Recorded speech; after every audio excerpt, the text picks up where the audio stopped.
No. I was watching a King one.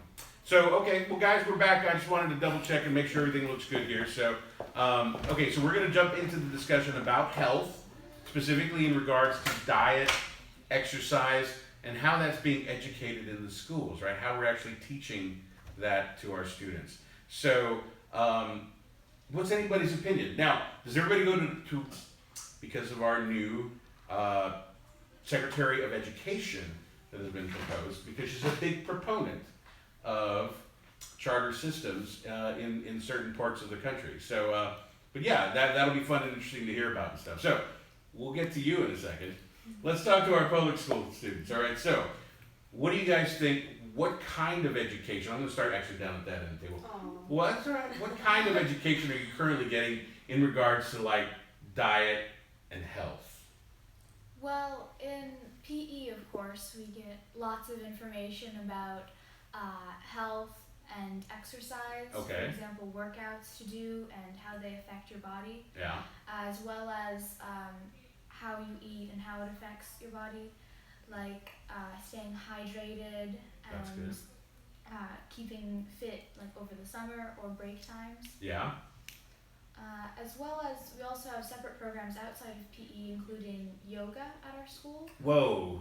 Yeah. You go to public school? Yeah. And you go to public school. You Oh, you guys go to same that school. So if you guys heard us earlier, there's a particular school ranked on the Washington Post as number 18 in the country. They're a little more progressive in obviously their education. Yeah. So that's good though. So would you agree then, since you guys go to the same school, you both Yeah. freshmen?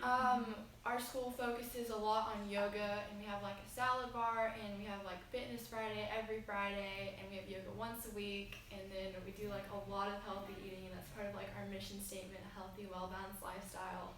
And like in gym, like we have a bunch of like talks about like things that can happen if you don't stay active and if you don't like eat properly, and our school's just really like focused on that. And most schools, they kick out like PE, Yeah. so like it's an elective, but our school like requires us to have that for one semester, and it's really helpful and beneficial to Wow. us. And you guys have like, what is it, roller derby? Yeah. You guys have some crazy cool stuff that's just like that most schools don't do. Roller derby. All right, I'm just going to put that out there.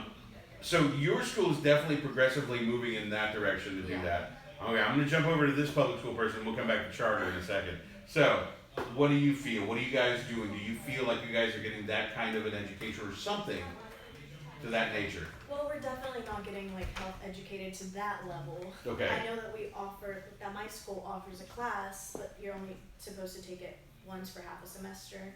And then you only need 1 credit of PE, which would just be 1 out of 4 years. And Okay. so you could just have easily gotten that and then never had to do PE again. And then I don't think that you even have to pass the PE test to get the credit. Okay. But I have taken health before, and I took it in middle school because I was in a different district. Yeah. And I remember that our teacher was never really informative, and she wasn't really focused on teaching the subject. Right. We would really just goof off a lot. Yeah. And so it was never really about health, mostly just like an elective time where we just got to talk about anything with our peers, and it was just really an easy class. Like, Yeah.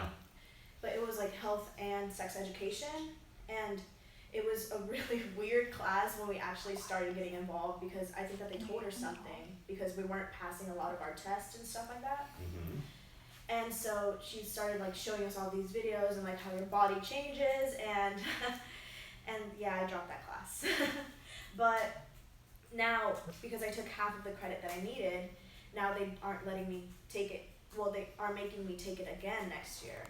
And I didn't know that I had to take it again because Okay. I didn't count the credit, and I didn't know that my credits didn't transfer. And so all of the credits that I took in middle school didn't transfer at all to my new school.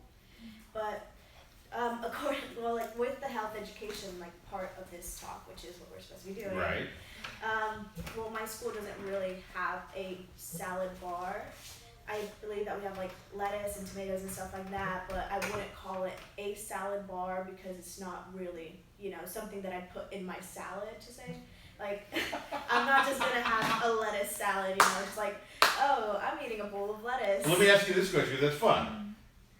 Do you guys know the different lettuces that are out there Do they have one type of lettuce? Do you know the It's difference just if you look at iceberg. it? Okay, so I'm glad you know what it is. Oh. In your salad bar, would you guys have, is it just iceberg? Do you know the difference between iceberg There's, like, and romaine, I iceberg. know, romaine? like, I know the difference, but I think we only have certain options of lettuce. Like, we only have romaine lettuce. I don't think we have any. Now romaine has a lot of nutritional value. Yeah, it right? does, but it's. I mean, we don't really have options. We just have like lettuce. That's okay, And that's then, okay. like, they let you like put like corn and stuff in it, and they mix it up with other vegetables, but it's not like different types of lettuce and different types of greens. But yeah. That's true, okay. So, well, you obviously go to school, so now you go to the same school, so you got the same opinion. Now we're going to the charter. All right. So, at your charter school, what would you say the educational aspects of health and how are they discussed there? I feel that. Oh, whoa, whoa, way louder.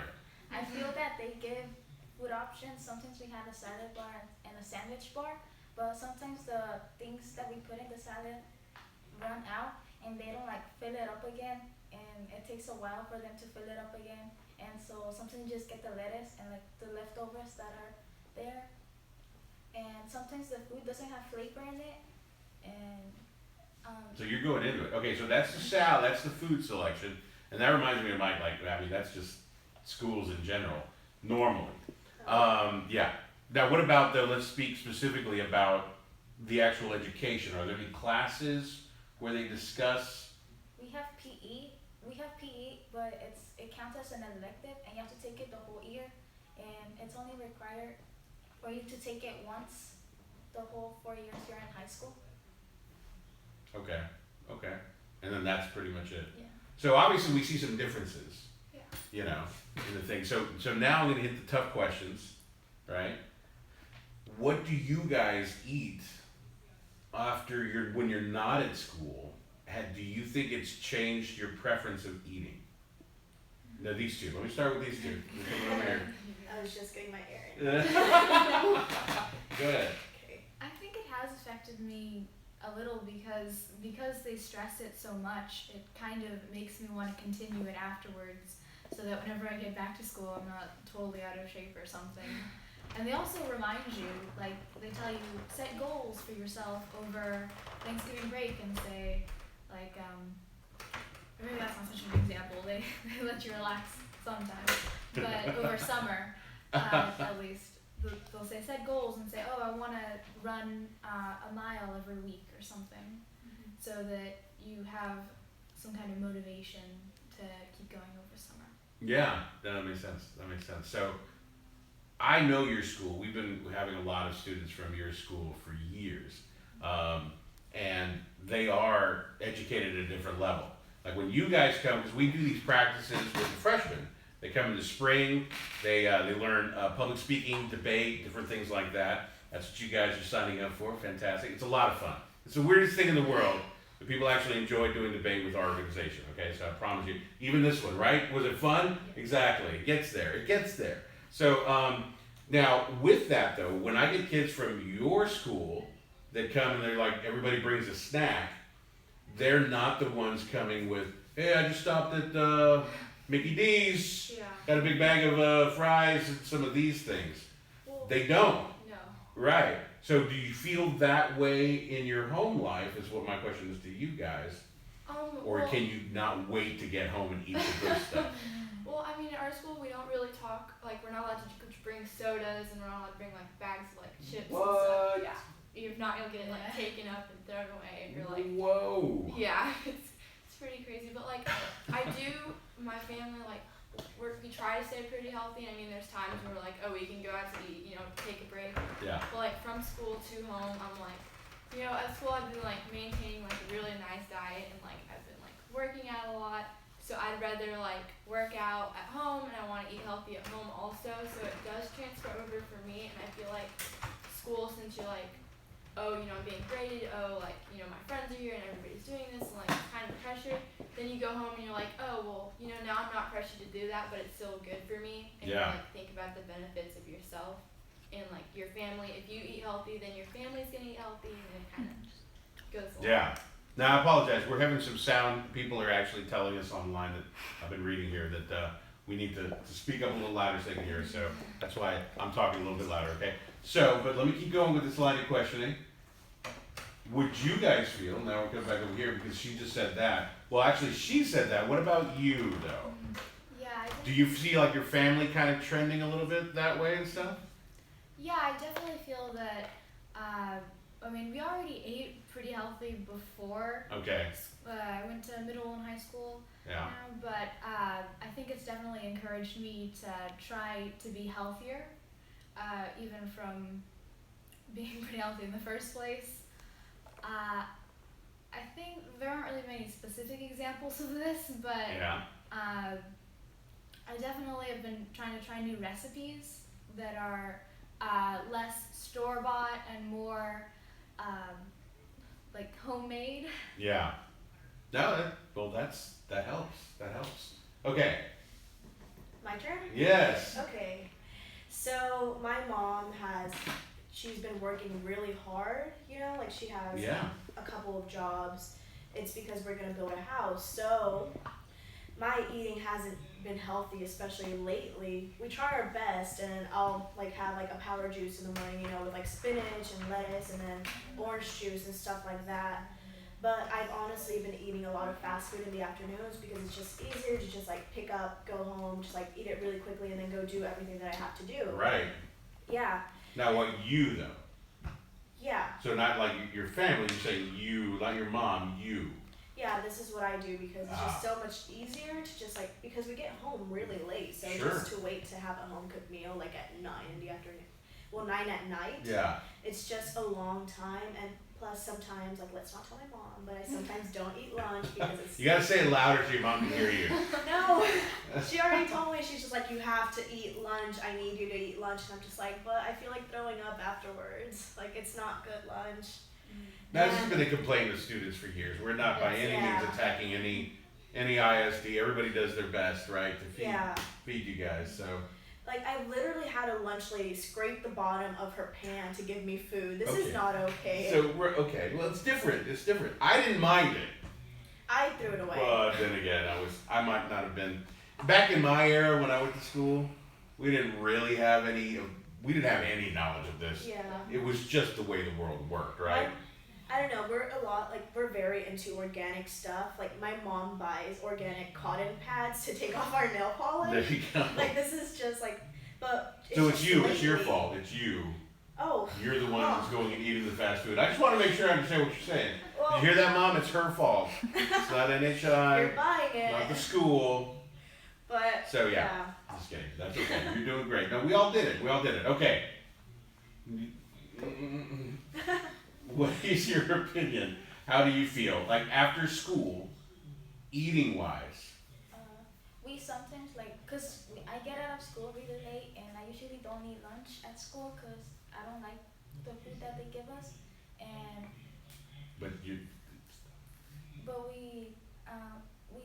I get to my bus stop, and my mom usually tries to buy us fruit or a juice or yogurt for us to eat on our way home. And in our house we usually have vegetables in our plates, and at school I don't really eat, so I guess it doesn't really affect me at school, like what they give me at school, because I'm already used to having vegetables in my plate and my house. Yeah. Okay. So and the reason why we're discussing this, right? The reason why it's important is that we're finding in certain portions of the country and in Texas that like type 2 diabetes. So you guys heard of diabetes? You guys know type 2. Type 2 is the one that unfortunately people become overweight or have too much sugar in their diet for whatever reason, which is also carbohydrates. yeah, like actually this summer I was diagnosed with anemia because I'm not eating well. And it's so much fun taking all those blood tests. Yeah, exactly. Yeah, and I had to take iron pills, and it was this big deal, and that's why we started the juices in the morning. But Yeah. I don't know, during the day, just eating all that really gross food, it doesn't really help with my condition. And then I prefer to not eat week-old lettuce that came in a bag. So Yeah, and that's well, that's the tough part. right? That's what we're talking about here. I have heard, and I hear stories, unfortunately, from my hometown, people that even, that graduated years later, after 2000, um, that are still suffering from the effects of their diet because there wasn't, in certain portions of the country, in Texas, there's not an emphasis on, hey, look at all the great things you could eat, that are vegetables. Like, who here likes asparagus? I have never tried that. I love asparagus. Like, I love grilled asparagus. Mwah. Right? Good. So, but things like that. I didn't know what those were when I was a kid. I was like, asparagus. What? Well, I Right? know what it is. I've never tried Yeah, it. it's fantastic, by the way. Oh, and a taco? Okay, go ahead. Oh, and I feel like I'm not like blaming anybody's like fault or anything. Like it's not their fault, but I feel like our like community we're like, oh, fast food, that's fast, you gotta go there. But I feel like we don't make fast food healthy restaurants. Right. And like we're not like, hey, let's go get some salad and it'll be like fast. We're like, no. Like we need something to fill us up. And I feel like it's not like the government's fault or like the state's fault or anybody's fault, but I feel like we should be aware that like, oh, maybe we should make more fast foods, like healthier fast food, and we should promote the idea of eating healthy and not taking the time at home, but like finding some place that benefits us Yeah. to like stay healthy. Yeah. But there aren't many places that like give that because money and all that kind of economic type stuff. Yeah. True. I actually watched a video in my French class a couple months ago where this French governess, she was just head of like the food that they distribute to children. Right. So she was saying that eating is a pleasure and it's a pleasure that like should be given to everyone. And so they literally have like these tiny little children eating 3-course meals with a fork and a knife, like just sitting there and conversing with everyone, and they're like serving them in like these pretty little like glass plates. And I'm sitting here from my styrofoam plate and I'm just like, oh, out the window. Don't even want to deal with it. Yeah. Well, it's a different world, different things, right? But this is the thing. I like what your school is doing. And I love hearing these stories because they come in little pieces by piece, but it's funny because we'll like take some kind of a meeting and we'll be like, hey, we're going to have the meeting at Whole Foods. For those of you people that don't know what that is, obviously look it up, but everything's a little bit healthier there, right? But they have great meeting spaces. We're like, hey, let's do a meeting at Whole Foods. And you can just tell the people that know what to do there. They're like, sweet, let me go get a little kale chips with some, right? Something kind of like, and then you have my other kids who have no education in that whatsoever. We're like, what is this weird stuff I'm looking at, right? Yeah. But that's the fear, right? Because, and especially now, let's talk culturally, the Latino, culture. It is behind in a lot of ways in these areas. It just is, the culture itself. And I'm even speaking more of the Mexican American culture. Because you look at different countries that are further south, we don't eat the food that they actually eat in Mexico here, right? We eat what's called Tex-Mex. It's got a lot of cheese and grease and meats and stuff, right? But if you ever go into like central Mexico, they don't eat like that. There's not all these cheeses and stuff. The stuff that they do is a lot healthier, let's be honest. It really is. It's really fresh. Yeah, it's fresh stuff, right? So it's more of an American Latino problem that we haven't figured out how to get out of. So, yeah, I like what they're doing there. I just think that maybe the rest of the country needs to get on board with that, huh? Yeah, definitely. Yeah, very good, very good. Well, hey, it's been a great discussion. I know that we need to move on to another topic, so we're about to do that, so we're going to go and let you guys go. But thank you guys for being part of the panel. We appreciate it. You guys go ahead and get out of here. Hey, this is going to stay up right here. We're going to stay live. Okay, so you guys are going to see that. We're just going to go get prepped for the next one. We'll be right back. We're going to create a little sign that says we'll be right back here in just a second. So we'll see you guys in a second. Thank you guys. Come on, let's get out of here. Au revoir.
about to start our next topic, sex ed in schools. We have our speakers coming in now.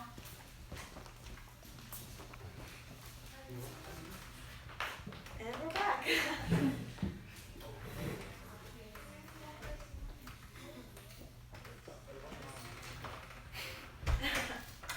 Hey, we're back. Hey, all right, good, fantastic.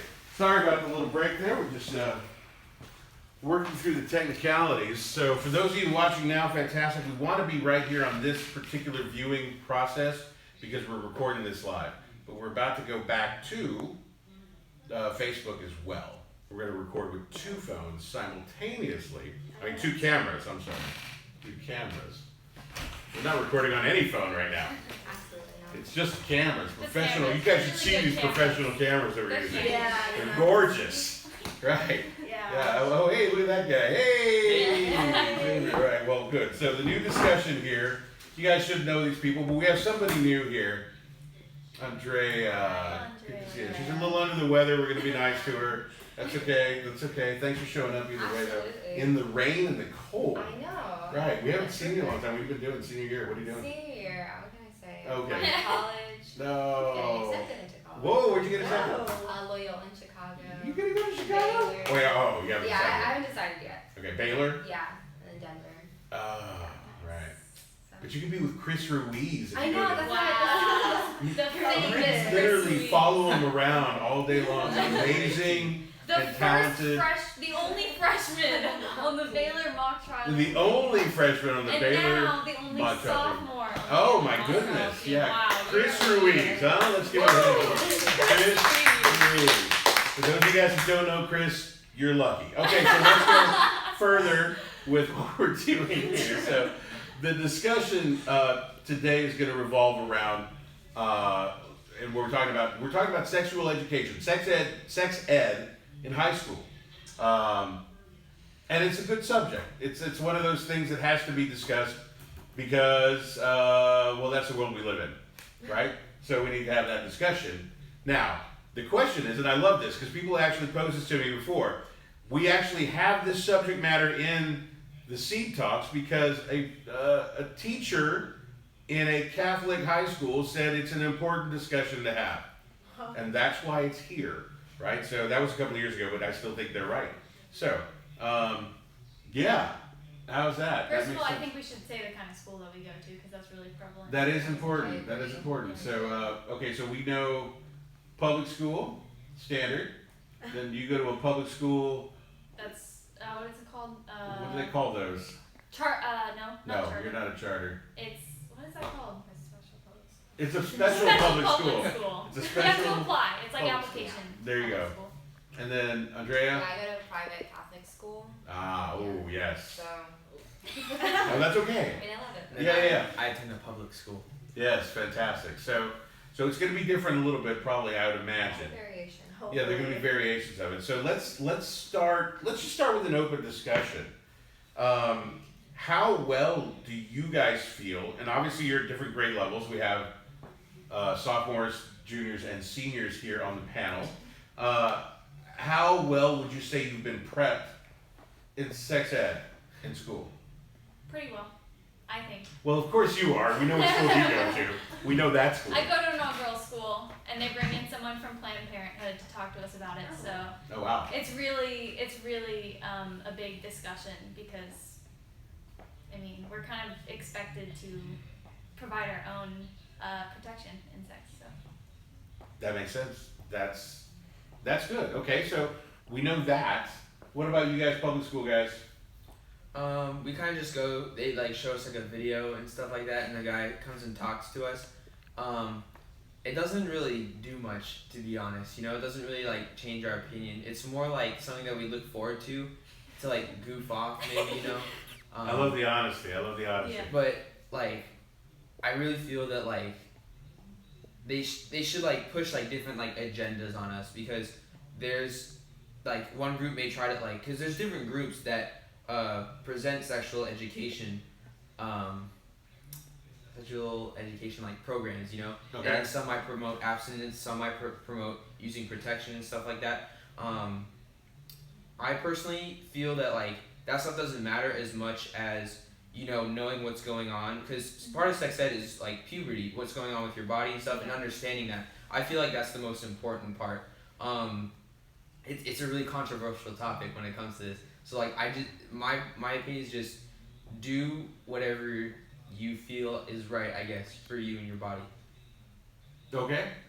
Okay. There's an opinion that I like there. So, Ms. Chavez, you're in. Thank you for joining us. Of course. Going to a Catholic high school. Yeah. So Yeah.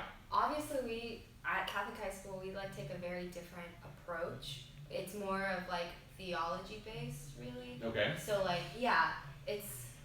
it's not like what to do when you are like in that type of situation. It's more like you should abstain until you're like married, basically. So I feel like I'm not as well prepared as Ali, for example, who like got like a full talk like from Planned Parenthood and everything like that. We got like all of the different types Yeah. of protection and like the percent of how much they protect you and how effective they are. Wow. Whatever.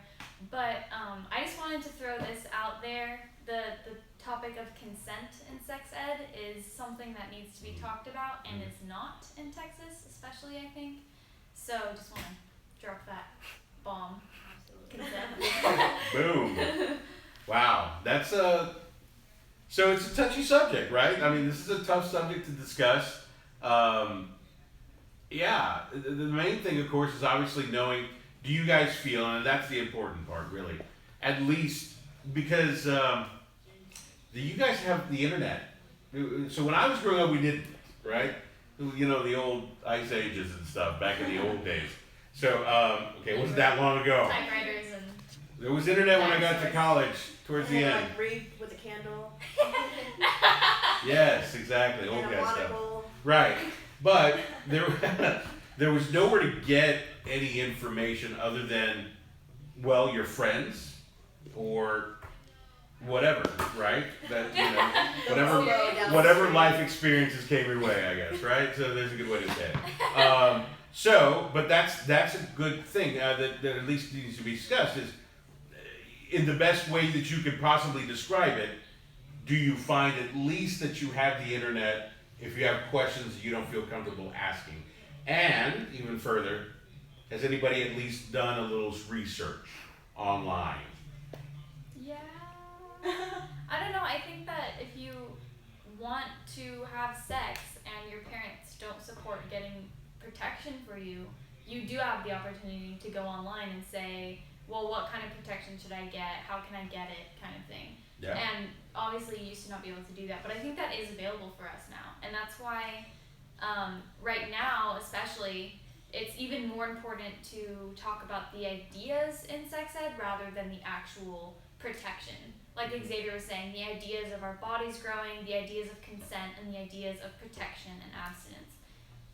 Rather than this is one kind of protection, this is how effective it is, this is, you know, how to do it right or whatever, you know? That's my opinion. Yeah, no, absolutely. So, what, it's a tough subject, right? I did this last time. I literally did this last time. The subject came up and I'm like, I don't know how to ask these questions to high school students, but it's important, right? There are those individuals who don't know. Mm-hmm. They don't know the statistics. They don't know, and we're talking about human nature. And obviously, you know, as teenagers, you know, let's not talk about ourselves, Yeah. and let's not name any names, but you guys have friends in high school. Yes. So let's talk about them a little bit in very, don't get specific, please. No. Nobody. Good, okay, fantastic. But, does everybody here know somebody who's sexually active? Yeah. Yes. So everybody does, right? Okay. Would you feel that those friends are people that also understand the ramifications of, you know, what can happen when that happens? No. Theologically as well as literally, you know, happening. Yeah. So you say no, everybody else here, people that you know, so you give them a kind of over the Gary, yeah. Some people I think are like responsible enough to like understand, but others I feel as if they just do it. Go for it. Yeah. Yeah, and this makes parents uncomfortable. I have a 15-year-old daughter who is in this program, right? And but it is important for her to understand, right? I want her to understand. It's like knowing, and that's from. So I'm talking from a parent perspective, okay? In that sense, to me, it's the example is this, right? Hey, you know, if you're gonna walk into a room of where there's swords all over the stand on the walls hanging up, I don't want you. I'm not gonna sit there and tell you, hey, don't grab the sword. But maybe I should tell you, if you did grab a sword that's really sharp, you might cut something off, right? A finger or something, right? Okay. And that's the same way I look at sex ed. It's like, no, I don't expect you to, right, become sexually active. But at the same time, I need you to know what happens when people do. Yeah. Mm-hmm. Is And that how, something? And how to And how protect to yourself from it. and how to protect yourself from it. So we know your school definitively does it, Yeah. but Well, also, the main thing that they talk about is they teach in sex ed is how to have the conversation with your parents about protection, and that is the most important part, I think. Mm-hmm. But yeah, I mean, yeah. And now I know the fear in Catholic high schools, and maybe, you know, I'm not sure where it is in yours, that discussing it, well, one, obviously you can't really discuss protection in Catholic high schools, right? That's understood. That is understood. But even the tough part is when you discuss it, the fear is that you're giving permission, right? And that's where, and of course it gets into a more political / theological decision in those places. I don't know, we haven't let you talk anything? Well, from what I know about sex ed is that apparently we give birth. Well, I remember that in 6th grade. I know, right? No idea throwing this out there. But in 6th grade, I remember that they like gave us a curriculum, and it was just like, okay, we're gonna show you pictures of like what happens like as you get older, Yeah. and then we're gonna show you a video of a lady giving birth. And gladly, I missed that video, but they would. I remember seeing part of it, and they were like literally showing you what was happening inside of her body, and I was like, oh my god, this isn't something that I want to be watching. And basically scaring you into not Yeah. having sex. basically. Yeah. Like they never gave us like an alternative or like protection, but then again it was 6th grade, Yeah. and they were just like, Yeah. well, this is what happens when you have sex. Like there's no other way around it. So you know. Texas. Yeah, I feel that's one the problems I feel with that they could improve on with sexual education, rather than push an opinion and an agenda. Yeah. Produce facts and give like only facts. You know, like this is what happens when this happens, and not try and like extend the truth and make things seem worse or better than they are. You know. Yeah.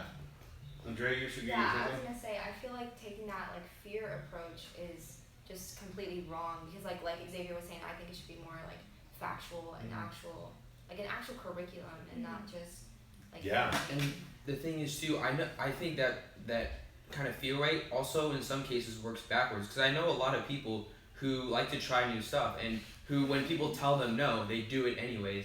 And I feel like that's not just with people that I know, that's with a lot of people. Yeah. That's the tough part. I mean, that's what we're talking about. That's what teenagers' minds are saying. What? I wasn't a teenager. I wouldn't know anything about that at all. Parents are like, don't do this, and they're like, you know what That they're sounds telling me? fun. They're telling me to do that. Yeah, that's well, so okay, so and I love what Andrea said, in the sense that it would be nice to at least have the discussion, even if we're still teaching abstinence in those scenarios, because it is a political thing. Even just not the Catholic, church, but a lot of school districts around the country are trying to go in that direction, right? And they're wanting to teach abstinence instead of talking about the options of protection.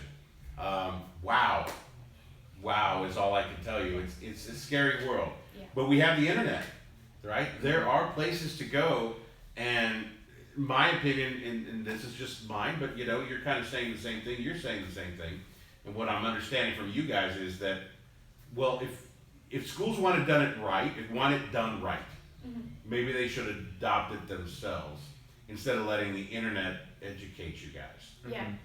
Does that make sense? Would you guys agree to that? I don't know. I would. What do you mean by adopt? Like the school itself has like a class that teaches it? Look at what they're doing in her school is what I'm saying. Okay. That massive level of, this is every fact that we can show you about this works, this does this, blah, blah, blah. That's very progressive. Yeah. But they're not saying everybody go out and have sex. Yeah. Right. No. Right. Absolutely. I wish I knew what other countries did and their statistics on birth rates and pregnancy rates in teens and all that stuff, because Texas teaches solely abstinence. Like that is their curriculum in Texas. Like curriculum officially, the curriculum for sex ed is abstinence, and so it's funny because not really because abstinence or Texas has the second highest. What is that called? Like when you get pregnant as a teen and then you get pregnant again as a teen. Like Texas has one of the highest. Oh, rates. I know the word. I can't think of it right now. Reoccurring pregnancies. Reoccurring pregnancies. God. Is that all it is? Yes, Oh, okay, that's it. Recurrences. Yes. That's what you're talking about. Yeah. And Sorry. so, like, You're right. why is it that the state with only abstinence sex education has that? Right. Maybe That because should be we're saying just not something. informed. Mm-hmm. Well, that's it. That's what we're saying. But now we're getting into those areas that, where the government's like, well, and this is the decisions. Like, but we don't really care about everybody. We just want to make sure our kids and wherever those people are. And it's dangerous. It's a dangerous world we live in. So we're well, listen, guys. This has been an interesting topic.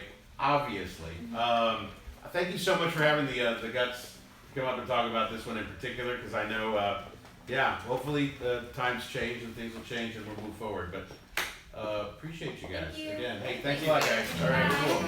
All right, so we're bringing in some new people coming in for our next subject matter, and as you guys obviously know, we're trying to make sure we're covering all the different areas. So you guys grab a seat, come on in.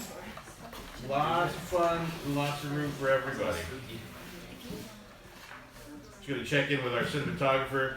Gus, we're doing all right?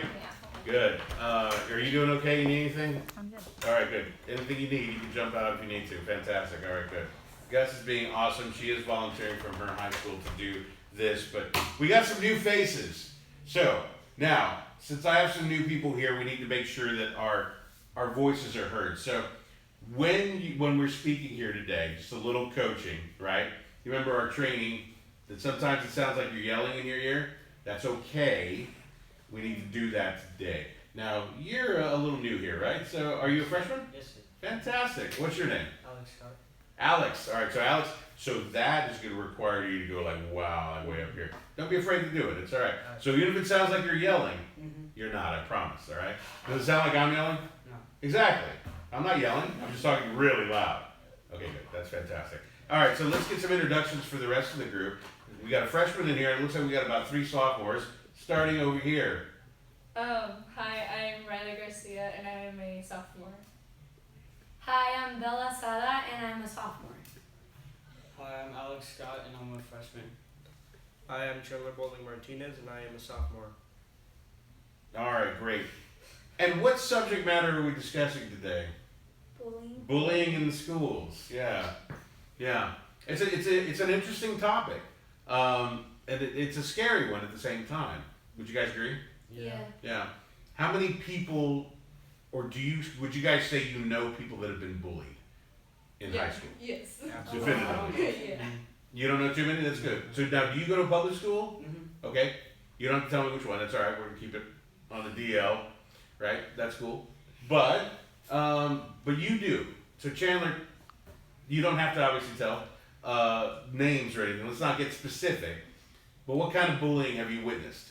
Witnessed some emotional bullying, some people talking behind their friends' backs. Okay. And that kind of and that would be almost considered light bullying. Yeah, which is, it's still bad. It's still bullying. But yeah, no, but that's good. I'm glad so that's what you're talking about. You're talking about people talking behind each other's backs, but things are heard. Yeah. Okay, cool. What about you? What have you? Well, you haven't seen much. No, I don't see too much bullying. That's good. In my school. That's good. Is it something that you know if your school has very strict rules against it? Yeah, our school has like a lot of strict rules against bullying and stuff. We have a lot of counselors that do a lot of stuff with bullying too. So we Okay. all like really know each other a lot too. We've known each other from middle school to high school. Oh, okay. Do you guys go to the similar schools? Okay. We go to the same school. Now you guys are definitely in the southern independent district that's a little smaller than like the big city districts, right? I don't know how much you guys know about their level, but I would probably say that region's a little more conservative than the Austin region as far as their views and stuff. Would you Yeah. agree? Yeah. Yeah. But that's, so they're a little stricter in that. Okay. What about you, Ryan? Well, since you guys go to the same school, what about you, Bella? Do you have a Well, I used to go to another school, and I had a friend, and she got bullied, and to the point where girls surrounded her and like hit her Whoa. at school. Well, this was in another country, but and it was really hard to see my friend like experience stuff like that. And in a way, like bullying doesn't just affect the person; it affects the people who surround the person. You know what I'm saying? Like, Yeah. if I'm being bullied, it may affect her because she's my friend. So, I mean, it's like a chain or like a circle of people it affects. And so, even if I may not have experience with bullying, I know people who do. So, I feel kind of bullied in a way because they're bullying a friend. Yeah. Yeah, because you I don't feel know. helpless to Yeah. help them. Uh-huh. And that's what bullying does to somebody, it makes you feel helpless. Yeah. Mhm. That makes sense. That makes sense. Riley? Well, actually, from experience, in elementary, I was kind of bullied a little bit, and that honestly, it makes you so self-conscious, and when you try and tell, like, other people, it just feels weird, like, you're not supposed to tell other people, so whenever I hear, like, my friend is, like, being peer pressured or, like, bullied, it, as she said, it, like, affects you, and it's, like, I know what that feels like, so I should help them too. And I've seen, like, currently, I've seen people, like, talk about other people, like, behind their backs, and it's just, it doesn't really make sense. Like, instead of, like, beating down other people, why don't you want to see other people, like, complimenting them? Like, why wouldn't you want to see them, like, light up and be happy? Like, that's such a great feeling, so, like, I don't understand why Well, people yeah. bully. That's a good question. Does anybody have an opinion why somebody has? This is a tough one. This is a tough question I'm going to ask you guys. So feel free to answer or not answer. But has anybody on this panel ever bullied somebody, even when you were younger, way younger? I have. I did. I remember doing it in middle school, briefly, but I don't remember why I did it. And then I remember when I think I made a boy cry. I think I did, and then immediately I was like, oh, this feels horrible. Why am I doing this, right? And it was the stupidity of youth at that point. But obviously, you know, I was 11, you know, something like that, 12 maybe. And I only did it for a little while and it was stupid. Have you guys ever experienced anything like that where you felt like maybe you did a little bullying? I feel like it comes from, like, insecurities and not knowing what will hurt someone. Yeah. Because, like, you can think you're joking, but it's not joking to the other person. Oh, right, Yeah. right. Yeah. Yeah. That's okay. And you don't have to answer. That's a tough question, right? It's a tough question. But here's the thing, right? I think everybody's capable of it. It takes a different, you know, part of your mindset to actually change your mind and not do it, right? But do you guys feel it? What level does it say affects other students? Like, is it detrimental? Is it bad? Is it really bad?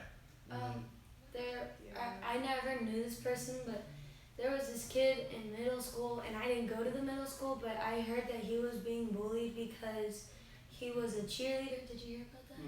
And he got so sad that he committed suicide. So I think that bullying goes to an extent of ending a life in a way because it's sad. So he committed suicide? Yes. And you actually knew this person? No, I didn't know. Oh, you didn't know. You didn't know. I knew him. You knew somebody that did. He You was knew my him. neighbor. He was your neighbor. Yeah. He lived like right across the street from me. Yeah. I never knew it because he never told anybody about it. Right. No. Like Riley was saying, it's like something you're not supposed to. There's like a code. But yeah, Yeah, and it was a boy. It feels like Yeah. embarrassing. Yeah. Like when you're the person being bullied, it's like, oh, this person's making fun of me like to this extent, but it's like kind of embarrassing to tell other people that people are like targeting that. Yeah. And I understand that. That's scary. I've known in my life, at least a couple, I think, of people that were bullied that might have committed suicide back in the day. The problem is that nobody talked about it when I was younger, of the why, right? There wasn't, Facebook and everything else and Twitter feeds to like discuss the subject matter. It was just something that wasn't discussed. But there were suicides, right, that happened in there. Do you, Chandler, have you known anybody or heard about anybody in that scenario? Good. Okay, good. That's a good answer, right? I don't know. Gus, what do you? Have you heard anybody of anybody? Okay, that's good too. But it's out there. There was just a case, unfortunately, just south of Houston recently, and like I said, I'm not going to discuss any names or anything, but it happens on a regular basis. This one was just this week of somebody, putting a gun to their chest and killing themselves, from being bullied, right? And it was a girl, and it's scary. She was 18. She was close, and that. Well, as a parent, we were always that. You're so close. You don't understand when you get past 18, and you get out of high school, and you get to go to college and start being around people more like yourself. It ends for the most part. It can end, right? But it's hard for a parent to understand, and maybe they can't remember. It didn't happen to them. That if it's extreme, it could be so detrimental that somebody kills themselves. Yeah. So, is it important for schools to make sure they're enforcing these anti-bullying things? Yeah. Yeah. Has any of you guys felt that it's like too extreme? I mean, sometimes you'll just be playing around, like you'll push around your friend and stuff. Yeah. And then they'll say that's bullying and stuff, and you'll like get sent to impact and stuff. But it's like you're just messing around with your friends sometimes. Yeah, and Impact is probably one of those programs where you have to go to a certain rooms for schooling for a couple of weeks or whatever they do. Yeah, I've it's never another heard of building. that. Well, you guys have another one, a term that they use in your ISD.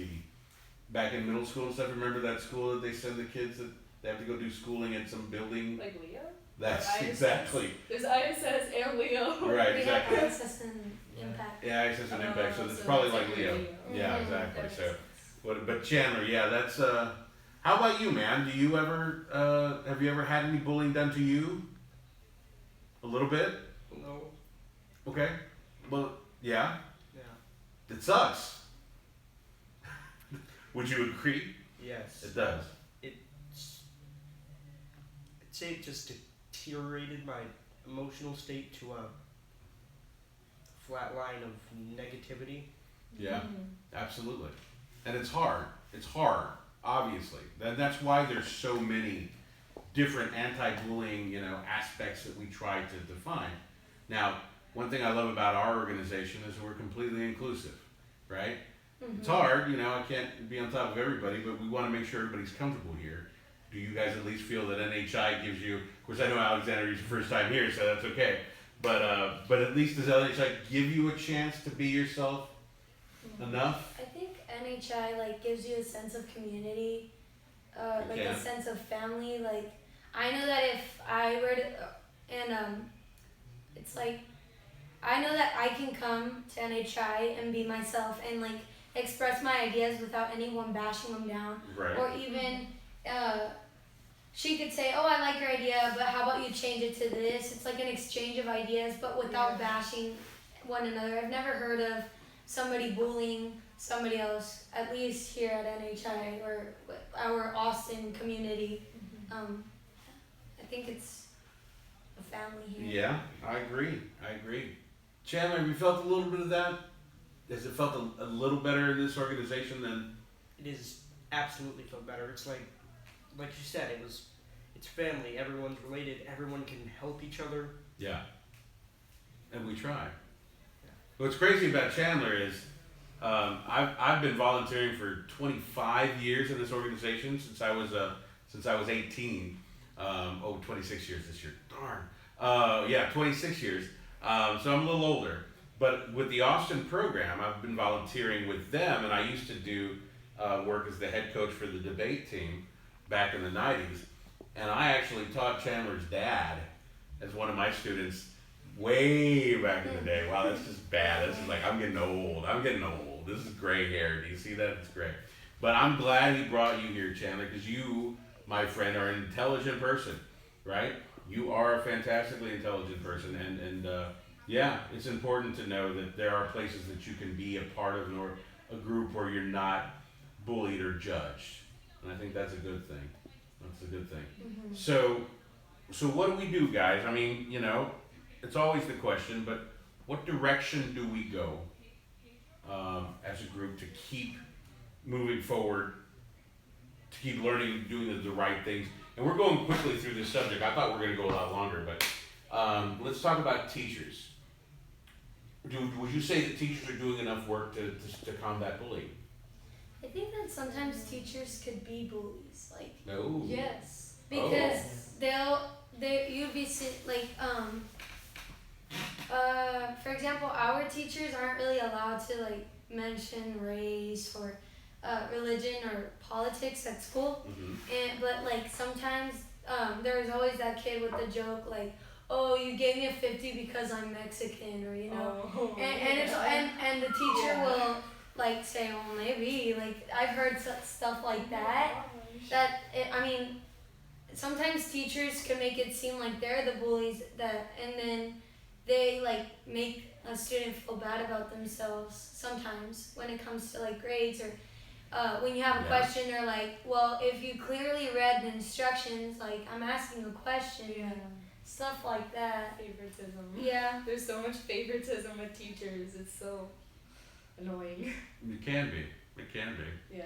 It's Not all teachers, but some teachers do, and it's so annoying. Yeah, don't name any names. It's quite alright, please. But yeah, we are.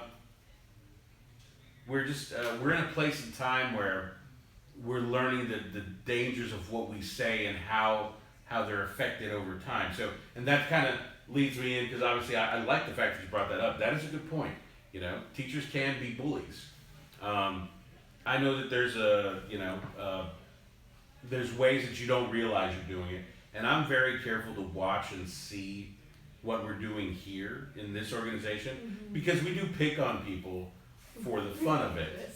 Chris Ruiz, right? So he's our normal guy, but he knows we're making fun of him, because I will say this publicly only once. Chris is an amazingly accomplished individual, and everybody loves Chris, right? So we really do. So that's why we pick on him. So there you go. It's only because he loves himself more than anything else. That's really what it comes down to. So, hey, I got some updates while we're on the subject matter here. Just some great things that are going on in our donations, guys. So currently, right now, we're close to about $1,150 raised so far. We're still in the early portions, but we're doing great. Just a couple of people to name. We got George and Michelle Rodriguez out of Dallas, Texas. They actually gave us $100. Fantastic. Thank you so much.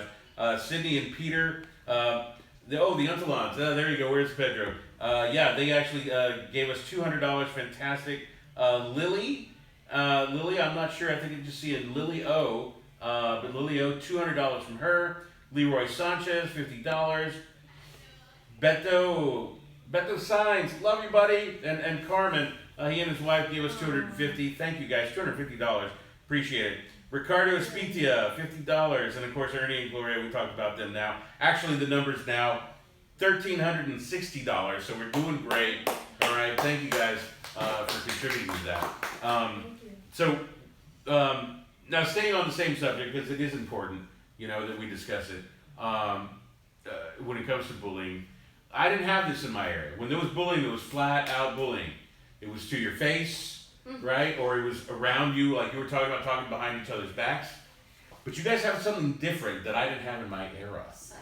Cyberbullying. Cyberbullying. Have you guys seen any of that before? Yeah. Do you guys know what it is, first and foremost? Yes. Cyberbullying? Okay. Feel comfortable in that subject? Okay. So good. So cyberbullying being that you're online, you're on Facebook, you're on Twitter, you're on Snapchat, Instagram. Am I getting closer? Yeah. Okay, good. Thank you. Yeah, I'm so out of it, right? Isn't it sad that Facebook is like the old people's? Oh yeah, Facebook. That's where old people get online. Yeah, it is, right? But what do you guys say when it comes to that, though? Have you seen it in some kind of in group chats and things like that? Yeah. Yeah. Okay, so you definitely have seen it there. I think there's a lot with meme making. Oh, the memes. The memes, all right? For The those, memes. yeah, Okay. discuss that. Tell everybody what a meme is, The or explain memes that. that happened last year. Oh my gosh. Oh, those are really intense. That did not happen at the within our organizational time. No, Oh but my like, goodness. people will make like memes, and then it'll be funny, maybe you'll laugh, but like, sometimes the memes go too far. Really Yeah, really too far, and it's not funny, but.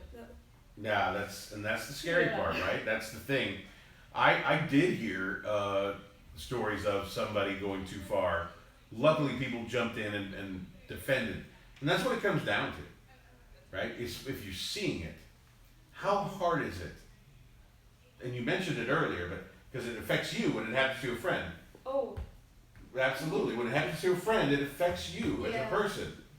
How hard is it for you to step up and say, "Hey, hold on a second. I fought so fast. I was like, for real. Well, explain. Like, Okay, she doesn't mean physically fought. She No. speaks in hyperboles. Yeah, don't put your fist. no, I'm popping my. Oh yeah, okay. Oh, okay. But you mean you got angry, and you were defending them verbally? Yes.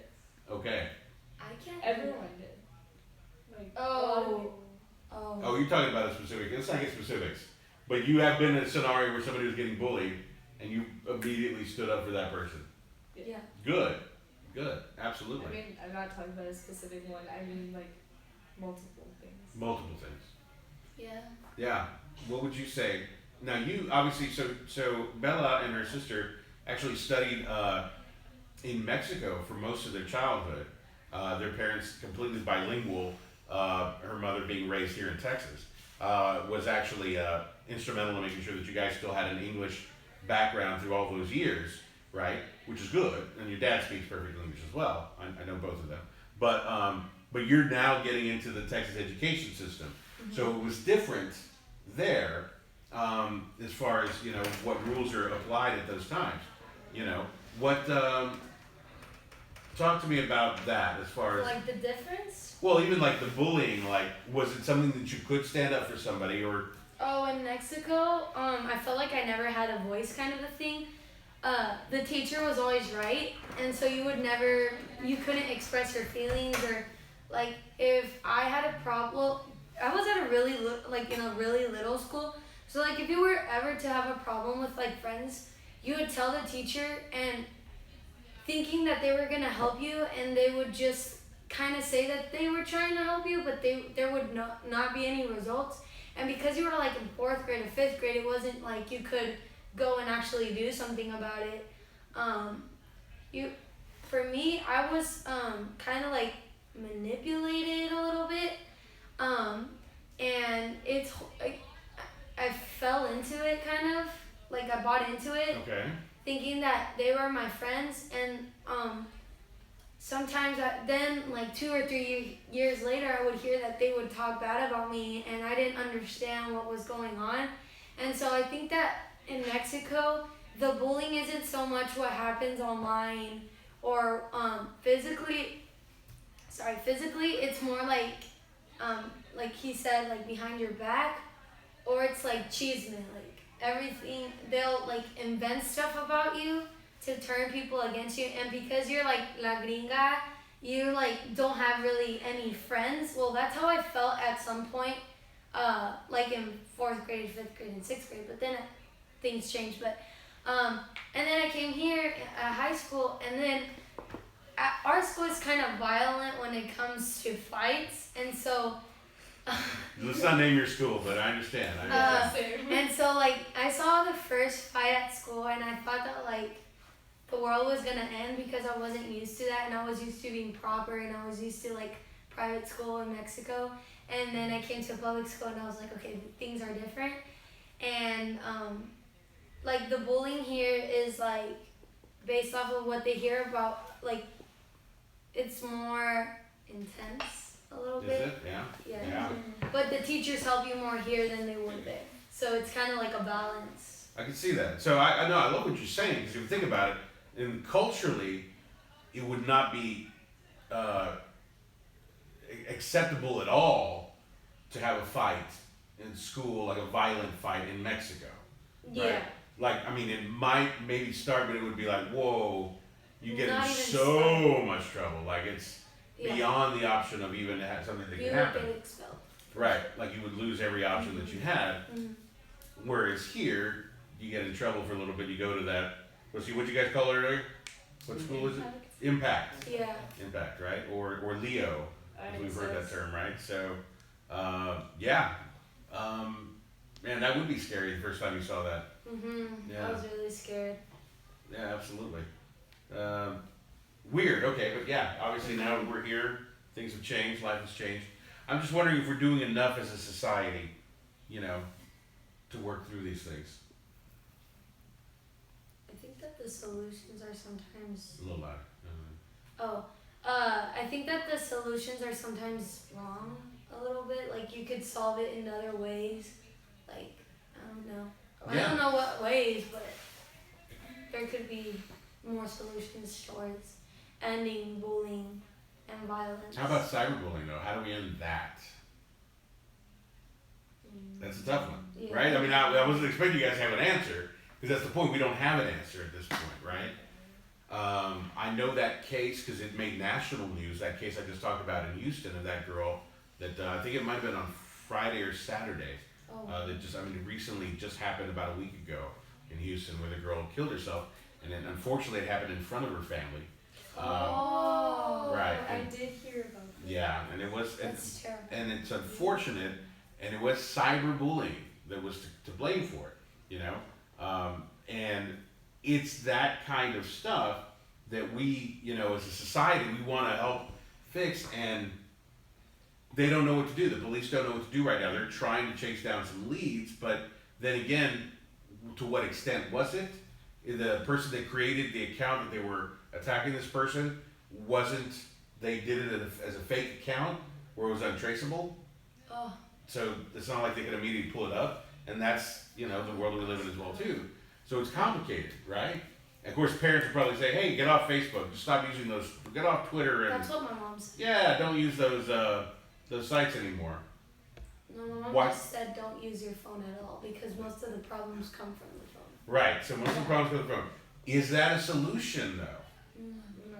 Because Okay. then you have, like, if you take away everything on your phone, then you're also kind of, shutting yourself off from, like, the good things that come out of it, too. Yeah. So, like, Yeah. all your friends, you talk to them on Snapchat, on Twitter, like, I do that every day of my life. Yeah. Like, Same. talking to my friends on there and stuff. So, like, you would just have, like, nothing. Like, it's You'd have no anything. contact. Yeah, you'd have no contact at all. So it's not like in the old days. In the old days, we used to do three-way calling. You guys know what that is? That's sad that most people don't know what that is, all right? Three-way calling is where you call one friend and you go, hold on, and then you hit like the hold button and it allows you to call somebody else and then put them on, and all three of you are talking at the same time. And for us, that technology was amazing back in the day, We right? can still do that. Yeah, I know, that's the whole point. I know you can do it, and you guys can do it multiple ways now. You can do video conferencing with multiple people, right? What's that app called where you can talk to like multiple people? Skype. Which one? Ufu and Skype. Uvu and Skype. You can do multiple people in the same conversation. Wow, right? There's, So like, a lot of apps. what we as adults, and I work in the technology industry, and I understand it, and I have a lot of customers that I talk to who are new to technology, but they're getting in it because they realize they're being left out. And if all of our communication in this world revolves around, what is it? What are we doing? Samantha called me. Oh, okay. We're waiting for somebody else to come in. So if all our communication though revolves around using these devices, right, for your friends. So if you do stop using your device, that shuts you off. Mhm. Is that what you're basically saying? Well, I mean, I have friends that don't use their phones, but then it's sometimes hard to like make plans Yes. You like can't without talk your to them. phone. Like I got Facebook taken away for a whole year, and I don't even remember why. But anyway, it was horrible because like all of my friends could get together and stuff, and I couldn't because they would do it like spontaneously. And now I'm like, it's a Friday, and like during school I could text my friend saying, hey, let's hang out, let's do something, and it happens right then. But without your phone, you really can't make plans outside of school or outside that 30 minutes of lunch that you have with the person you're talking Oh my to. gosh, yes. Yeah. Would you say the same, Alton? Yeah. Yeah. I think like the best way to stop cyberbullying, like if someone's just bullying you, like one person, it's just to block them Yeah. from all social media. Yeah. Yeah. That's smart. Yeah. And like Instagram, or like I don't know if it's just Instagram, but you can like turn off your commenting too. Mm. Your commenting, like people can't comment. Oh, they can't on comment on anything. anything you post? Yeah, or like block them. That would be a good thing. That'd be a huge thing, so. I block everyone. Well, good. Good. Guys, I'm just glad to see you guys here. I'm glad that you're part of the entire process, right? And that you guys are part of this organization where we try to be, you know, understanding as inclusive as possible, right? So, but I appreciate you guys being part of the discussion. Thank you so much. So, we're gonna go ahead and keep going here. I don't know who's in the next one, but I think those people are coming in right now. So, you guys take a break, all right? And hey, go enjoy some coffee. Speaking of which, I might need a cup of coffee though. We'll find somebody. Yeah, that'd be great. All right, so we're still going. So let's look at the big total here. Is the total right? Is that correct right now? No. Oh, it's not. 1410. Oh, we're at a new total right now. $1,410. $1,410. Thank you, everybody. Doing fantastic with everything that's going on and stuff. So now we have something really special about to happen here, people. I'm very excited about this subject matter. We are going to be discussing a new topic, specifically regarding art in school. Is that correct? Right, good. And we have the luxury of bringing in a couple of people, well, particularly some students, but also we're going to bring an adult in who might have a better understanding of this than others. So everybody come on in, join the group here. We're happy to have you, and we're going to get some discussion going here during the process. So this is fun. This is a good subject here. This is an important subject, and I think it's one of the huge things that's going to be leading us in the next the next decade of what is going to happen in our educational system. So can I get you guys to introduce yourselves? Yes, my name is Alejandra Waite, and I'm a junior at the Energy School. My name is Sloan McLean, and I am an educator in Austin ISD and the education director for MindPop.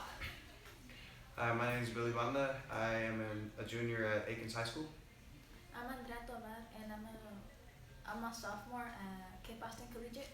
There you go. All right, fantastic. So, well, and good. So we're actually, so Sloan, thank you for joining us. We do appreciate you being here. She is an educator and also works for her own nonprofit as well, that also works in the education industry. Can you tell us a little about that? Sure. So in Austin Independent School District, I am a creative learning instructional coach with the Creative Learning Initiative. Oh, right. I'm excited to talk to you guys about. And then I also work for a nonprofit called MindPop, and MindPop increases creative learning moments for kids in Austin ISD and nationally. Not my nonprofit, but I'm very proud to work there. And I see. Okay.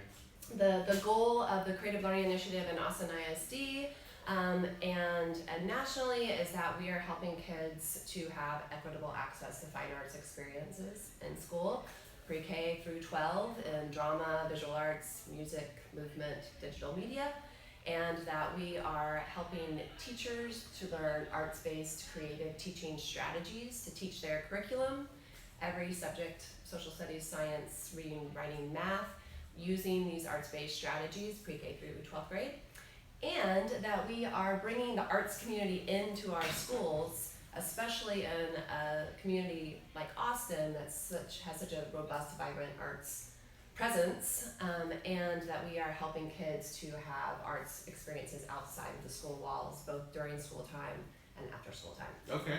So, well, good. That's a lot, obviously. Lot. Yeah, it is. So there's there's some acronyms in here, I guess, that are people may or not have heard of. STEM versus STEAM. Mm-hmm. Have you guys got a little familiar with that? So, does anybody, what is the STEM? Do you know those off the top of your head? Oh, thank you. Allie's going to help us with the STEM. I actually go to a STEM-based school, and it stands for Science, Technology, Engineering, and Math. And my school's STEM-based because it's an all-girls school, and women usually have less jobs in those fields, so that's why we're focused on those, subjects. Yeah, definitely. Okay, so what are those again? I'm sorry.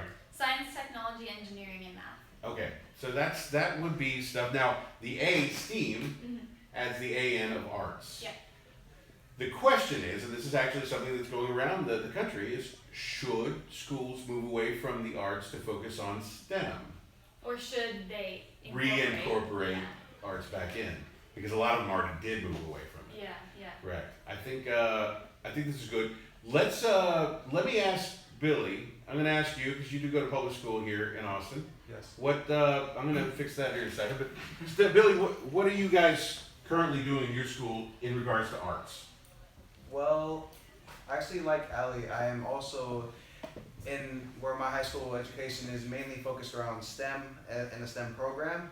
So, and involved with arts, we, I believe the only sort of education that is incorporated with that is our fine arts credit, where we have to go and we have to do something like something that may involve music, something that may involve actual art, as in pictures or like stuff like that, or dance, things like that. So I think art's more of an extracurricular at our school.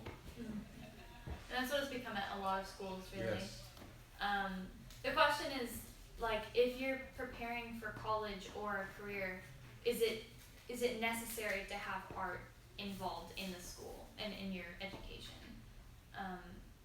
And that's kind of what Creative Learning Initiative is doing, because part of the initiative, the purpose behind it is not that you need art for your career, really. It's that it keeps kids engaged, and it keeps them from dropping out and keeps them learning. And I think in addition to engaged, we live in a time and place where innovation is the key to the future, and problem solving with creative ideas is part of how we really need to function to continue to be part of the job market that is the progressive job market that's changing the future, and to in school be engaged in these fine arts in fine arts for art's sake. So in theater classes, in music classes, not only are we learning the arts, or learning a skill set, but it's helping to really solidify those habits of mind, of perseverance, of Right. Having to fail, having to try really hard The at soft something, skills that we were talking collaborate. about before, Right. Yes. with that employers look for, Absolutely. that school doesn't teach a lot Yeah. anymore. Absolutely, and actually the research also shows that students who are taking fine arts classes in high school and in middle school have higher test scores, higher graduation rates, higher college acceptance rates, and then to continue in college, and have higher civic involvement. Yeah. So it's important both for the skills, for the habits of mind that it creates, Right. and for the future for these kids. I mean, I took a lot of arts, and I went to a small, tiny South Texas conservative high school, but I was still heavily involved in the arts. They actually still had budgeting for our buses to go to debate tournaments back in those days, but that's being cut Yeah. a lot, Yeah. And I remember it was being cut while I was there. As I started my freshman year, we went to about 10 tournaments a year, maybe even more, and then by the time I was a senior, we were down to about 4 Wow. a year, and the cuts were there, so I remember when they were taking it out. Yeah. Let me ask you, because obviously we got to go to Charter. We call her Charter. That's Andrea Charter. Okay, that's actually not her name, but either way, but she goes to a charter school, and it's different, right? Charters usually have some type of agenda. when it comes to educating in order to really prep you for life and what they feel it is. What, thank you so much. What would you say is what they focus on? Do they have any arts? At our school, they have arts, but it counts as an elective, and you have to take it the whole year, and you can only choose one elective, and you could either choose band, dance, or be in art class. And we had theater last year, but this year they don't have it, and instead they have a coding class. See, that's one of those, because coding would probably fall a little bit more in the E instead of the A. Technology. Or technology, you're right, exactly. So it's kind of a blend between the two. Are you taking the coding? I'm taking art class. Yay! Right. I am a proponent of Not something. just on coding. No, no. I also love the idea, right? Because that's the world we're moving into, right? It is that technology world. A blend between the two. There's a fantastic company called Apple that was created by an individual who believed that technology is a blend of tech and art. And that's where the real technology goes through. And so when you buy a new product these days, you'll see that they still incorporate all the fun aspects, like music creation programs are still built into even your phones now. Yeah. Because it was important to that creator of that organization. And Yeah. I think one of the important things is that we continue to move forward with the technology of the world, but we don't replace the art classes with that. With those classes, we incorporate the art into those classes. So, for instance, one high school, I don't even remember where it was, but I read that instead of doing physics, college prep physics class, they did a computer mechanics class that taught Wow. the what is it called, like the standards for physics. Yeah, So absolutely. incorporating the creativeness into what you have to know, but not taking it away from the students.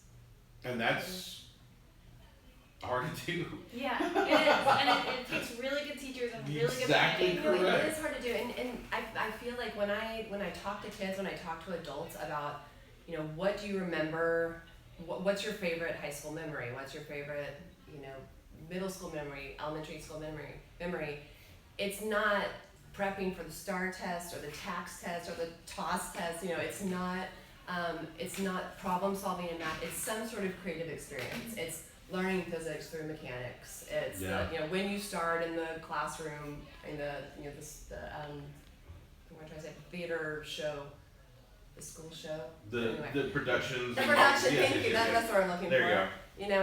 It's the marching band. At halftime. It's all those experiences where you're in collaboration with others very often, and it's some sort of creative where you're pushing your own boundary to what's possible, and it's personal. I think that's something about the arts that's really unique in education is when you're creating any kind of art or making creative choices about how to express yourself in any curriculum area. Yeah.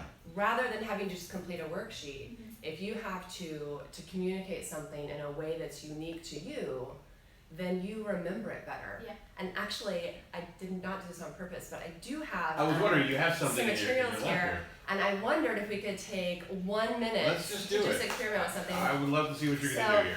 So one of our creative teaching strategies in the Creative Learning Initiative that's visual arts based is one called model making. In just a second, I'm going to give you this piece of aluminum foil, each and every one of you. And I'm going to give you 1 minute and only 1 minute to create a model that represents the value of fine arts, or actually say the value of arts and education. Oh. So you're going to create a model that represents the value of arts. I'm watching Billy's face. It's fantastic. Now, It's like, yeah, that's okay, I Billy. don't expect you to know what you're going to create right now. Take the medium, start mixing it, start playing with it. It can be cut, it can be torn, it can be separated into multiple parts. And it doesn't have to be literal, start a timer? right? It can be completely figurative. Oh, yeah, no. Timer. Who's got a timer? Let's get a timer. Thank you. timer. Our Right. camera person is gonna time it. Woo! Right, so good. The So value Yes. of arts and education. now, can we Whatever recycle shape this or after form. the fact? Yes. Okay, fantastic. 1 minute. 1 minute. 1 minute. Shout out to our camera It's set. person, Has it Augusta started? Flores Restaurant. And you're. Done.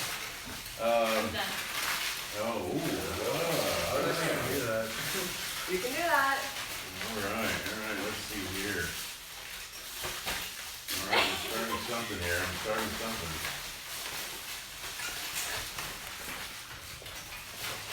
All right, so we got something going on here. Everybody's working through something. This is interesting. I love seeing these new processes. Okay, how we doing on time? All right, we got All right. 15 seconds. 15 seconds, you're almost there. 18, 18. We might need to move our 14, signs 13, just so we can show 12, our 11, visual 10. audience. 9, 8, 7, 6, All right, Andrea, come on. 4, 3, 2, 1. All right, Time is up. good. Okay, oh, I guess we gotta put it out there, right? Okay, Yeah. good, fantastic. All right. So if I know someone that. would like to just Well, do you? describe what you made, why you made it, and maybe how your thinking changed even while you were creating your model. Billy, I'd like What'd to you hear make? Why'd you yours. make it? Yeah. Okay, so my initial thought process was that what I'm gonna do is I'm gonna take this piece of aluminum foil and I'm gonna try to just express my creativity, because I think that's what's the most important part of fine arts in our education, is it gets you to express your creativity. For example, when I made this, I didn't exactly try to go for anything specific. Like, for example, people might think this could interpret different things. It could be a fish, it could be a banana, you don't know. Everybody thinks different and everybody has their own creative sense, and that's what I'm trying to represent here, Oh, yeah. is that the fine arts is what brings that out, and when we bring that out, we can incorporate that into whatever we're focusing on in our education. Wow, there you go. Fantastic. So what is that, though? Whatever you That's want it to for be. you. Oh, very nice. Very nice. Oh, art interpretation, love it, fantastic. All right, what do you got, Andrea? I tried to do a music note, but I couldn't. A music note. Yeah, Okay. I couldn't do it. So Do you you need play a little an more time. And what is that? What does musical note represent for you in fine art? How does that represent the value of arts and education? Music can you can express yourself through music, and music is a way of art. And Do you play music?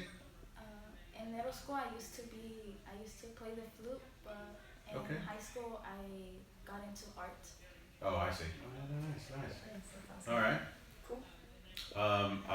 I guess I can go next here. Yeah. So, art is an explosion Oh, of creativity. I did not think of That is an explosion. But you thought it was something else. I was curious what you I thought it was a brain. Yeah. Oh, yes, It's it's a a brain. It's your growth of your brain. That's exactly what I was going for. Yeah. I like your idea better. That's good. But yeah, it's tough. Now, I will say, not to interrupt it, but here at NHI, we promote that critical thinking Yeah. a lot more than sometimes other organizations do, to make you think outside the box, to make you actually think. And so I still think in a large sense that public speaking is an art form. Yeah. It is. There's an art to it, right? To incorporate and pull your ideas in simultaneously, letting them come flow from your mouth in order to rhetoric. That's what we're learning about in English right now. Ah, hey, Rhetoric. always learning. That's a great school you go to. I like that. What do you guys have? Allie, what do you have? Mine is anything that you want it to be. He stole my explanation from my brain. But basically, from my brain, because this could be the brain before art, while this is the brain after art. Ah. Boom. Or this could be the world, because art is the world. It's everywhere. Nice. That's pretty. That's nice. Art is all about interpretation. Sloan, what do you have there? This is. Well, riffing off your idea of how important it is to really help our kids to think critically, we know in these kind of model making activities that we are requiring kids to really build on the schema they have about something and to transfer their understanding from one symbol system to another. So they might have learned something in text, they might have learned about the Industrial Revolution in text, but if we are getting them to create a symbol that represents the Industrial Revolution, they're having to analyze all these different parts about the Industrial Revolution and synthesize what is most important to communicate about the Industrial Revolution in one symbol, and then be able to speak eloquently about it. Yeah. And when we ask kids to transfer their understanding from one symbol system to another, the research shows it's 1.7 times more durable. So kids are going to be able to retain that information, and they'll have created more neurosynapses to neural pathways in order to retrieve that information and remember what they created and all the explosion of ideas that came from that creation. So this was sort of the connection, more of neural pathways in the brain. And then this sort of sea of everyone can do this in the classroom. Every teacher, I feel, has a responsibility as an educator to teach our students creatively.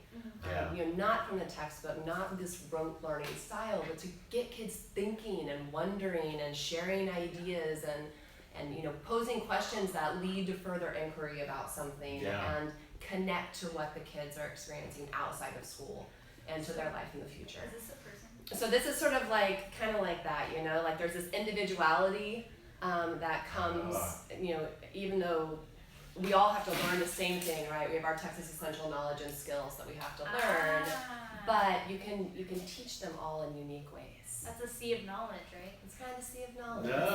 It's the foundation, it's like it's a the little boat. baseline. Oh, I it could be a see boat. it. It's a boat. All right. And now, and so I guess let's play a little bit of the devil's advocate in the sense. So because that's important to look at all sides. I think in Texas there's a large focus on sports, right? And in obviously those people that create those decisions, the inclusion of sports, that it is an inclusive portion to some extent, that where people can be a part of a team, and that uniqueness of working within a team gives you that. Billy, do you do any sports related activities? Yes, I do wrestling. I've done football. I've done baseball, basketball. You name it. Yeah, but you're doing this too. You're in this organization, NHI. Yes. You're doing debate. You're doing public speaking. Now. Yes. Okay. I think it was Ali that said it. Or was it? You said it. You said public speaking was an art form too. Yeah. I believe that sports can also be an art form. Yeah. It's all about your interpretation. And I learned different things from here at NHI, wrestling, maybe music class, art class. I learned different things everywhere from all different art forms that help me interpret what I want to be in my future. And healing actually does history through sports, doesn't it? Oh, yeah, totally. So that's incorporating some people's art form, which is sports, Yeah. and making it a learning process. Oh yeah. I don't know if anybody, if you guys heard of Jelly Jam, you don't, right? See, I'm with it. I'm cool. It's a group of young high school kids that are playing basketball in the Bronx, I think, or is it even? Either way, it's in New York. It's in one of the boroughs, but they have this huge following on YouTube, and it's become because of the fact that they call it jelly, the way that they shoot the ball. There's a unique, style that nobody's used before. It's very artistic in a lot of ways, right? And so I'll agree with you in that sense. It's the problem of just saying one or the other. It doesn't have to be one over the other. I think that's where we're at, and stuff. But I want to add this because I'm kind of curious to see, Sloan, what your opinion is on this, because as well, obviously, everybody else, feel free to jump in. So I've spent a lot of years in the arts. I love the time that I spent there. I'm not out of it by any means. I like my work to still mean something, to have a direction. And I also know that there's sometimes where I just want to create something for myself that has nothing to do with anyone else. But I always fear, and I'll say this, and I don't know if any of my friends are online, people I've known, colleagues over the years that did a lot of acting with me for years. I did a lot of improv acting for 18 years. But anyway, point being is that there's a lot of people in those communities that that still need feedback from the art that they create or the arts that they participate in, that they're needing feedback. But yet at the same time, there is no goal or direction, is what I feel. Yeah. that's sometimes where I feel, and that's weird because I'm a huge advocate for the arts, but I sometimes feel that teaching open art in the sense of just be creative, where is the balance, or is there a balance? Yeah, that's an interesting question. I think that in education, in public education, there are very specific skills that art teachers have to teach, right? Right. But like Allie was mentioning, there's just so many different ways you can teach them. And I think that I do hear what you're saying. Is anything art? You know, it's kind of well, and even since anything can be art, but do you need other people? There you go, exactly. But do you need other people to validate that? There you go. I think it goes back to the purpose, I guess. Yeah. You know, if the teacher has given an assignment where students need to make sure to show three-dimensional aspects and shadow, and the student doesn't do that, then they haven't achieved the artistic goal. That's true. And also if you're learning something from the process, that's kind of the point. Like if you're using art as a way to learn something, even if the art isn't good, but you're learning it, then you're achieving your goal. That is so right on. It is. I think art as a process to understanding something is so valid. And sometimes you end up with something that makes no sense in what it looks like. And I've had that experience many times in the classroom where students have created something and I, as a teacher, have no idea what that was. But the student can explain it. And perhaps a student that wasn't very verbal, you know, and a student that couldn't write, but could show understanding through something visual. Yeah. And can explain it now because they've gone through this thought process from, you know, drawing something or making something that allows them to express that. Absolutely. So yeah, I think sometimes it's important for that outside person to validify that art, if that's the purpose.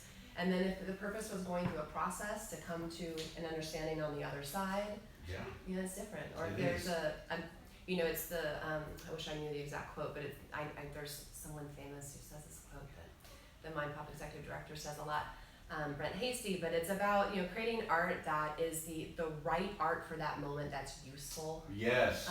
And that is very often, you know, art that is, the public considers whether it's useful because it's you know, iPhone that we're all going to be addicted to, or it's just useful for the individual. Useful for the individual, absolutely, or useful for the community. You know, it inspires, or it gives a message that we don't need to, we can't forget. You know, or and I think there's something there. I don't know, you know, as far as education-wise throughout, but I'm a big proponent in a purposeful decisions in life, you know, are good, and also dabbling is good. But if you're gonna dabble in something, go for it, right? If you're gonna, that's the whole thing. It's like it's that occasional, and that's always the fear, I guess. But that's with everything, not just arts. That was me with NHI. Right. I was like, I'm gonna dabble in this. 2 years later, head coach. That was definitely you, because when you came on, it was like, I don't even know if I want to do all this. It's not gonna happen. And here you are. Here you are, still jumping in on discussions. Thank you, Andrea. So absolutely, but no, I think it's massively important. And so NHI, we have a definitive belief in teaching critical, analytical thinking, right? That it's something that we do feel that the education system is leaving out. That there is a lot of just do this, everybody keep your mouth shut, finish that paper, here's what you do. Zero critical thinking. You memorize stuff to pass tests, to go to college, to pass tests, to graduate and get your degree. Right? Whereas the colleges, though, are also now getting to the point where they feel, and they're looking for individuals who actually analyze and critically decide things. Socratic seminar, or Socratic discussion. Oh, of course. Well, don't talk about Socrates. I mean, I love that guy. All right, good. But exactly, the Socratic method, right? You know, and those processes where you decipher what's happening. More and more colleges are using that and advertising that that's their teaching method. Yeah, and NHI has really been pushing you guys at this age to start thinking. And nobody got to see it earlier. We started early, and we were here at 7:30, but we couldn't get up and running immediately. It took us till 10 because there's a lot of mechanics and technology that is revolved around putting something like this together, using multiple sites, cameras, links, downloads. It was a lot, and then you know, to have this thing running here the whole time. It's really kind of cool that we have all this technology running simultaneously. We brought in a specialist from your school. Yes, Augusta, who's doing a fantastic job. She's amazing, and doing the filming for us here. So, but that was really cool as an adult to step back and watch you guys. Yeah. Like, you know, when you're here, like, you know, I love to step back and see their minds. Like, I got this, and they're Yeah. running through scenarios. I want to ask. Yeah, please do. Last NHI, their learning method is focused on an immersive disruptive learning (IDL), and we use it all the time in training to train you guys. Do you guys recognize that learning style, and was it effective for you guys? Because I know that we did that with you guys last year. And do you know what I'm talking about? It's like the kind of things where you give a speech and we like interrupt you and. No, I know what you're talking about. I think I recognize it subconsciously. So like whenever somebody's doing it, I relate it back to NHI, and I take that experience and I incorporate it in what I'm trying to do. So I do recognize it, but I don't think I intentionally use it a lot. Yeah. Everything that I've experienced with NHI just comes again like subconsciously where I incorporate it into what I'm trying to do. Yeah. And do you remember that? Now, it's not your fault. You came in much later, and we were like in a rush to train you. Yeah. So a lot of the kids get about 2 months of training. She got like 2 days of training. So she got the intense, all right, sorry, I wish we could help you critically think, but you just need to focus and get this done, right? And that's life, right? Life does that to you. But in total, you know, it is important. You know, arts, it's massively important. The idea of being individualistic in your creation. Yeah. I see that in all of you guys. When you guys do work here, every single one of you is different. And we have to train you in different ways. Not everybody can take the same training. So it allows for a creativity for me that I was able to even walk away from a lot of the art stuff that I do, because being able to critically analyze what we need to do for each individual and every single thing that we do here, it's artistic. Yeah. It's an art form. It really is, you know. We play in that realm, and it's so important. So I'm glad that you guys are going to schools where that is incorporated. I think it's fantastic. And Slum, all the work that you're doing with everything that you do, please keep doing that, because that's great. That's fantastic. But thank you for joining us today. Any final thoughts? Anybody want to say anything? I'm just so impressed with everyone I meet from NHI. I'm blown away. I'm blown away by how much my own daughter has grown, and everyone, the eloquence, the critical thinking that goes into what you say and the way you say it is incredibly inspiring to me. So thank you for everything. Thank you, absolutely. Thank you for joining us today. Your daughter's amazing. Our new 2017 head coach, Allie Wade. So, but thank you guys for coming around. I appreciate it. Hey, here's some parting gifts for you there. You can take that with you. We got a new panel coming, really cool and really awesome. And while we're doing that, let me just go ahead and get an update here on what our grand totals are, because it's always fun to see what we're doing. This is a fundraiser. For those of you who are watching online, we are raising monies for this organization, the National Hispanic Institute of Austin. And currently right now we are at $1,585 raised so far. It's been a good day. It's been a great day. We're going to go ahead and keep that going and stuff. So where have you been? I haven't seen you forever. I love doing that to you guys. We have a new panel of students. These are all sophomores, which is great. And they're going to be jumping into a subject. What's the subject matter we're talking about now? What are we talking about today? We're talking about guns in school. Whoa! So we're switching gears. Guns in school? Mm-hmm. Wow. I did a lot of research today, but I don't know so I'm glad you guys are here to discuss these things. That's great. Can you guys go ahead, don't tell us the school, you don't have to tell the school, but what grade you're in, obviously we already know that. How about just your names? Let's just go ahead and introduce yourselves again. Thank you, ma'am. I'm Bella. I'm Marisela. I'm Samantha. I'm Trey Gonzalez. Trey. All right, cool. There we go. So this is it. This is a scary and subject matter, I would imagine, right? You guys feel the same way? So let's just start from the basics. You know, do you guys know what currently is the law as far as what's allowed on your campus? Do you guys have signs that tell you anything about guns or guns related to your campus? Mm-mm. Nobody's seen anything. Okay. What about around the football games, around the stadium? Trey, I'm hit up Trey because you go to the you're definitely involved in some football and stuff, right? I'm involved, but I don't really get to see it since I'm usually You're on the playing. field, You're so- busy. You're busy. I understand. So It's okay. It's okay. So, but yeah, this is one of those touchy subjects. Now the question is this, right? And it's been brought up even here in Texas as to whether or not, on the fear or the possibility that somebody might attack a school. Well, let me ask you this: do you guys think about that? Does that ever scare you? You hear a lot of stuff on the news, in the media, social media as well, you know, where you hear stories and people leave, you know, questions about or talk about somebody doing something violent in your school. And parents, it is a terrifying thing to think of as a parent, right? There's something happening.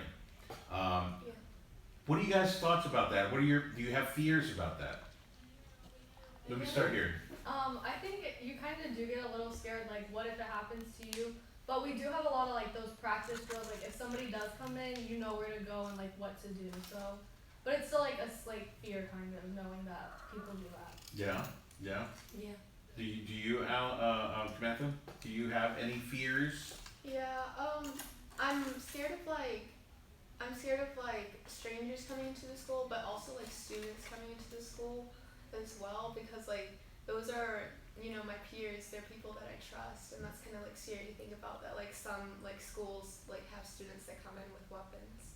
Yeah, absolutely. And you go to school, don't tell us the name of the school, but you go to that all-girl school? You do, you too. Okay, that's that number 18 one that we talk about all the time. It's a great school. We'll name names here in a little while, but Trey, you go to a different ISD than the Austin ISD. You go to Round Rock ISD. yes, sir. How do you feel there? Is it something that your friends maybe have talked about, or anything that you have thought about? I mean, a couple weeks ago, one of the schools went on lockdown, and I was kind of thinking, like, if I was in that situation, it may be better to have like teachers or staff that are carrying guns instead of like hiding in classrooms and you're just waiting for them to show up and maybe pop up, and like it takes a little bit for the cops or someone to come and help you. So if we had maybe some weapons on campus from licensed people, it would help out in those situations, maybe make the students feel a little safer. Yeah. Yeah. And this is the discussion, right? This is the discussion that they're having around the country. There's a mindset. Hey, we're in Texas, right? A lot of us were raised up around guns. You know, I had a lot of hunters that I knew growing up, right? There were a lot of guns around, and it was all done very well. You know, as far as the people that I knew that had guns. Mm-hmm. But there are other situations. The fear, of course, is that you incorporate and you add more guns into the school, that it creates this element of a world where we're surrounded by things that actually end people's lives. So that, so that's one side, but your aspect of what you're saying is, hey, if somebody came in, it would be nice that other people were there to immediately take the situation out so that you don't have to hide for 2 or 3 hours until the police can figure out what they're going to do. Let's talk about our opinions. It's okay. Those opinions let's just open it up. Well, I know some of the schools, like in our like district at least, have like cops at the school, which I think is like a safer thing to have because the cops like are trained with that kind of stuff. But some of them might not, so that's a little different. But ours does, so if there was ever something like that to happen, like they know what to do about it. But you still have to go into lockdown. Yeah, I know. Yeah, that happens. Sam? I feel like I understand like how it would be more convenient like for teachers to have like weapons on them in case of an emergency, especially like in rural areas where like there isn't like a police force like near them.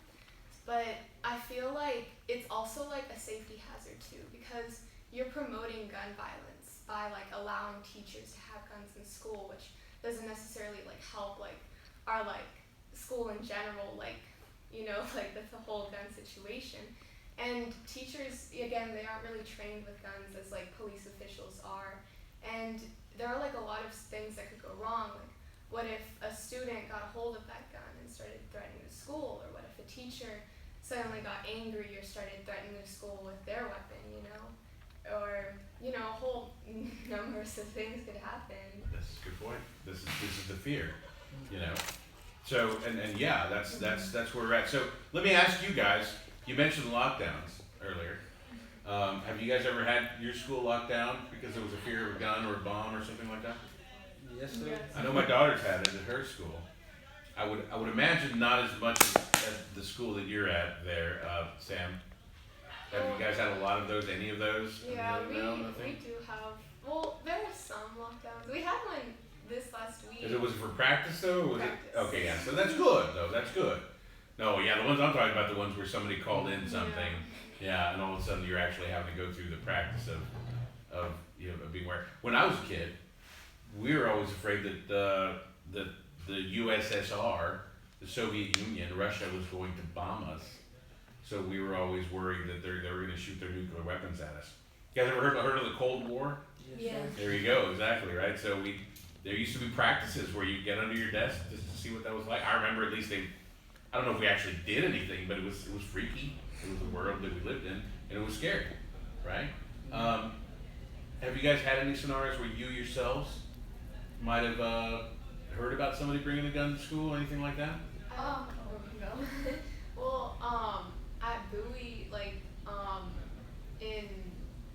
towards the beginning of the school year, there were someone wrote this threat that they would bring a gun to school on this certain date, and so then but the school didn't really take any action. They kind of just blew it off, you know. But a whole bunch of students knew about this because it was written over things, and people were scared. My friend, her sister goes to Bowie, and she was talking about how her sister was scared to go to school, and she was didn't want to go, and people, she was oh, I'll pick people up and take them home so they don't have to go. I don't really know what happened, but I just heard about that. Yeah, it's a little freaky, a little scary, obviously. But is it something that you guys think about all the time? I don't know, Bella? No, not really. It's okay if you don't. I mean, I do, because I lived in,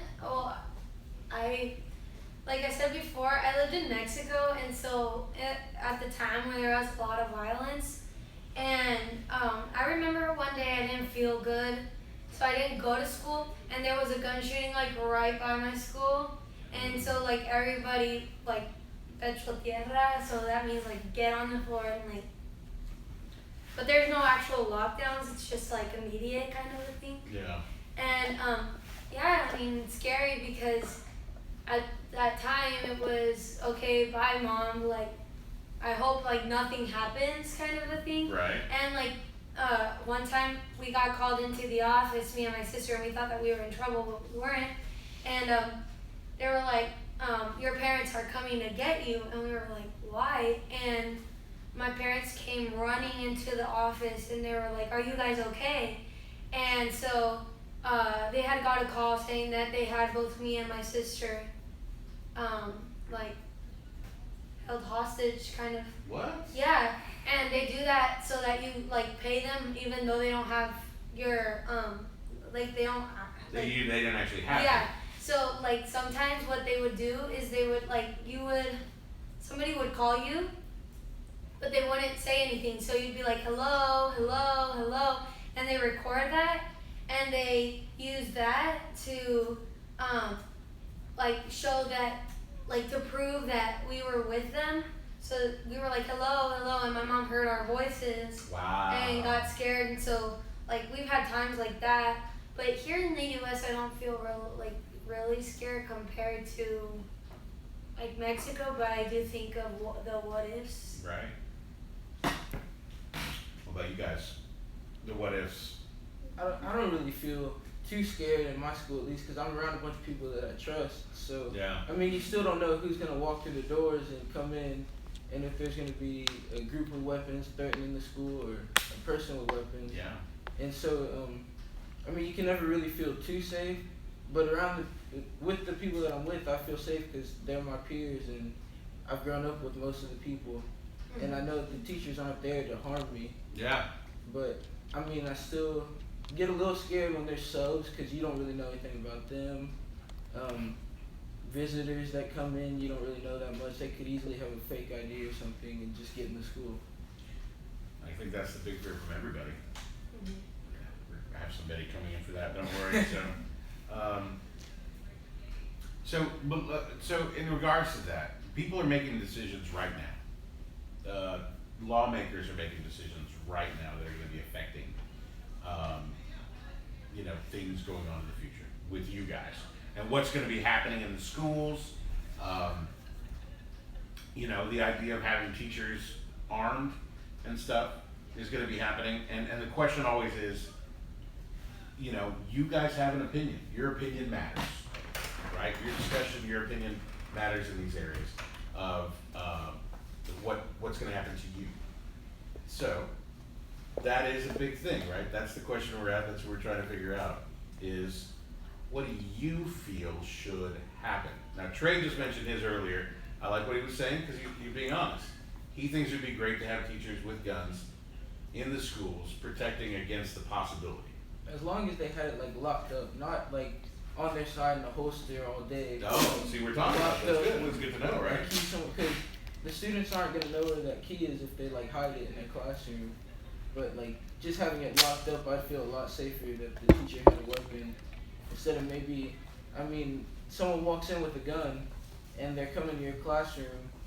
You have a bunch of people with just their fists or maybe with like a hammer or something, but who's really gonna win that? You have someone that can shoot at a distance and someone that has to get real close to them in order to, knock them out, take them out, whatever they have to do. Yeah. Well, our teachers, like if we were to ever be in that situation, our teachers have to get in front of us. Like in the situation, it would be the teacher before any of the students. Well, so there's a good question, right? Teachers are not in law enforcement. They didn't choose to become police officers, right? The idea that there's school that is basically saying you need to put your life in front of the kids. I don't know if it's actually told them to do that. It would be hopeful that they would, right? If somebody came to the door, I would hope that I would have the courage to jump in front of and put you guys behind me. But nobody ever knows until it happens, right? Yeah. Most teachers have and done that, right? In scenarios that we hear about. I don't think I've actually heard of a teacher running away and leaving the kids to be attacked in any scenario. So, because it's a tough decision, We hear about these heroic teachers who have in these scenarios, laid their lives down for their kids, the students. It's a touchy subject, and I wanted to touch about it, and I wanted to talk about it because it does affect you guys, right? This is something that affects your world, that has an effect on everything that's going to happen to you. But let's talk about safety in general in schools. What do you guys feel? Now, here's the thing.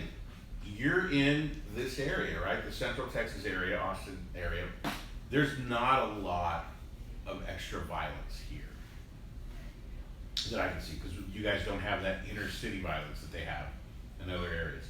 But do you feel safe currently, even if it's not just guns, do you feel safe in your school that things aren't going to happen to you? And Trey, you're a big guy. I'm sure you can take care of yourself, right? So yeah, nobody's going to mess with Trey. We appreciate that. It's all good. But what about you guys? Everybody else, even Trey, even you, obviously. I don't know. I really don't worry about it that much just because it's not a matter really anymore since there's so much access to weapons if it's gonna happen as to when it would happen. Like when my kids hoping I have kids are in school, what if they get attacked? It's still like parents are worried about it, and you just never know who's around you too much because a lot of people act different around their friends. Yeah. And they could still lash out at some time and it could cause violence. Because I remember in middle school, a kid had brought a gun to school. I don't know if I don't think he was threatening the school or anything, but he had a gun and you never know what he could have done with it. It got taken away from him, obviously. But it's just scary to think about what people have because you don't always know if someone has a gun in their backpack or on their side and behind their back under their shirt. Now let me ask this, because we have the luxury of having Abella here to talk about her world in Mexico. But did you guys ever have any scenarios there with kids or talks about kids coming to school with guns?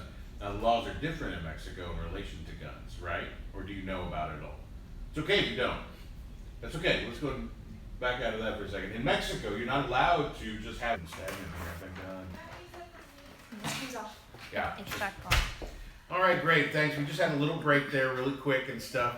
We're gonna double check a couple of things. I don't know if you guys were knocked off completely, if we still have people. Oh, good. We still have people watching. We should be fine. The URL should have stayed the same. So sorry, we just had a little break.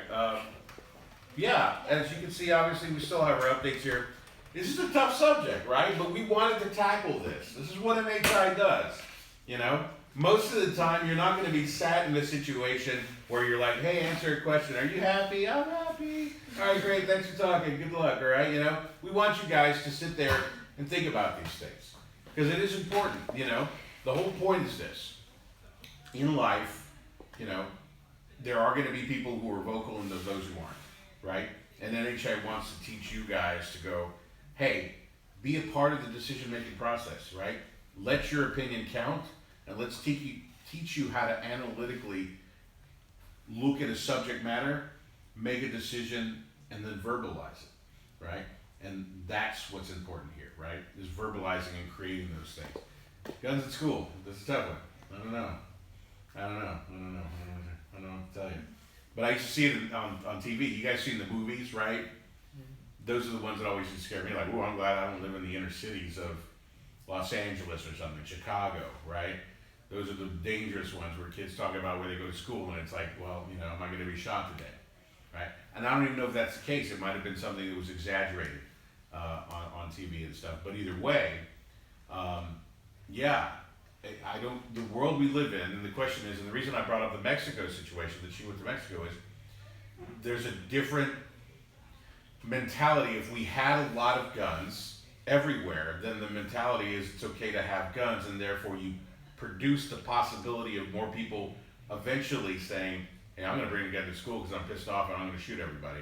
As opposed to a world where not everybody had a lot of guns around them, and therefore it wasn't even a thought process in their mind of saying, oh, I'm going to grab a gun and kill everybody. But I think we're already past that point. Guns are in everything now. Let me ask you guys a funny thing. You guys talk openly. Parents, I'm sorry, I'm apologizing already to what I'm about to ask them, but do you guys feel, and it's okay, please answer honestly if you can, that you're restricted in the TV shows and movies that you watch if there's too much sexual activity? Are you restricted? Are we restricted like, better not watch that at all? Rated R movies of that nature? Were you restricted when you were a little younger? Yes. Okay, Yes. good. How, I know the restrictions. I have a daughter who's also their age as well. So we've released, and exactly like your parents have, we pull the restrictions back. I'm like, okay, you know, you're old enough to understand this thing. Right, it's good, and it's up to the parents. Still restrict me from Yeah. Do Yeah, they? my parents restrict me. Like, not as much as they used to, but it's still like, can't watch that because it has some. Oh yeah. Don't ever watch Game of Thrones, kids. No Game of Thrones. Nah. No Game of Thrones. Ugh. All right, very good. But yeah, so you guys are still restricted in those ways for the extreme stuff. You know, that's why I mentioned that TV show. But that's good. I mean, obviously that's good. But let me ask you this: at what age did they restrict you from watching TV shows where there was violence and people were shot constantly? You don't remember that time, right? You don't remember that restriction, right? And it's not just here; it's around the world. That we live in a world, not just the United States, but a society where gun violence is not the thing that we're afraid people watching on TV. Like, oh, somebody got shot. Oh, that's fine. They got killed. Oh, it happened, but I'm not going to restrict you from it. Ooh, but don't watch anybody doing the bad things and stuff, right? Because of the fact that we're terrified. I don't know why we're terrified of that as people, but we are. You know, because we worry about your future, but it is the most natural thing, and it's not restricted in any way in most countries, right? So, what is that? So I know I'm going deeper here into the thought process of, you know, the gun world that we live in, and that's okay, just as long as we don't talk about sex and stuff, because I gotta restrict that. It's weird. Okay, good. Have you ever thought of that before, that concept? No, I'm sure you haven't, right? But these are the thoughts that, people wonder. It's like, why are we doing that, parents? I know a lot of parents are watching right now. Why aren't we restricting all the violence that we see on TV? Wouldn't I not want my daughter to see somebody getting shot and their head blown off, as opposed to, I don't know, maybe somebody having a sexual relation on television in some form or fashion? Even just saying it, everybody's like, oh, he's talking about it. Oh. Right, exactly. Like, so what do we got? Well, I was just thinking about... This is by the way, this is our camera person, right? He's going to be jumping into the discussion. I'm glad you are, Gus. Please go ahead. Guns represent freedom for Americans. Okay. And sex is this taboo thing that we don't talk about. So when you're looking at movies, when you see violence, gun violence in movies, it's a celebration of our freedom. That's why people don't think it's bad to watch or show children, because it's like, look, this is your power and your freedom as an American, and in lots of other countries where you have increasing amounts of freedom. So I think that's why it's okay for kids to see that. That's why society has accepted gun violence. Ooh, that's a good point. That's a cool angle. And that's kind of around the world. Like this, it's an exclamation of freedom. Now, there are a lot of people from the San Francisco era of the 70s who would feel also that it's also an exclamation of your freedom to be openly happy about your sexuality and your sexual being. But that didn't catch on as much as the gun portion of our world. Yeah, or it's catching on just now on like television shows where you have more sex. It's celebrated. Or like when you're showing females having sex or getting from a different angle that's been oppressed, then it's start now in the modern day. It's starting to be celebrated more, or shown more. A TV show gets praise for showing sex, and that's probably always happened for violence. Yeah. Yeah, it's true. But that's more at a more subconscious level for violence. True. And I think violence has gotten worse on these shows. Because I do remember an era where even in movies, people were shot. There'd be a little bit of blood, but it was more like they would get shot and they'd just fall to the ground. You wouldn't actually see like these huge blood splatters. Now we're like, no. Let's show everything, right? Does anybody watch Walking Dead? The Walking Dead? Yeah, exactly. I mean, that is one of the most popular shows on television. It is part of our family night, I will admit. Family night at the Gonzalez residence is revolving around a lot of shooting and killings, right? So it's just one of those weird things. But they are some violent shows, and obviously it leads to a world where those things are more prevalent. What's happening there. Anyway, I just wanted to kind of touch on that, guys, and kind of get your opinions on it and stuff. See where you're at, though. But in the world that you live in right now, feeling good? You don't only see it through TV and movies anymore either. You always, you'll hear stuff on the radio and it'll just be glorifying, sexual interactions and killing people, threatening people's lives on the radio. And, it's just weird how people let this... I listen to it. I'm not going to say I don't listen to it. Yeah. But how people allow this, and people are making a bunch of money off of talking about how they had sex with a bunch of girls or with a bunch of guys, and then how they have guns and how they will shoot someone if it comes down to that. So you're talking about social media too? Is that what you're saying? Well, social media and music. Yeah. And you're right. It's just all around us. Yeah. Yeah, and in music, in a lot of rap music, they talk about that stuff too. Yeah. I won't go into that. But No. Well, the violence is there. The funny thing is, and you're right, you're touching on a great subject. I know we're about to close up here, but isn't it funny, though, that people get upset when you talk about violence in music, right? Guns in music, like, what are you doing, right? But we've been talking about, we've been talking about sex in music for years, and nobody's really been doing it. You guys ever heard of Elvis Presley?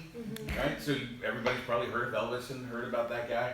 He used to come do this dance where he moved his hips, and oh my gosh, the parents at that time were like, what the hell is this dirty stuff going on TV these days, right? That's what happened back in the day with Elvis. But the funny thing is, we don't have the same anger about violence on television as we do in songs. Isn't that weird? We're actually more upset about language. As parents, oh my gosh, I can't believe they're using that language on this television. I mean, they could kill somebody and shoot them, that's fine, and the heads could blow off and boom, hit that whole wall behind me, right? As long as they don't curse when they're doing it, I'm okay with that. I don't know. Yeah. I know it's a long way to go with the guns in schools, but you know, as Gus was saying, that's it. That's it's a society that we live in, and it's a pride that everybody has their own prides in different areas. I think that's a great point, Gus. So yeah, there you go. Well, cool. Well, hey, thanks for being part of this. Anybody have any final thoughts on this? Anything you'd like to see for the world or yourselves? Okay, Tom, that's quite all right. That's all we have. But listen, I just want to double check and see before you guys leave, what is our new amounts here? I know that we're still bringing in money. There we go. I don't know how to use this machine. You know these. If I keep mentioning that, so. We're still looking at $15.85. It's great though. It's a great number. We still need more donations to hit our goal, guys. So any little bit counts. Crowdrise.com. You can see the URL down at the bottom. Go on there. Donate $5. Donate $10. You know, do something small or go big if you want to, but don't feel obligated, guys, to put in the big, large amounts. We just need everybody jumping in, helping out and stuff. So that's what we're trying to do, and that's the world we're living in right now. Great. Anyway, thank you guys. Thanks a lot. We'll see you in a few. All right. Cool. Yeah.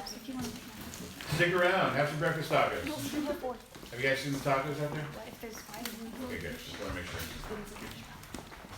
That's fantastic. So we got a new group coming in. Yay! Awesome. This will be fun. A slightly older group. Whoa. And What is older. that? Is this the gender gap? Fantastic! Talk about perfection. All right, so good.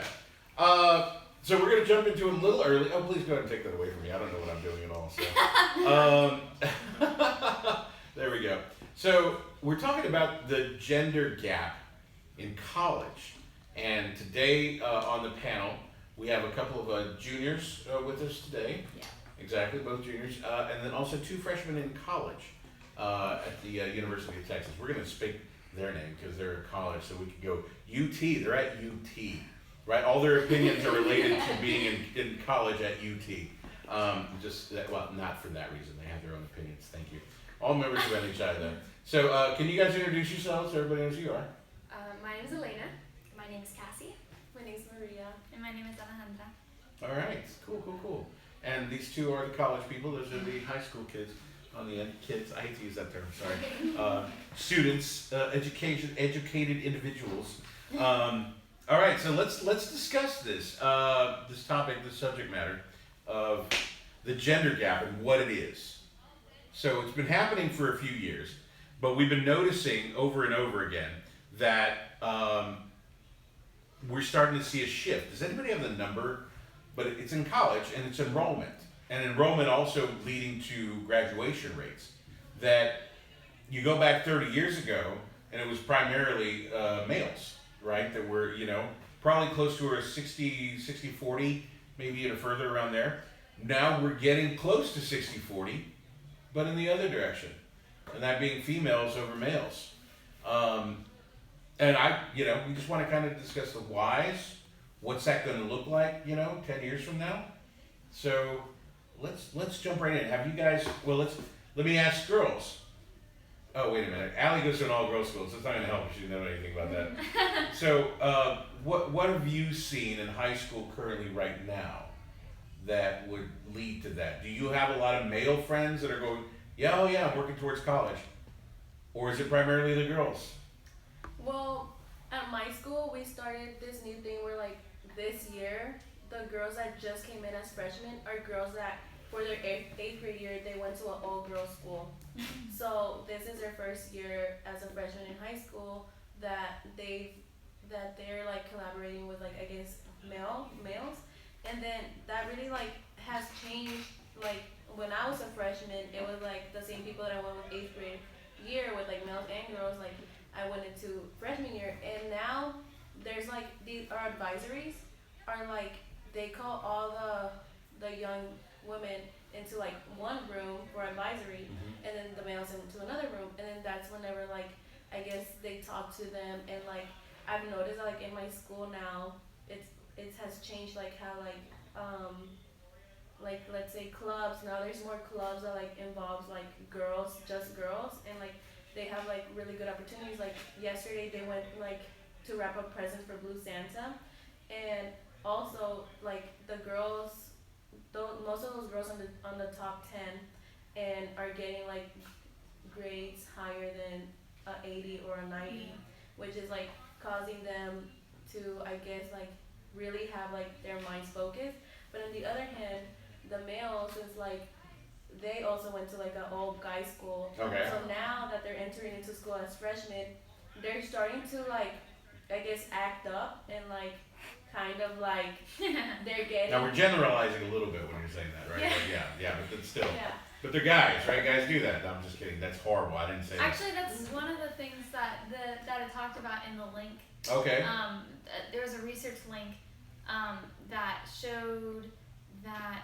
Do you know more? I know that it was brought up, but do you know the actual statistic? No, I do not, but I know what you're saying, how like stereotypes and stigmas against boys like hinder their development and academics. Yeah, and the research showed that that the gender gap in college is largely affected by the shifting family structures because now more than ever there's single parents raising kids where there used to be two parents raising kids, and so it was shown that boys are much more affected by this than girls, especially because it is typically the male that is absent from the household. And so when they don't have a father figure, it has a really, really big effect on them more than girls. And so that's why girls are more likely to succeed in school, and therefore they're more likely to go to college and graduate from college, creating this gap. And so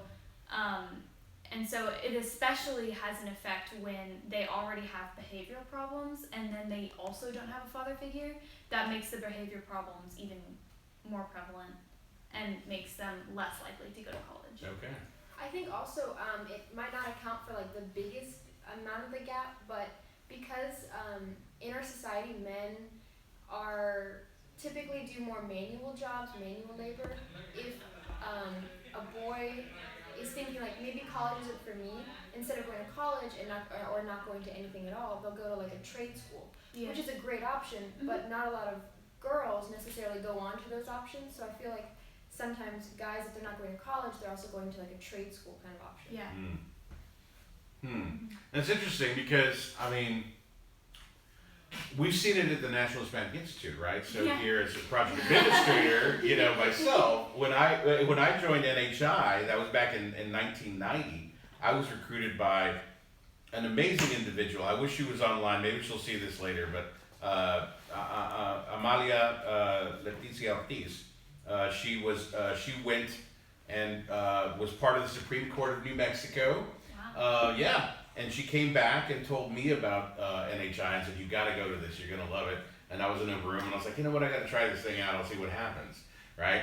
26 years later, here I am still volunteering for this organization. So thank you. I call her Amy, that's what we used to call her, or Letty, I'm sorry. She's called by a lot of things. Amy, what are you going to do with your life? Figure it out. She's a very well written, I just have to say, because NHI has always recruited a lot of people. She's like one of the most significant slam poets of the Latino community, and she's been on different national programs that you've seen on television as well. And so she's got a lot of stuff that's written out there. By all means, everybody look her up. Amalia Leti Ortiz, Leti Ortiz. So yes. Anyway, but going back to the discussion at hand, when I joined at that time, it was a lot of males in NHI, and there were maybe about 30 to 40%, and I'm exaggerating at 40, females. Yeah. But now, especially in Austin, I mean, it's boom, right to As the you other could side. probably see in this seed talks, it's like Yeah. mostly girls and then a few guys. I mean, this is part of our management team within the organization, right? So it's straight. I mean, obviously we talked about Allie earlier as head coach. Cassie came from the program in South Texas. Call me Cassie. I'm sorry. Can you go by Cassie? Yeah. Okay, that's okay. I don't want to offend you. We're going good. Good. But Cassie was part of the South Texas program. Doing her work now. She's coming and helping with our organization here locally. Maria helped out with our coaching last year as one of our coaches. And of course, Elena here is our assistant project administrator. I don't have a lot of males anymore. Where's Chris? Gone. That's an extreme thing. But I will say, and it's important to say this, is that it's been great. You guys, the point being is that there is no need for male or female. I just think people are good at what they do. Yeah. And you It guys doesn't have to are. be gendered, yeah. It's not gendered. It has nothing to do with gendered. But I will say, and so obviously the promotions that have happened with the organization, if somebody would walk in, they're like, all you promoted are females. I'm like, but they were the most talented at the time. Yeah. At the same time, I'm only going to put in people that are the most talented. I could care less what their gender is. I do feel like, hey, we need some males applying because if we need to integrate a few of them here and there. We got some good ones out there, but it is important to keep them in the loop. Well, also another thing Yeah. is girls in NHI tend to seek out the leadership roles more than the males. The Yeah. males are involved and they love it. At programs there are just as many guys as there are girls. Yes. And that's what I've seen. But when it comes to coaching, guys are less into the planning, leadership side of it, and they're more like, I'm here to coach the kids. I'm here to, just tell them what mock trial is and how to give a speech and stuff like that. And we're a more broad sense of. Yeah, I don't have enough analytical minds on the male side. You're right. They want to win a tournament, right? Yeah. They want to get in there, and there's this, tough portion here, competitive edge kind of stuff. Yes, we have people fixing this. Don't even pay attention to what's going on. I didn't Thank see. you, Gus. I I don't see anything at all. But that's NHI, and that kind of leads into the world that we're in right now when it comes to college. So the question is, so let's go into that a little bit. You guys are seeing that. If you're going to be going into college now, there's not going to be as many males Yeah. joining the ranks of college as much anymore. It used to be that girls could go, and I'm going to go back like 40, 50 years. Hey, you go to college, meet yourself a husband, you're pretty much set for life, right? That's the way it used to be in the old days, right? Get your MRS, as they say. What is that? It's when you go to college just to get a husband. Oh, is that You get your MRS. Ah, I didn't Okay, even while know she's that. here, shout out to our film. Oh yeah, Yes. did you see her? If you saw her, that's Gus. You do a great job. Fantastic. I know when you Really think of appreciate her. your camera person, I say Gus, you're thinking like a 50-year-old guy. Gus, make sure that thing's focused on me. But as you can see, the young lady who is fantastic at what she's doing. So thank you again, Gus, for helping with everything that you're doing. Augusta, a beautiful name, beautiful name. So, okay, now getting back to what we're talking about, though. But there you go, right? We have Gus working the camera, but it's a female. It's not a male. Do we have any males here tonight? No, there were a couple around the panel. Right? Patrick should be showing up good. Fantastic. I know we're going to have Chris Ruiz because I don't know. That's all right. Where is he ever? Where is Chris Ruiz? He's Who watching. is Chris He Ruiz? knows he's watching. Are you there, Chris? Are Fantastic. you listening? Let's not talk about Chris anymore. Are we going in a direction that's good for? Hey, let's talk about America in general. If we keep going in this direction, and I don't see anything changing at this point, what does that do for our future moving forward? Because right now we still have not elected a female into the presidency of the United States, Or right? vice president. Or vice presidency. I think it's interesting because again there are in most colleges or in most universities there is not a huge majority of females there, but sometimes it'll be like 52% female and 48% it's like male. slight. It's just like a tiny edge, and you don't see that necessarily reflected in the Senate or in the House of Representatives, where a lot of times it'll be like 60 or 70% male and then like a tiny percentage female. And of those females, sometimes they're from more liberal states, or it's not always very, very well represented, which is very sad because as you can see, females have the capability and the capacity to do so much, but then when you get up to higher points of office, it seems America doesn't want to recognize that just yet. Yeah, and it's really interesting to me that there has been a minor gap, like you said, in college where females have the higher percentage. And that's been there for a while, not too long, but since the 1980s actually. And yet still males vastly dominate science fields, technology, engineering, and math fields, which is, you know, I know that because I go to an all-girls school and that's what they tell us. And it's true. They still dominate politics and they still dominate all those technical fields. Actually, Cassie and I are both in the College of Natural Sciences at UT, and I know you can look in orientation. They would sit us down by major, and we'd be like sitting, like the public health people sit here, and computer science sits here. And I always looked around just to see, like, is that gender gap real? And you look at computer science, and it'd be like 2 girls out of like 40 people. Yeah. And then you look at public health or human ecology or like human development and family sciences, and it'd be like 1 guy. And he was just like there because he was undecided or something, maybe. And then you look at like chemistry or biology, and those are pretty well balanced. And then sometimes like you look at engineering, and then within like civil engineering, I think like mechanical engineering, some of the engineerings they're more balanced, but then there are other engineerings like I think electrical engineering. This is not accurate, but I know that in some engineerings it's more balanced, and in some it's very unbalanced, and there's definitely a majority males. What have you seen, Cassie? I think like looking at it in a positive light, there has been definitely social norms being broken, like very old social norms, like women, you know, deserving to be at the house, or not deserving, but like you know, Expected to be. expected, to have like domestic roles. Right. But so I think there's a lot of things being done to break those, and a lot of like organizations. Like at my high school, there was like Girls Who Code. Yeah, who recently, my friend did that. Yeah, who like a girl who Oh, started yeah. up that kind of organization in my high school, and it was nice to see that. So I feel like there's a lot being done, and like I know at UT they have women in medicine groups, so it's like I know that there's like things being done like at the high school level, at the college level, to like bring girls back or more into that those kind of fields. So, for sure. That's a good thing. Yeah, I think it's really good. I wonder, and that's what I love about NHI. And I know I keep tying stuff back to NHI, but it's important because of the fact that there's not a lot of organizations, and you guys got to see Ernesto Ernie earlier, the director of the organization, come in and talk.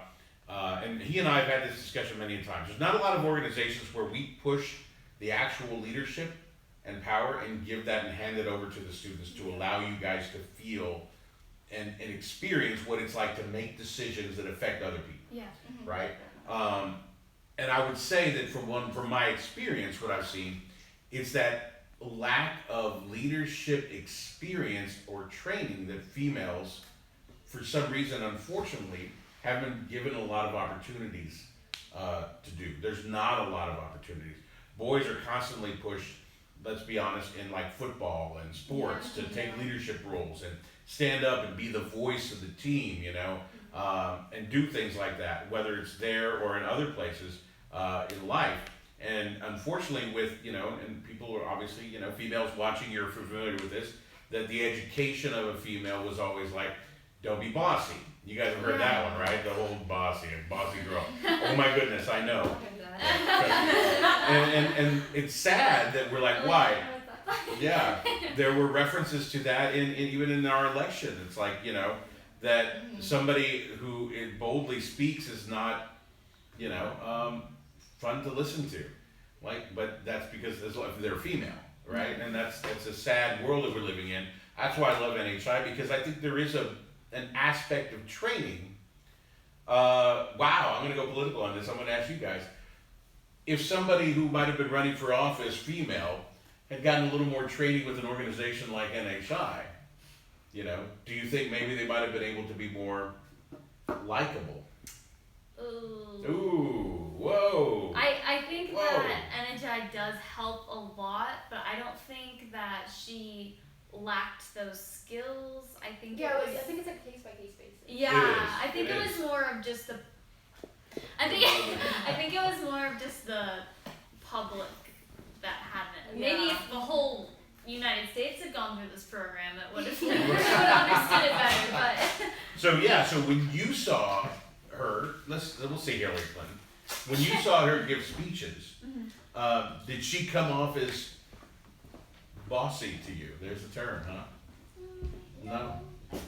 As a bossy female, I can't say. Yeah, exactly. What else you guys need to do is own that, right? You know what? Screw it. Call me bossy. I'm fine with that, right? As an educated person who could understand what she was saying, Yeah. like underneath Yeah. the way she was saying it, I didn't care how she came off. I was just like, okay, this is what she's saying. Yeah. But people who aren't trained in that and aren't trained to see that, Aren't familiar. yeah, maybe they would be influenced by her. The fact that she's a woman and saying something like that. Yeah. Saying anything at all. Exactly. In a political. Every yeah. single time there's like it seems like there's like a female running for anything. Like no matter if I agree with her views or not, I feel like there's always like but like her clothes were really ugly today. Or like she looks really old tonight. Like, who cares? But like, what if she gets her period during a war? I know. When scientifically like that doesn't even make sense because men are always like ready to. Yeah. They're always like up there, you know. Like. I'm just kidding. It's horrible, but no, it's strange. It's a strange realm. I would say I have friends that live in rural places of Texas who are conservative by nature, and they. It's more in the sense for them that they're not exposed to people like that. Mm-hmm. And when you talk about that, rural people that aren't exposed to also other races and other, ethnicities are usually not as welcoming. Yeah. And I think that was part of the area, that one of the issues here in this past thing is like when you're not used to it and not seeing it educated, it comes off as bossy. Yeah. And people don't like it, right? But that's the point that we have here. That's where we're seeing. So would you say, moving forward, talking about the gender gap, that if we're educating more females than males over the next 20 years, that might change? I think it has to be at the same rate because you can have a million, like hundreds and millions of educated, smart, like forward-thinking females that are amazing at their job. But if the men in this country aren't at the same level, then they're just going to continue to promote like inadequate leadership, and they're never going to vote for anyone who's qualified. I think that's just like you have to educate the females, but then you also have to educate the males to recognize that potential in females. Yeah, that's absolutely true. Yeah, kind of have like a universal change in mindset. For sure. Yeah. That's the tough part, though. What do you do to do that? I mean, you girls. Just like bingo. Empowerment of women. I think I was actually talking to a female NHIer about like creating a like female NHI, like a separate type of thing where we all just kind of empower each other and talk about like maybe just like a program like Seed within NHI. Oh, It's yeah. just Ooh. Girl talk. Girl talk. What? I can be a part of it? Dude, I'm like the biggest feminist you'll ever meet. Huge. It's huge. Women's studies course I in do. college. I signed up for it. I didn't really go. I love my girlfriend. I just didn't actually pay attention to class. So, alright, I'm gonna stop doing that. It's crazy. But this is good. I mean, these discussions are good because you're right. I like what you're saying here and the point that if the men aren't being educated, then is anything actually ever changing in the masses? In the masses. Because now I'm going to throw out something crazy here, but it's a thought process that I had when we were talking about the differences in what happened in the last election. That there's a culture that is a Southern, and I'm calling it Southern American culture.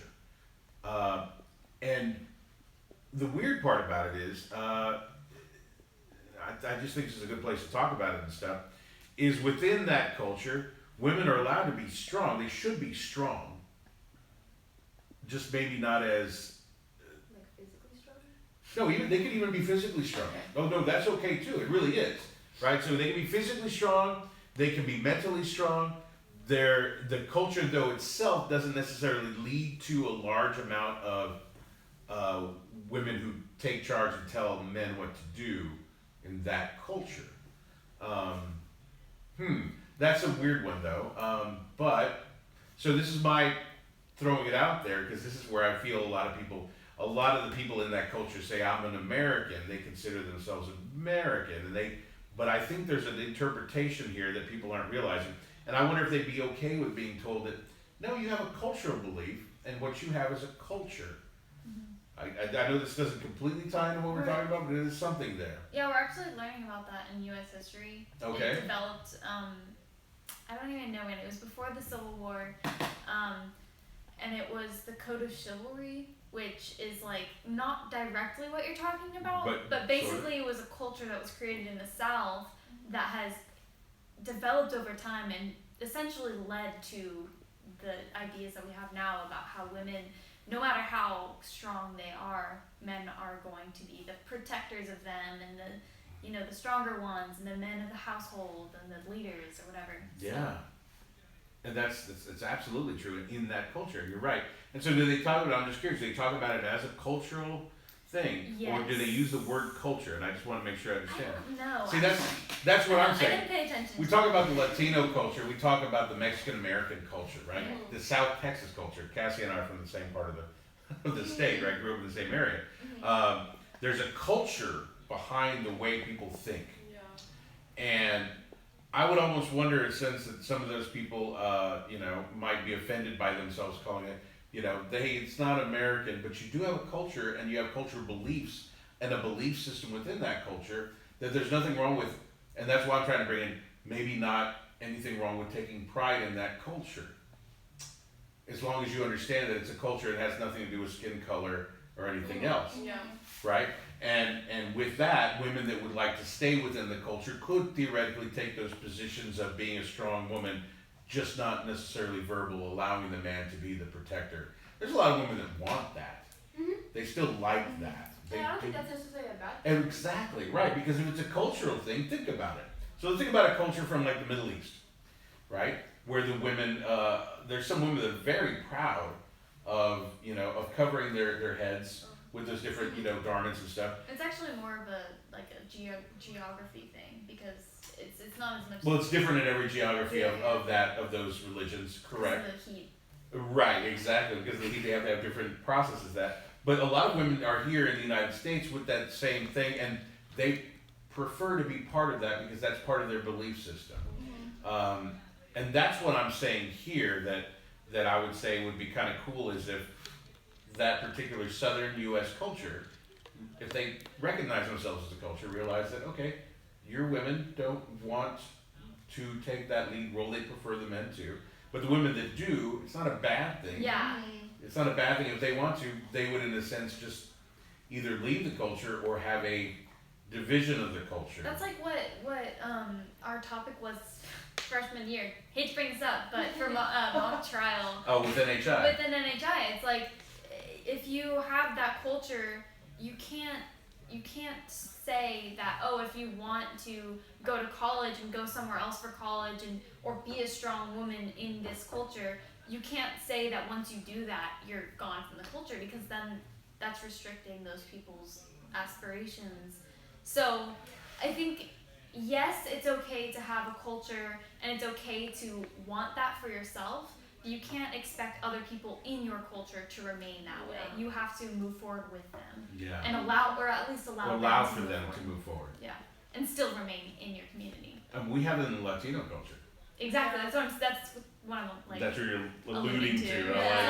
So like I was telling Allie earlier, like how sometimes like I guess in the Latino culture it's like, okay, you grow up with a mom and a dad, but once you turn 16, like you either start working or you either continue school. But when you're a male, either when you're 16, you start working with your dad, and like your mindset starts changing into, oh, if my dad didn't go to college and like we have a house, we have food, we have everything we need, and like my mom doesn't work, like that basically means I don't have to go to college, and like I can like work in, I guess, these type of labor jobs.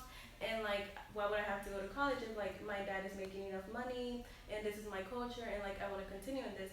But like sometimes now that like schools are like more broad, like in a way that like, oh, you're going to school with like, I guess people that like play sports or people that like have been doing like other activities, like that's whenever you start building like other connections in your schools.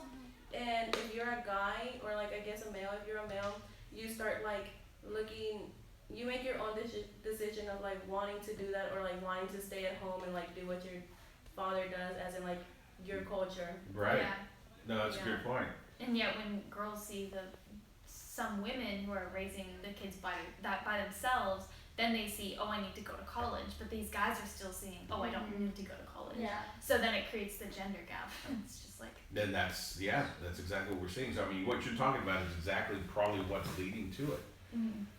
There is a world where you can make decent money without having to be college educated, right? That exists if you're willing to work. However, a lot of those labor jobs that do pay very well. You know, I mean, I've seen people in these gorgeous neighborhoods, and all of a sudden you just see these 2 work trucks in the front of the house. You're like, wow, they get paid a lot, and they're labor guys.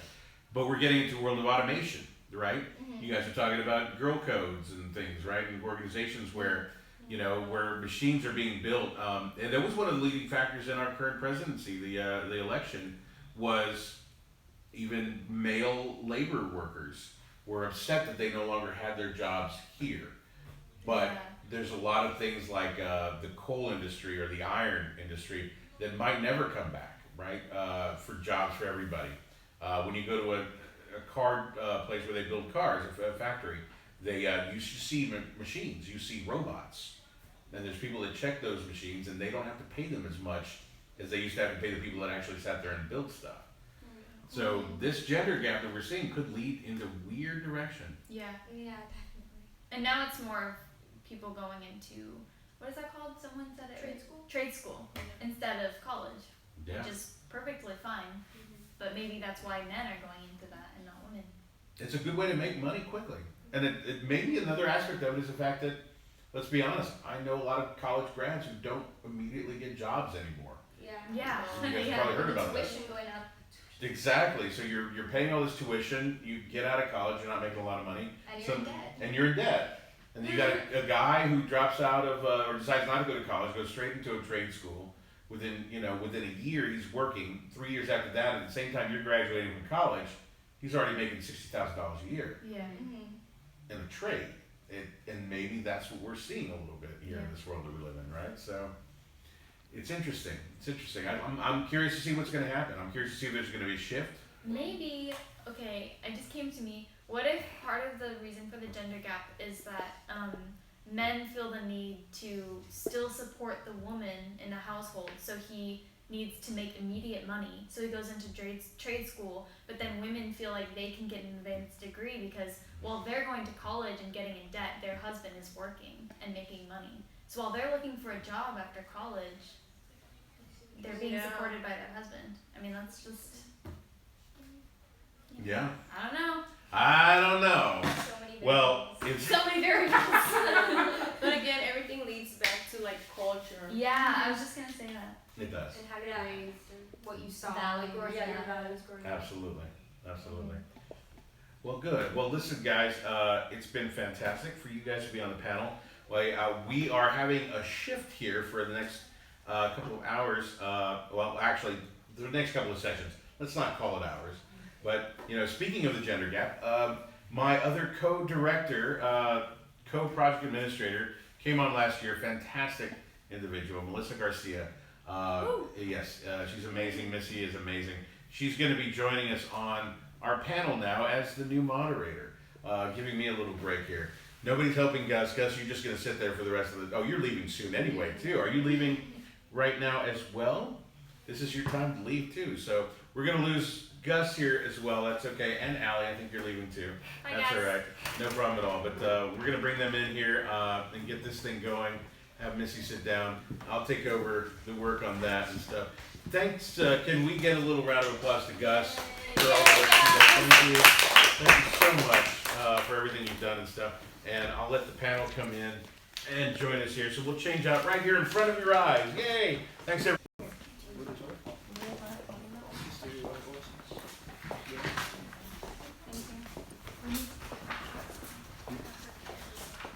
All right, next subject coming up is whitewashing.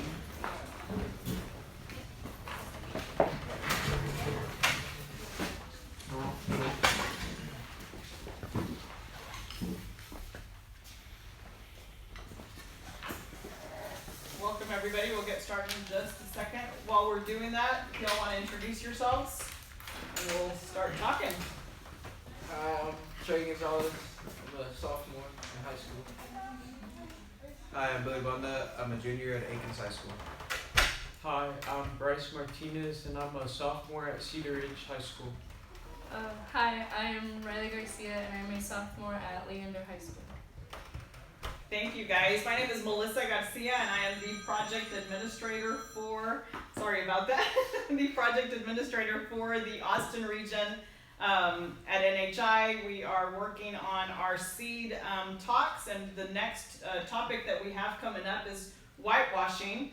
And we're going to start talking just about how our dialogue, how everything that we see here in the United States, whether it's in Texas or what we learn in our schools, how it's whitewashed by authors, maybe by actors, and maybe on screenplays. If we see people who are depicted as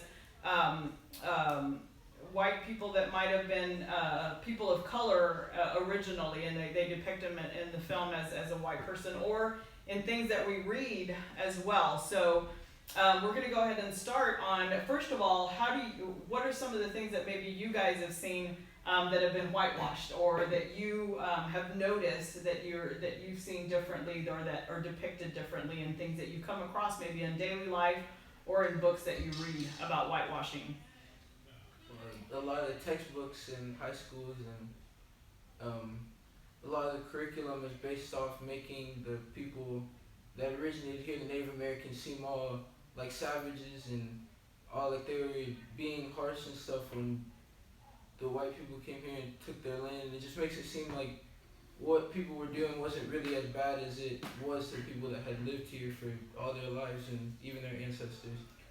Yeah, I agree with Trey. I believe it's a lot of the stereotypes from day-to-day life, like saying only white people get together with white people, only African Americans get together with African Americans, and so on and so forth. And like certain activities that we do in everyday life, saying that maybe different sports are for different races, like golf maybe for white people, and baseball, and like football and basketball, other races. It's all stereotypical in our everyday society. I agree with Trey and think that like our history books are like not really telling us like the full information. Like for like Native Americans, the history books like don't quite tell us like how harshly they were treated, or like that like we came and took all their land and took everything away from them. When you say we, who are you talking about? Like Columbus and like the other explorers from the European, the Western Hemisphere. Sure. Or Eastern Who Hemisphere. discovered America? Yes. Exactly. Riley, do you have any input? Well, I read this article and it was saying how in some textbooks it said that like slaves were also, they replaced the word slaves with workers, and it minimized the role of slavery, and like it didn't really happen. Like they wanted to like work, but like it didn't like make sense. Right. Yeah. It didn't change the experience that they went through just because you called them a worker instead of a slave. And I want to add on to Riley's topic in saying that in whitewashing, like a lot of like in the northern states of America, you see a lot more of, I would say, the truth of how like slaves didn't want to be slaves, and they wanted to be free, and they wanted to have rights. But when they teach it here in the southern states, you always hear more about, oh well, slaves had nowhere else to go, or this or that. Yeah, we would visit. I visited a couple of plantations in South Carolina, and the people who would talk about the slaves say, we treated our slaves very well, and they would sit there and explain to us how well they were taken care of, but yet they had separate quarters, they were given minimal food to eat, and according to their story, that was how they treated slaves, and whitewashed the story. And then we would hear from actual slave descendants and saying how their story was completely different. And so you have to know that what they teach you in schools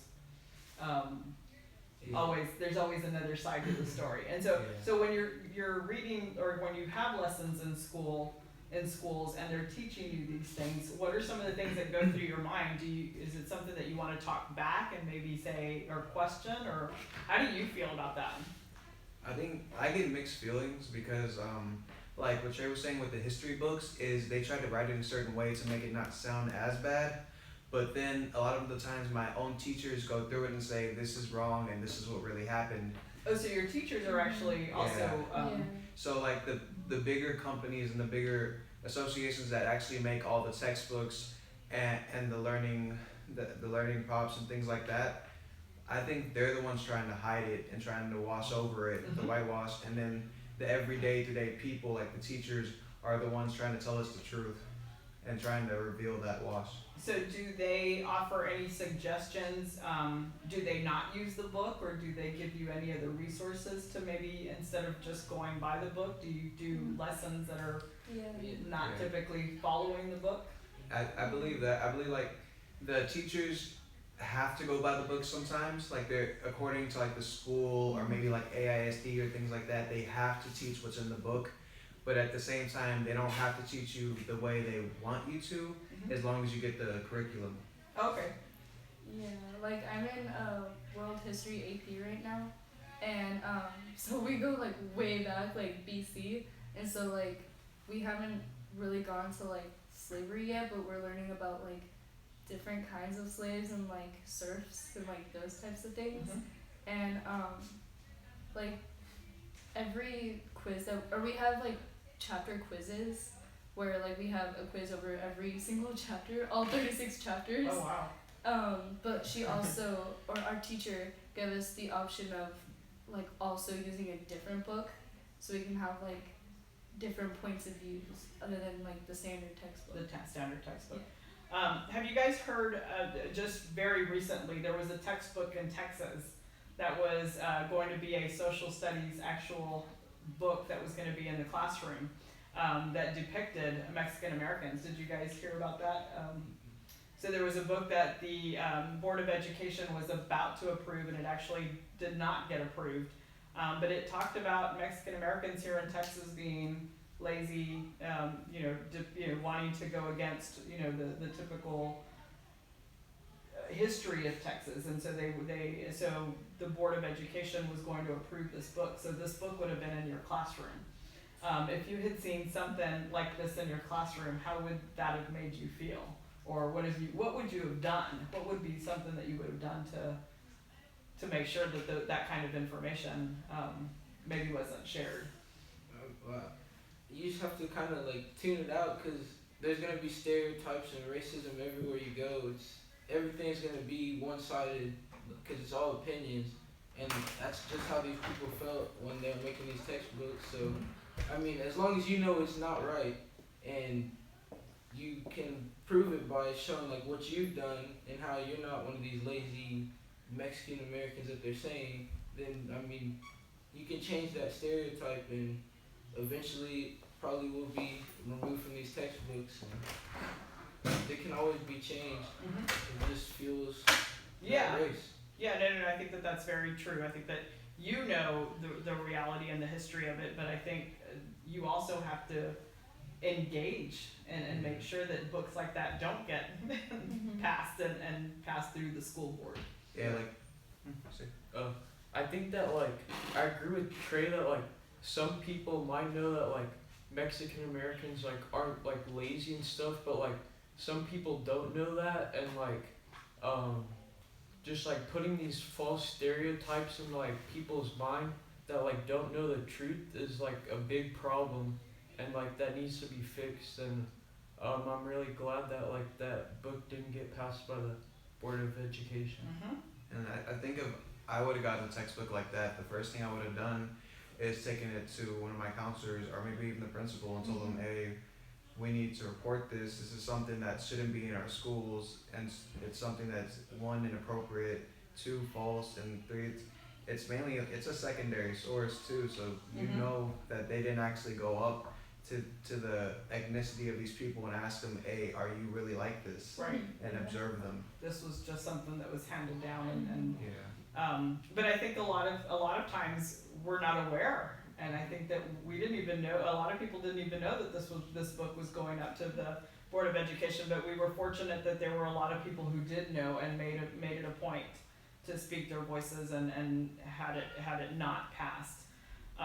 So I think that those kinds of and I think that you as the younger generation need to how is it that you can be involved to write that narrative and maybe be a part of making sure, how do you get involved in writing those pieces and writing the stories that are going to be in the kids' schools and the kids, I mean, because you obviously are already there, so the books that are written now won't be there for years to come. What can you do now to ensure that happens? Well, there's so many resources at our fingertips. For example, our phones. So we have so many people that will help us achieve that goal nowadays, such as you, Melissa, and we can go and ask them and say, hey, who do I email? Who do I get in touch with to get this change, or what do I study? That way I can become an author of the book. Very good. That's good. That's great. I can see all of you guys being new authors of rewriting those history books. So let's talk about maybe some, I think you touched on indigenous populations as being savage in some of those textbooks. Give me some examples of things that you guys have come across, maybe in movies or books, about Native Americans being the savages and how they depict them, and a lot of the things. We can talk about the pipeline in North Dakota right now, and how they're depicting the Native Americans. It seems like they're at Pocahontas. Literally a Disney movie like shows them as like savages, and like the whole movie's about them being savages and stuff, and like randomly killing people. Like that's the whole movie, and it's like shown to children. So like children are like kind of shown a little bit of like racism, kind of, and that's kind of how racism is passed down too, by like people who are like not very knowledgeable about the subject. And it's very innocent. I mean, it's like a Disney movie. movie. It's a Disney movie. You think it's innocent, but you're right.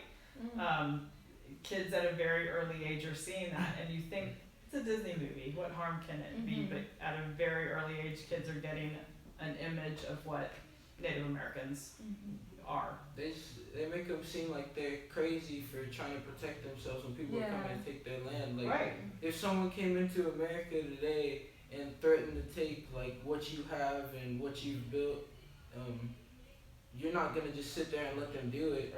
You're gonna try to fight back, but you're not. They make it seem like they were like really, really crazy trying to do stuff that like nobody would do to defend themselves. They're just doing what and comes adding naturally to extra them. stuff to it too, like. And I think also stuff they probably didn't even do. Right, and as a country, I think we've constantly impeded on their land and moved into their own things, and they're just defending what's sacred to them. I think like we even have like national holidays like Columbus Day, Thanksgiving, where we depict this European man, Columbus, discovering America and moving Western civilization into America, and getting these savages and taking them from one place and putting them into a higher civilization, a more advanced. Making them like them. Yeah, that's what we're supposed to be depicted from like a young age. That's even what they taught us since kindergarten. Yep. Columbus was trying to find India also. Yeah. America wasn't supposed to be It was an accident. the way it was. was. A little accident. It was like oops, I ended up here. Yeah. Yeah, again, I think that's it's great to hear your point of view that you're not buying into that. I think that as a generation, you guys are probably the first ones that aren't buying into that so much. What makes you not buy into it so much? Why do you feel that you haven't bought into it so much? Well, there's so many resources telling you what happened, what these people are lying about, and there's just more access to gain like what actually happened and how people actually felt in that time than when there wasn't really the internet and you had to go by what was in these textbooks in order to learn everything. You have access to more information. And like like you were saying earlier, Melissa, there's two sides to a story, and I think for the longest time, past generations have only listened to one side, and we're now barely getting to the generations that's listening to the other side of the story, which is the actual ethnicity of all the Native Americans that actually went through it and experienced, or their ancestors that did. And we're actually listening to that and listening to the gruesome details that are coming out. And you find them to be true and sad and sad at times, and just more believable. How do you fix that? How do you now change that? Because there's a lot of stories in our Latino culture that my dad talks about, that they weren't able to go into restaurants. They had to go the back way, and there's a lot of Latino history as well that people have whitewashed and said you guys never had it as bad as the African Americans, or you didn't have it as bad as this, but it is still pretty bad. It's still pretty bad. And so I think that it's your responsibility to carry those kinds of images and stories about that. Let's talk a little bit about books that talk about sex and sexuality and how they're whitewashing that. They're sugarcoating it. I think that words and sexuality, I think that maybe things are getting, we're seeing it so much that it's becoming a natural thing for us to see. Like you never used to see, you can never say a lot of words on TV that you can say now. In working on whitewashing that, how could you translate, or why is it so okay to say those things now? Why have we become such a society that's okay to say the B word? It's okay to say these kinds of things on TV. Why is it okay now?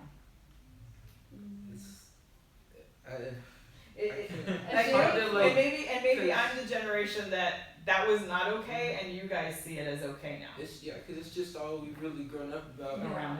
Yeah. So we can't really tell anything. Like the N-word. I mean, Yeah, they don't really take it like as seriously as like it should be, because it was a slur, and it still is a slur. It still is a slur. Like it didn't just randomly change because like, oh, slavery ended, so it's fine to say now. Like that doesn't correlate. But you still don't say it, right? No. You still don't say it. I think that there's a lot of people who do, and I think that that's definitely a subject that. How do you? I see that this generation has seen it differently than I think the generation before. And you see it like everywhere, like in music, on shows, in books, like it's everywhere. And so you become numb to it. In other words, I think that how we were talking about how now all the ethnicities are getting together and listening to that other side of the story. They're all starting to get to know each other's cultures. And they're starting to accept each other and maybe be more open about certain things, which leads to being more open about different topics in today's society, which might be whether it's cuss words, whether it's racial slurs, whether it's just getting together as a whole and having different ethnicities sitting at one table. Yeah. I think we've all integrated so much that we've become open to so many more topics than we used to. For example, as Riley was saying with the slurs, it's never okay to call somebody that. Yeah.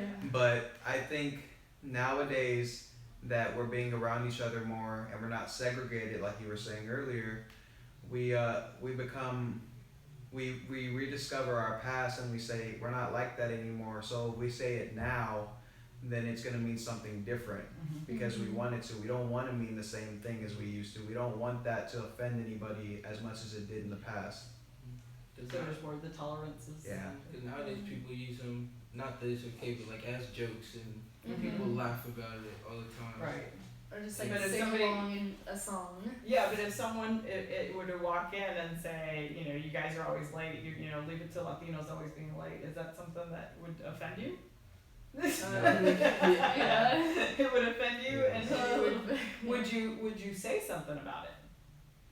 Yeah. Yeah, definitely. Would you say something about it? I think it's more tolerable against our friends maybe and close family members, but You're right. If Maybe, somebody from the outside came in and say, leave it, you guys are just always And like, if it's like, if they're also Latino, like it feels more of a joke of a joke than it would. than like actual like judging them. Right. All right. Going back to like what you said earlier about like the N word, like I know that in my school, everybody was forced to read a book that just had racial slurs over and over and over. And You we were like, forced to read a book? Yeah. Wow. Was it a reading assignment or like part Yes. of literature, your language arts? Yes. And that was accepted? Like, that was like what part of your homework? Yes. Okay, and how did you feel? How did your parents feel about that? Well, I guess I felt like offended by it, and I felt like that, like, if we're learning this in school and like people are gonna think like words like this are okay to say like any word, and it's like not okay, and like it's like a big problem that like the schools are teaching And accepting. Yeah. And saying it's acceptable to do. Was that an old book or was it a more recent book or? I think it's an older book, Huckleberry Finn. Oh, So that'll bring into probably one of the final topics. So a lot of those books are now being banned because when those books were written, that was acceptable. Those kinds of things were acceptable. That was the history. That was something that's going on. So now those books are actually being banned. And so let's talk about any books that you've known of that you maybe read or that you think should be banned. Do you think a book should be banned because it has those kinds of depictions or that kind of, it's literature. Yeah, it depends because if it's like an actual like history book, like it's like talking about like, let's say like when slavery was a thing, and it's like talking about it or like it's set in there, then I feel like it shouldn't really be banned because it's like explains it to you and like this happened, because we can't really like deny that it happened or like deny that people said these words, but like it doesn't really change the fact that you shouldn't actually say them. Yeah, I agree. I think if there are some books that maybe if they're more recent they should be banned, but there's books that have been written, say in like the 19th century, the 20th centuries, that that actually depict how they used to act back then. And if we abandon those now, we're just sugarcoating the past like we have before and saying, oh, they didn't say that before. Because then you have no evidence. That's what I was going to get with what Billy was saying, how we can't just ban their books because that's how they used to talk. It kind of gives you a sense of how people used to be back in those times. And it's kind of like an extra history lesson. Now, you shouldn't take it as your primary source for history in those books, but it gives you a sense about how people use some words and how stuff was taken to some people. Yeah. There's definitely a pro and a con, because you're right. I think that if you do ban those books, then what do you refer to as literature? And that was literature at that time, and it could serve a purpose. However, some people are taking that offense to Huckleberry Finn. That's a literary, that's won literary awards. You've got To Kill a Mockingbird. You've got all these books that are banned, but people had the right also to write them, and so that goes into the politics and free speech and their authors, and they had to do these things. But where do we draw the line? Like when is it acceptable and when is it not acceptable? You can't be. It's never good to say those words, but you can't say it every time someone says it. That has to be banned, or else someone would find a problem with every word, and there would be nothing to read or listen to. I think it comes down to age, like the textbook you were saying earlier that depicted Mexican Americans as lazy and stuff. In today's society, I think that should be banned because it's recent and we know better now, and it's not acceptable today. But books like Huckleberry Finn, To Kill a Mockingbird, Uncle Tom's Cabin, stuff like that, those are books that we use to see how people were treated back then and how they were talked to and how they were thought of as a lesser being. And there were historical fiction type of novels. There was some fiction to it. However, it was derived from real life actions and what people did. To kind of like take it off of like a different note, I think like kind of like a different topic. I think there's like a lot of like whitewashing that's still happening, like especially now, like, and not even like in Latinos or like African Americans, but in like Asia too. Like there's people like bleaching their skin and like around the world, or like they have like double eyelid surgery where they like make their eyes bigger. That's so people like are individually literal, whitewashing themselves. And I don't think people pay enough attention to that. Really, I honestly, because, if you can give us some more information, because I didn't even know people were doing because I brought this up in a discussion in one of my classes, and there were people who didn't even know that they did that in Asia, and I had to explain that people like as young as like high school students, like my age or like y'all's age too, like getting double eyelid surgery to make their eyes bigger. They don't make their eyes don't look. So they don't have like monolids, they have I forgot the word, like double eyelids. Right. And so it's just they think it's like a really good thing, and they get it for like congratulations for like graduating and things like that. It's a reward. Yeah, it's like a reward. To like look different. Like here you go, like here's surgery, and like bleaching skin. Like I just saw this recently somewhere that they have like soap or whatever, something like that, where they have soap where it like bleaches your skin to make it whiter. Oh wow. And even like in my school, there's people who are like, oh, I wish I was lighter, I wish I was paler, and I'm like, no, your skin is so nice. Just the love way your it skin. is. Yeah, love for it's yourself. fine. So again, I think that goes back into things that we see on television, things that we see and things that we read and see in books, that we should be different. So how do we, as an organization, as who you are and leaders of tomorrow, how do you make the Latino culture, be more accepting of itself and not trying to change and not trying to be something else and being who you are? What are some of the things that you feel more proud of because you're Latino? That's what makes you proud. You're not trying to whitewash yourself. So what are some of the things that you feel that you've gained, to make yourself proud of who you are and the culture that you come from?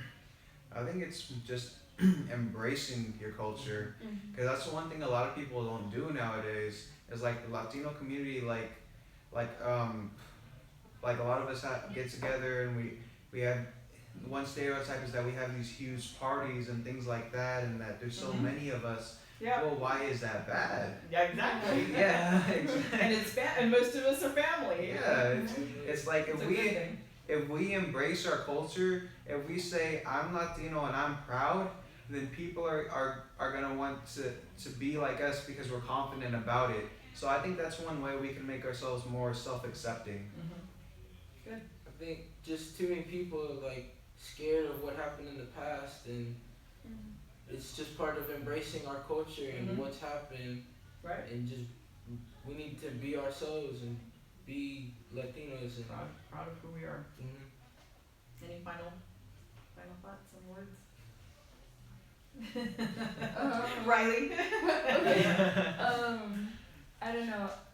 To go back into like the past, I feel like I don't know how to word it, but like white people have always been seen as like this superior race, and it still is kind of seen like that. Like with our like new president, I've seen some things on the internet that's like, oh yeah, like finally we have like a white man running our country again, but 43 before that were all white. Yeah, like you had your chance, guys. Like there were so many. There was 43 before that. Yeah, so like I just think that like some people are like scared to like go against that and be like, actually no, we can be superior. We can be like managers of places.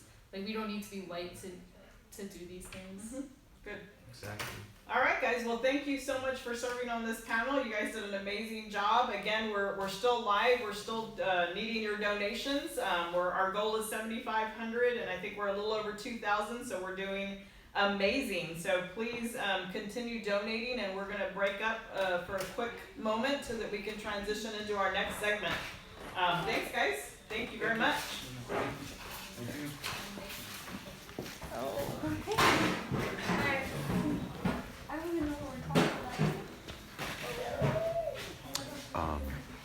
I need you.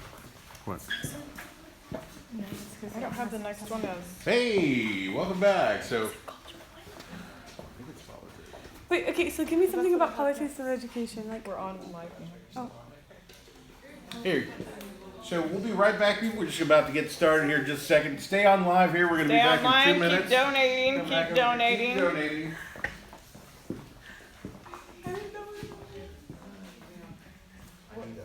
is it policies?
Oh yeah, because I don't have.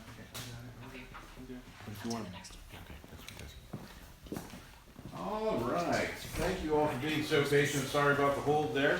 Thanks for staying online. So we're jumping into a new discussion here, right? That we're basically going to be discussing a few of the things specific to politics. Politics in education. This is one of those fun topics. Okay, fun is not the word I want to use here for it, but it is a subject matter that requires a lot of people's opinions. Yeah, so just to let you know what we're doing though, hey, let's get back, because Melissa was fantastic. Garcia, she moderated the last session there. We are currently in East Austin at the Austin Studio Rental Building, which is supported by a company called Invenio, and they actually have rented us this fantastic facility. So it's a sound room in here that we're using in order to broadcast SEED talks, and SEED standing for Students Elevating Education Discussion. We have panels and different subject matters are going to be happening through. If you guys go to the links, you'll be able to see we are raising money for our organization. As you can see down here, we actually do have an amount that we're currently at. We're not quite the goal yet, so we have a few more hours here. We're going to push through, see what we can do to get those monies. But either way, thank you for helping support us. We're in East Austin here at Austin Studio Rental with some fantastic students. We have a nice mixture of juniors in high school, sophomores in high school, and also a freshman in college, because it's a good perspective as well. And then the old guy. So, hey, that's me. So let's introduce ourselves again. I know some of you have already been up a couple of times, but we have some new faces. But we'll start with you, Cassie. I am Cassie Gonzalez, and I'm a college freshman. My name is Patrick Nicholson, and I'm currently a junior in high school. My name is Billy Banda. I'm currently a junior at Aikens High School. Hello, my name is Paulina Sala, and I'm a sophomore at Hayes High School.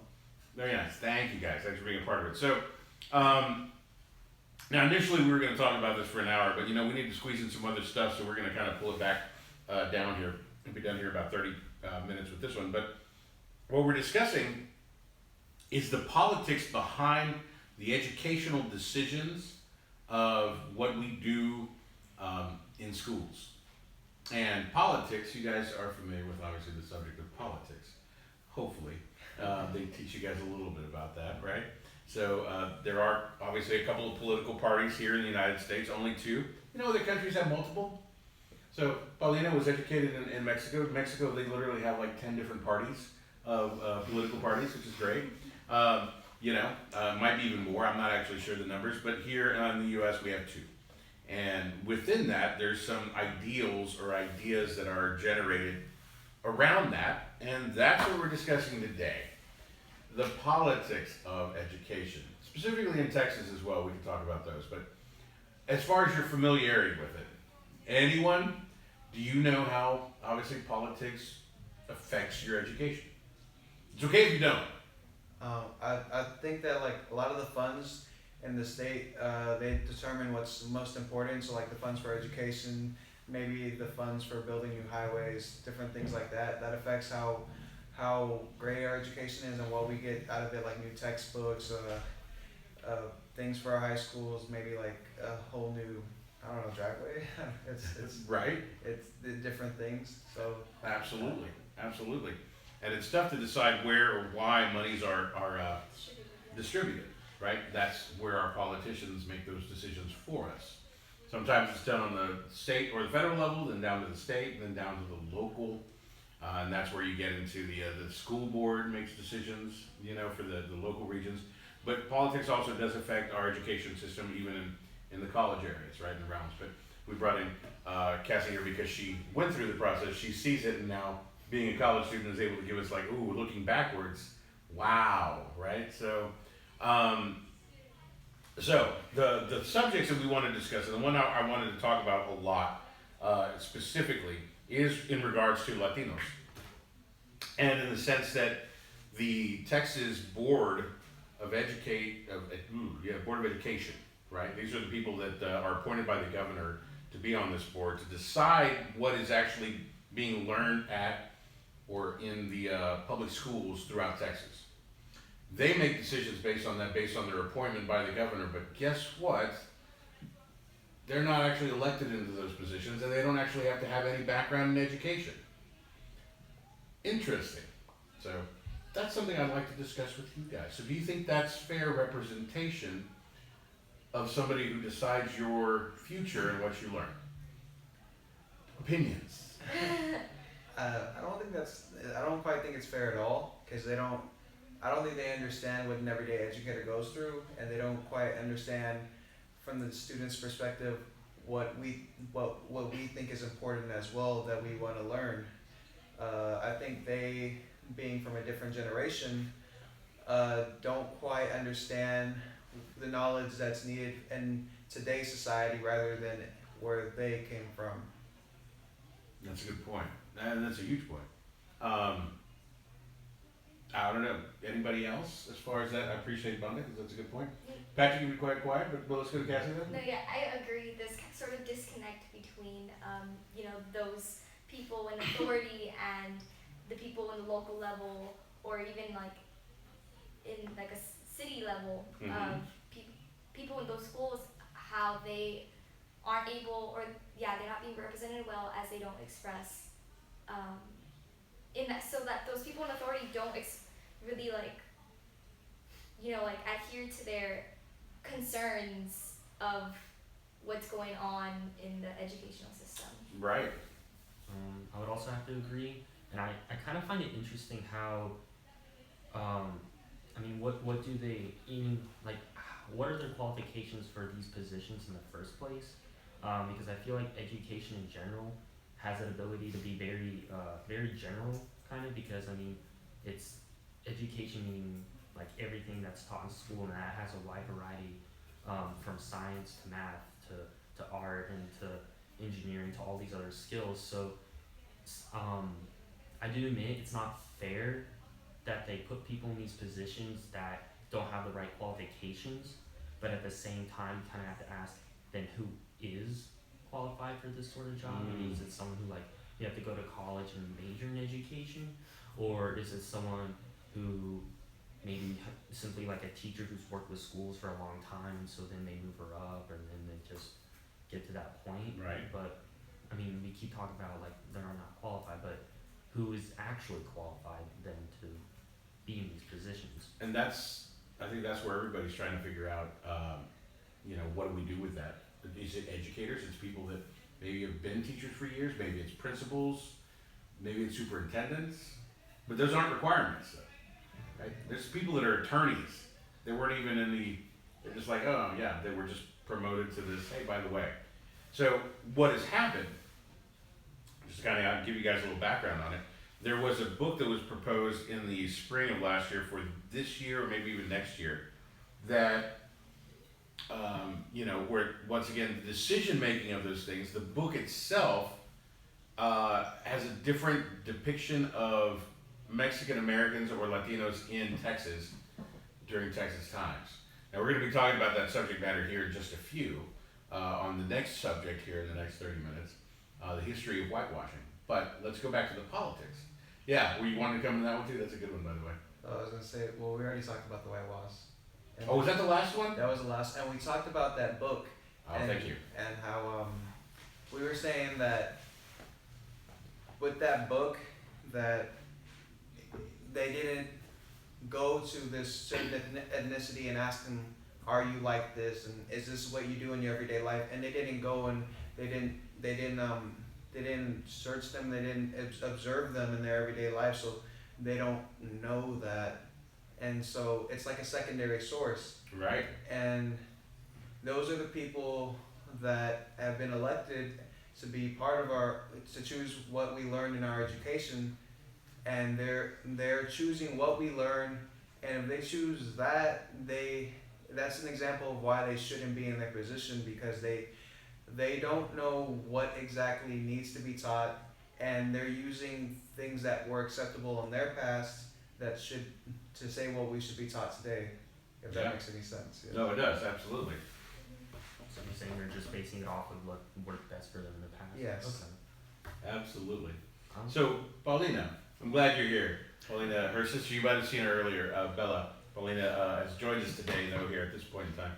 So, Paulina, obviously, it's a tough subject, but it affects you. And this is your first year. You finished your first year last year, and now you're your second year of going to school in the U.S. as opposed to original stuff.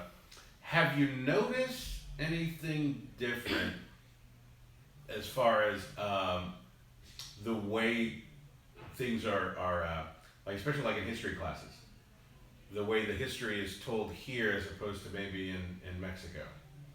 Have you noticed any little differences in that? I'm just kind of curious to see. I mean, if there wasn't, it's okay. You can say no. Well, in Mexico, when I lived there, our books were based on the SEP. So this was like government books. So these were books sent by the government, and you can totally notice that like some stuff they erased history on stuff about there, and the teachers would notice it, but they weren't allowed to say anything? No, they were. They're like, this is not, this, like, what they're saying, this is, like, a part missing. This is what was really happening. This is what's this and this. But over here, it's the same way, but teachers aren't supposed to be talking about it. Like, I remember last year on our books of geography, they said that they were talking about slaves, but they called them workers. Oh wow! And this that is they were actually sending them. here? Yes, they were, and they were actually they're like saying that they were sending them to one like city to another because they were workers or something like that. They were gonna help do something, and like somebody in our school, they were like, these are not workers. These were slaves, because like the day and the time it was. Yeah. Yeah. So I think that they don't want to tell us like sometimes the true history about maybe politics or even like government, how the United States has been developing and with maybe lies in our books, and so yeah. That's good. And this is the subject matter. This is the one that the politicians are deciding right now. There is one side, and we'll even say the conservatives' viewpoint is like, let's quit bringing up all the stuff that used to happen in the old days. The past is the past. Everybody's apologized. Let's move forward and quit trying to re-educate everybody about all the bad atrocities that happened. And then there's the other side that also says, no, you mention everything. You should say everything. And so I'd love to get you guys' opinions on that, right? Because obviously we're in a world where there's a lot of misinformation right now, right? And some people believe one thing, some people believe the other. And there's fake websites with fake news going out around the world now. Places in where these decisions are being made, like in Eastern Europe, these countries where like a whole area and a whole city, their focus is making money off of creating fake news sites for Facebook because they get paid to get people to click on it, right? It's weird. But yeah, and so in that same world, in that same realm, now we get into areas where politics come into play of who makes the decisions and how that affects your lives and what you're teaching. So my question is, what do you guys feel is more important? Learning the full history of the past, even no matter how bad it was, how many bad things happened to people in it, or hey, let's not dig up the past, let's move forward and just talk about what kind of, because that's a political opinion, and I'd love to see what you guys think, because you're of that age, right? Well, for me, honestly, I think we should know all the past, all the past, because that's why we're here today. Yeah. And so there's so many questions that can't be answered yet because they're not on the books or haven't been told yet. So I think we should get all that history out, and that we can know what has happened and who was the first people here, or who actually really went to the moon first. Right. So yeah, some stuff like that. So I think history is very important, and we should know about it. And we should. Yeah. I agree. Going off of that, I'm so sorry. Okay. Going off of that, I also agree with everything being told. I think it also, it's kind of hard for history books not to be biased. Right. You kind of it's a little difficult, but I think it's important for the role of the teacher and the student to kind of just take it upon themselves to be aware of all the different perspectives and biases that come with those kind of things. And yeah, because it's important to know about what happened in the past. Yeah. I would also have to agree. I believe history in and of itself, you're meant to know it all because there's a difference between knowing something and then acting on it. For instance, if all you had to do was actually just know history, it would kind of be pointless. If you just had to know dates and stuff, that's kind of pointless. But the whole purpose of it is to know what happened and therefore learn from it. And I think that's the reason why you need to include everything, because if you didn't include everything, you wouldn't be able to truly learn 100% from what that whole event, that whole era is trying to teach. And the whole side about, everything bad that happened, we shouldn't try digging it up. Well, the fact is, it happened in the past, and there's nothing much you can really do about that. And it should honestly kind of be our responsibility then to make sure that the real history is brought forward, because if we don't, we're bringing kind of just these lies to the younger generation. We're pretty much saying we're not upholding kind of the value of the person who lived back then. And these people who lived back then, they may just seem as people or as random, strangers or events. Yeah. But to some other people, that could also include family members. That could also include very close friends. Right. And when we say history, we automatically think of something that happened 300 years ago. This could include stuff that happened maybe just 50 years ago. If you haven't seen the notes textbooks now, are starting to include stuff that happened in the early 2000s with stuff like Cuba and everything. So, yeah. It was. Yeah. No, that's a really good point. So, So let's keep talking about politics because, so that's one aspect, obviously, right, of the politics of the political world that we're viewing in. We, our new president, our president-elect, who will be taking over here in a few months, a couple of months, Donald Trump. So he's just recently appointed as his new education secretary. Is going to be a lady out of, I think it's Ohio or Minnesota. I can't remember. I apologize which state it is, but they've been promoting in those areas charter schools and charters, and we're talking about independent charters, not necessarily state funded, right? So for-profit charter schools. As to whether or not there's any benefits to that process, that is a political viewpoint, and that's her whole agenda has been in that in education, which is kind of like vouchers. So you guys familiar with vouchers? Have you heard about the voucher agenda or the voucher position? Okay, I mean a little bit of education, right? So the so what the proposal is that parents should, but basically parents should be allowed to send their kids to whichever school they want to within a public school system, even if it's further away than where they live, so that they're not restricted to just the school that's right where their house is. That's the voucher system. Now on the outside, and this is really cool, listen to you guys hear about it for the first time, right? Initially, hey, sounds like a good idea. Would you agree? Yeah. Right, because as a parent, you're like, okay, let's make sure. Yeah, I want to make sure my kid goes to a good school. I don't want to be just forced to go to the school right here. If I'm willing to take them, I should be allowed to. Right. Were you saying something about it? No, that's it. That's cool. That's fine. So, but yeah, that's the voucher system. Now, the thought process behind that is, and why maybe you'll find some people on the left side are kind of against it, is the fact of like, but what about the people that don't have transportation to get out? Or, yeah, and then all of a sudden you find like, yes, well, there's people that are going to voucher out of the area and leave the people who are poor in the inner city who can't go anywhere else. They're just going to have to go to those schools. Well, now you're creating the possibility of segregation, because that's really what it comes down to, right? It is kind of that aspect.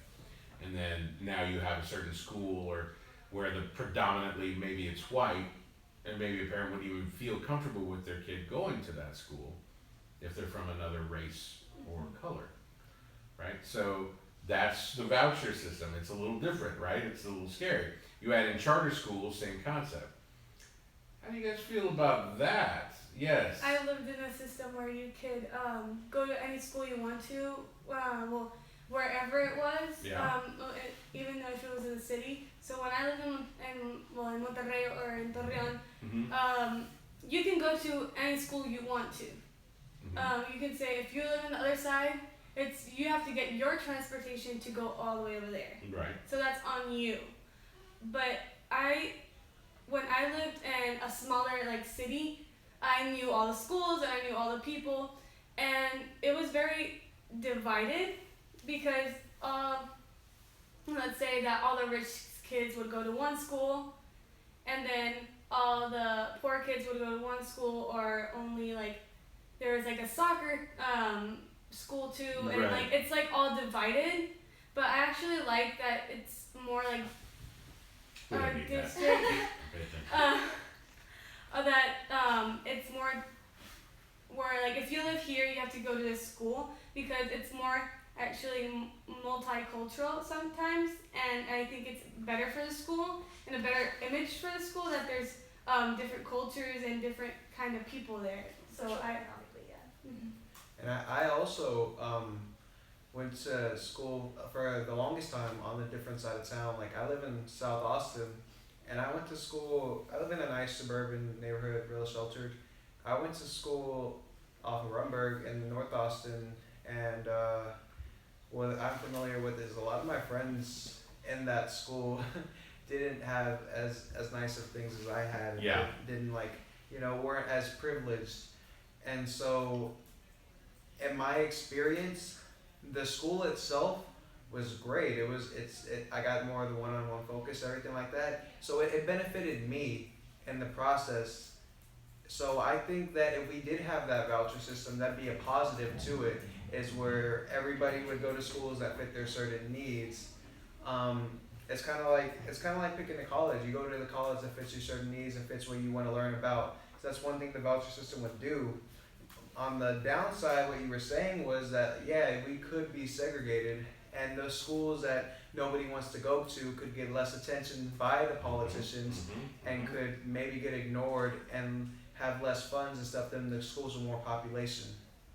That's the downside. Yeah. I mean, it's a tough one because you know what? I think there's people on both sides that are like, well, we've never tried it. It's been talked about a lot, and it's always like that fear of like, you know, let's not do it. So, what if we tried it? The fear is, of course, and there is the other side too. It's like, what if it doesn't work? Will people be willing to go back and reintegrate each other together after that? Well, if it doesn't work, I think if it doesn't work, I think it would be mandatory to move it back. So like I think the people wouldn't have a choice, you know. Yeah, absolutely, and that's the question. Wow, did we talk for that long? So yeah, I mean I don't. Anyway, I'm playing with the idea. It's good to talk about these things because they affect your lives, and they're going to affect your lives, and they're going to affect your family's life, and yeah, absolutely. Part of the family, part of the process, everything is good. So, all right, well, let's. I'm just going to get a quick update and see where we're at money-wise. I'm going to go ahead and do that here because we need to get people back on the site, right? We have a link there called crowdrise.com. Currently, we have not changed from the 2,230. So even like I mentioned before, $5, $10. You know, we have students. I've actually seen it. Students putting in their own money. We're talking about college kids who are broke all the time, and they're actually donating, guys. And if they can do it, why can't you? This is your local community that you're donating to. These are kids that go to school in these areas, in this region, and it benefits them for possible scholarships and things of that nature. So if you get a chance, link in and link on. So great. We have some more subject matters coming up here. Thanks, guys. Any last opinions on this? That's even better. That's even better. That's okay. Patrick, thanks for talking so much. I'll be on. Oh, that's great. Where's Chris Ruiz when you need him? All right, good. Thanks, guys. I appreciate it. We have new viewers. Good. All right. I want to just take this down. Just move it out. So, and then take the pole and just go out that way. There we are. Go up that way. Great point. Yeah, good idea. I like it. So Billy would forget. All right. Did you ever play that? Yeah. Tell you about them. Get in. Got it. We're all good. No way. Get in. No. Keep We're it. almost here. No, nipples that. Your nipples were 5 years old. Yeah. But sit like behind me because you're All right, so and your knee is showing. we're looking great, guys. We're just bringing some stuff in. Oh, making sure that we feel good about what's going on. It's been a long day. These students here, they're part of an organization called the National Hispanic Institute. So it's a non-profit organization that actually works with high school age students as well as collegiate age students, providing leadership opportunities for them within the organization.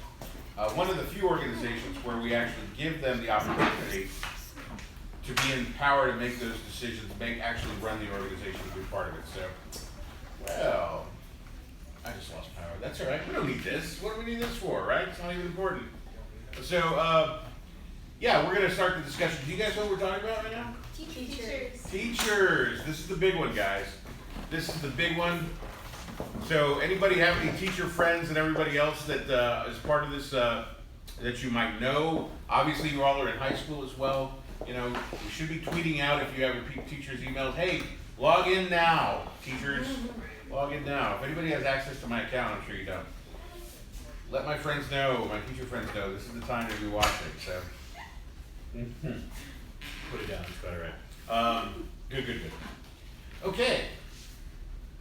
So where are we at? Just to make sure everybody knows, we're in East Austin, this fantastic facility.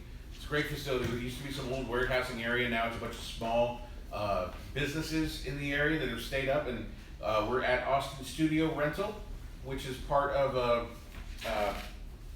oh, I can never say the word, I can never remember it. Invenio. There you go. And anyway, we rented out the soundstage, as you can see here, to have this discussion, which is called Seed Talks, discussing the actual challenges of the educational system that we're in today. And our next subject matter, and this is a good one, is about teachers and the challenges that teachers have currently within the educational system as well. Did anybody bring their phones in so they can actually pull up some of the notes that we discussed? That's okay if you did not. We'll bring those up here later, because I wrote a lot of stuff in here, but yes, my phone is actually in another area where we're pulling stuff up. If you guys can pull up that article that Elena sent out last night, that would be a good one. But let's get to the subject matter of what challenges teachers have right now. So, who hasn't been on the panel yet? Everybody's been here, so everybody knows everybody. Just a quick thing here. We have Bella here, Isabella, Maria Salgado, Samantha, what's your last name? Garza, that's right. Paulina Sala, and of course, Billy Banda. All right, Billy. Billy Banda. I love that name, man. That's a great name. Yeah, it is. You look cool, man. You look cool. You got an 80s vibe going on. I do? I don't have a lot of males around here, so I'm going to say that looks cool, man. I reminded myself of the 80s. Thank so. you. Yeah. All good stuff. All right. Did you need this? Yes, thank you. You guys are amazing. You guys mind if I look at this real quick? No, I don't mind. I just have low batteries. I'll keep it simple and quick. But when it comes to teachers and the problems that teachers are faced with, right? Let's start talking about some of these. So you guys know how much teachers are paid in the United States, or in relation to that. Does anybody have a teacher that's in your family? Okay, that's okay. Oh, you do? Okay, good. Right. So there's a ranking that's out there. I don't know if anybody got to read that on some of the research and stuff, but do you know where teachers rank in pay in relation to the rest of the world in the United States? I know that they get paid 60% less than college professors do. I think that is true in some collegiate areas, maybe not community college teachers, but yes, definitively. That is true. Just to put out the number though, they're ranked 22nd in the world. That's our pay, teacher pay. That's pretty bad, right? So we don't believe in giving a lot of money to our teachers in this country, obviously. But is it an easy job? No. Whoa, what? See, so there's a large portion of the country that actually believes it's easy. Yes. What do you think, Lona? Honestly, well, like to be a teacher, sometimes you have to go through college and you have to pay your own money to, be a teacher. And honestly, I think that teachers aren't getting paid enough because they're dealing with at least 8 hours a day with students and teaching subjects that they have to learn and already know. By memory, or that by memory, and I just don't think it's fair for them to put their time and their effort for somebody that they can have a better career than them, honestly, sometimes. Right. So that's a good point. Yeah, that's what I think. I think teachers should be paid more. Yeah, and I agree with that. I say that I think what people's thought process nowadays is that with the teacher's job, you just go in for 8 hours a day. All you do is teach these kids what they need to learn for the year, and you're done. But they don't count in the fact that one, every kid learns different, and you got to focus on. You could have 40 kids to a classroom, 20. It doesn't matter. Every kid learns different. And then two, there's teachers, like for example, my Theo that is a teacher, he tells me all the time about his emotional attachment with his kids, and he understands what they're going through, and it's hard for the teachers to go through that attachment and still tell them, well, you still need to do this anyways, and it doesn't matter if you don't have something to eat at home or a pencil to write with, you still got to do your homework. It's hard to do that. Nobody encounters that whenever they're trying to determine what they should get paid. That's a really good point. And I think that's the problem is a lot of people think it's just, well, it's an easy job. You just watch the kids go through the thing. Have you guys ever had teachers that maybe you felt we're just doing it for the paycheck? I know it's well, controversial. well, and, okay, so and I think at that when I lived in Mexico, actually, well, they're only private schools, like that are like kind of like private. I mean, public schools here. You're right. So like, it's normal to be in a private school or in a public school that it's like really really bad. Mm-hmm. And so the teachers over there for private schools, that their kids could get in for free. They had to be teachers there. Oh yeah. So they didn't have to have like they didn't have to go to college. They didn't have to like know anything about the subject. They would just give them a book. Wow. And just say like, oh, here you're the teacher. You're gonna be the teacher for the whole year. Here's geometry, this and this. Teach it to the kids, and your kids can go for free. Yeah. So like in order for the man would work like somewhere, but then they needed extra money, so like the mom would go to the school and say, okay, I can be a teacher of this, but can you give my kids like a 50% scholarship in order to go to the school? And so it's not that they don't have money, it's just like a way of like getting some discounts. Getting some discounts. No, so obviously, that's a completely, in Mexico, that's a completely different, process that goes on with that. Going back to here in the United States, so I live with a teacher. She's a kindergarten teacher. And I know, at least especially on the elementary level, that those teachers, I would even say more so, I mean, it probably changes as they go up into middle school and into high school, but they have to, out of their own pockets, they're the ones that have to put all those things up in the room, those little educational pieces, they have to buy those themselves, right? Sometimes the binders that the kids need, those are bought by the teachers, not, and they can ask certain areas for the parents to put in stuff, but when the parents don't, well, yeah, if they want the kids to learn anything, they gotta keep making sure that they're putting that out. So it's a very weird situation that you have teachers who you pay not as much as other countries, and then on top of the fact, they still have to fork out a lot of money themselves in order to be a teacher. So, so I'm just talking about pay, for one, right? That's the one. I think, like I said, it is a misconception by so many that, it's easy, it's easy and stuff. Yeah, I mean, I found it to be true. It's like, it's tough. And then they also have to deal with those kids who like don't really feel like being at school and they don't want to do anything. And so it's not just teaching, it's also like dealing with different people who have different beliefs, who have different backgrounds, and sorry, I lost my thought. Right. I mean, that's the whole point, that the teachers have to deal with all those aspects. Yeah. Giving their time after school by grading papers, making tests, making more homework, and actually making posters that they can make the class fun, making videos, finding videos. Honestly, I know my teacher that she loves her job and she's a teacher and she puts a lot of effort, and I don't think it's fair, honestly, for somebody to put all their effort in putting their at least 20 hours a week or more by being with students and making homework, doing homework, doing videos and all these things where they can get a low income or they don't get very appreciated as much. Right. Yeah. That's a good point. Yeah, being a teacher is basically like a whole I guess a whole year-round job. Even like during summer, there's summer school that they have to like help out with. There's they have to clean up their own rooms whenever they have to leave. They have to So you know that about teachers, they gotta clean their rooms out for summer cleaning, which requires. Imagine moving your house every year, one out. That's the equivalent of a teacher, right? They have to almost clean out their entire rooms every year, and then re-enter another room, or that same room again if they're lucky.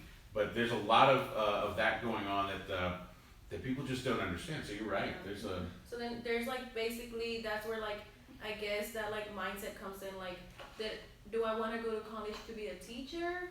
Do I want to waste all this money? Not waste all this money, but do I want to use all this money to be a teacher and then for me to have to be wasting money out of my paycheck that I don't even make enough to buy these stuff or these kids? Do I want to deal with like attitudes? Do I want to deal with kids that aren't even my own kids?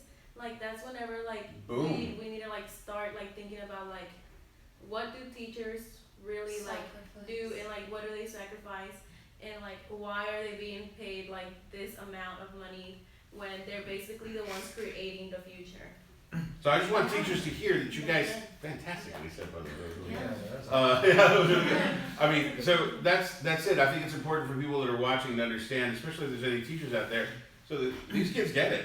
They understand. The funny thing is the people that don't are the people that, well, and we find this to be true in the world that we live in, that parents themselves, and I've dealt with it, not with anybody from these classes, but I've been working with NHI for years. There is an aspect of a disconnect sometimes when the parents are like, listen, I did everything I could to get my kid here in the morning to this institution, whatever school that is, or, leaving, let's say, an NHI meeting on a weekend, right? You take care of it from here and make sure it's good, right? There is that aspect of parenting that happens, and maybe that happens a little bit more in the lower income areas. And I've seen it, I've heard stories, not only from people that I know, but other individuals that I've met over periods of time. We're getting more and more into a society where parents aren't part of the process, right? And so I want to bring that up in relation to this. Obviously, we talked about, teacher pay, but let's talk into that. Here's another challenge that teachers deal with, is low parental involvement. Yeah, that's one thing you see in like a lot of schools is and maybe in like the past where kids haven't gotten to school because parents aren't willing to take their kids or parents can't afford it, and a lot of times nowadays too, parents think have this mindset, maybe even subconsciously, not even knowing it, that they think teachers are like 8-hour-a-day babysitters where they just watch your kids. But that's another aspect of the job of being a teacher that people don't understand is teachers don't just put up with the students, they put up with who raises the students as well. Exactly correct, Billy. Very nice. Like, and something that like I've seen when I go to like open houses or something like that, I've known kids and how they act and everything like that, and the parents are just like want them to get like straight A's, let's say, but I mean, and that kid that like doesn't put any effort in or anything like that, they go to the teacher and they're like, why aren't you giving A's to my student, or anything like that, and then the teacher suffers the consequences and saying, I'm trying to teach my subject, and I'm trying to give the best thing for your kid, but your kid is not like taking advantage for it, and I mean, I know. But how do you say that? That's the question, right? How does a teacher, because a lot of districts don't allow teachers to talk that way to parents at all. Yeah. At all. So, and that's the tough part, is a teacher being able to tell them, well, you're not doing enough at home.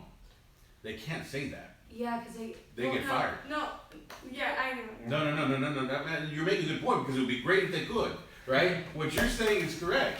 It would be fantastic if a teacher could pull a parent inside going, listen, when you're taking your kid home after I've taught them all day, you need to go over the work that we've just done again so that they're picking it up. And also, by the way, get your kid in bed at night at a reasonable time so they can come in the morning refreshed and ready to go. Yeah. But a teacher cannot say that. They're not allowed to by their districts, right? They just have to grin and bear it. You guys ever heard that phrase, grin and bear it? When somebody says something bad to you, you just go, you grin and you just bear it, you just take it, That's a phrase that a lot of teachers have to deal with, especially when it comes in regards to parents, and that's a challenge. Yeah, there's this girl in one of my classes, and she doesn't do anything, and she doesn't do homework, and she's always on her phone while the teacher's lecturing, and then I feel bad for the teacher because she loves what she teaches, and she's like, oh, I found this amazing video for you guys, and no one cares, and so I feel bad for the teacher sometimes because they're teaching so that you can have that same inspiration that they have, and they have a reason for teaching. And so this girl, she's always complaining because she always has a 50 in the class, and the mom came into the classroom and like cussed the teacher out like in front of everyone and made the teacher look really bad because her daughter didn't have good grades. And like I know that my mom would never do that. She would cuss me out for getting bad grades. Like Well, you're using a phrase. She would be upset with you and be verbal about it. How's that? Yeah. Yeah. Well, either way, like, I feel bad for teachers because they teach what they love to teach. And sure, there's those coaches that like are history teachers because they want to be coaches, but there are teachers that want to teach what they're passionate about, and they like spent a lot of time studying what they studied to be teachers. For people to just be on their phones while the class is going, and they don't care, and every day they have to put a smile on their face, and they don't scream to the kids because they know that they may get like fired by the school because they're getting screamed at. They're screaming at the kids. So like I feel bad for teachers, and they deserve more than what they're given. Right. And Sam, you haven't said Also, much yet. like, taking that back, like, how teachers are portrayed in the media. Like, if I went onto my phone right now and, like, I looked up, like, teachers or something, like, I bet a whole bunch of, like, memes, like, putting down teachers would come up. And, like, I mean, I guess that's just kind of, like a youth thing. Like, we just kind of, like, put all of our blame on our teachers just because, like, I don't know, it's just a thing that we do, you know? Yeah, but, like, I feel like we need to start like appreciating them more because they really do like put themselves into their work. So this is a great subject matter. Why do we treat our teachers so bad? And not you guys, obviously not the people at this table, but teachers in general by students. Now even further, especially substitute teachers. Wow. Right? Why are we so rough on them? Any opinions on that? I'm kind of curious because I'm sure teachers want to know why you guys have to challenge them on every single thing you do.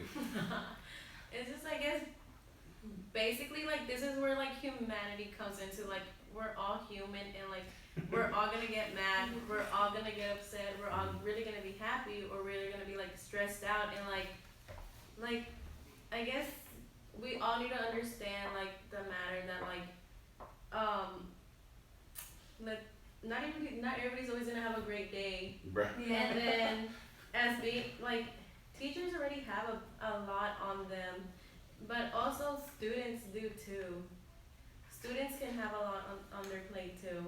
I agree. And maybe there's a thing of an aspect that they don't understand that anymore, that they've forgotten about that. And then sometimes we just forget, no, we don't forget, but like sometimes we just like ignore the fact that they're adults and I guess we're young adults.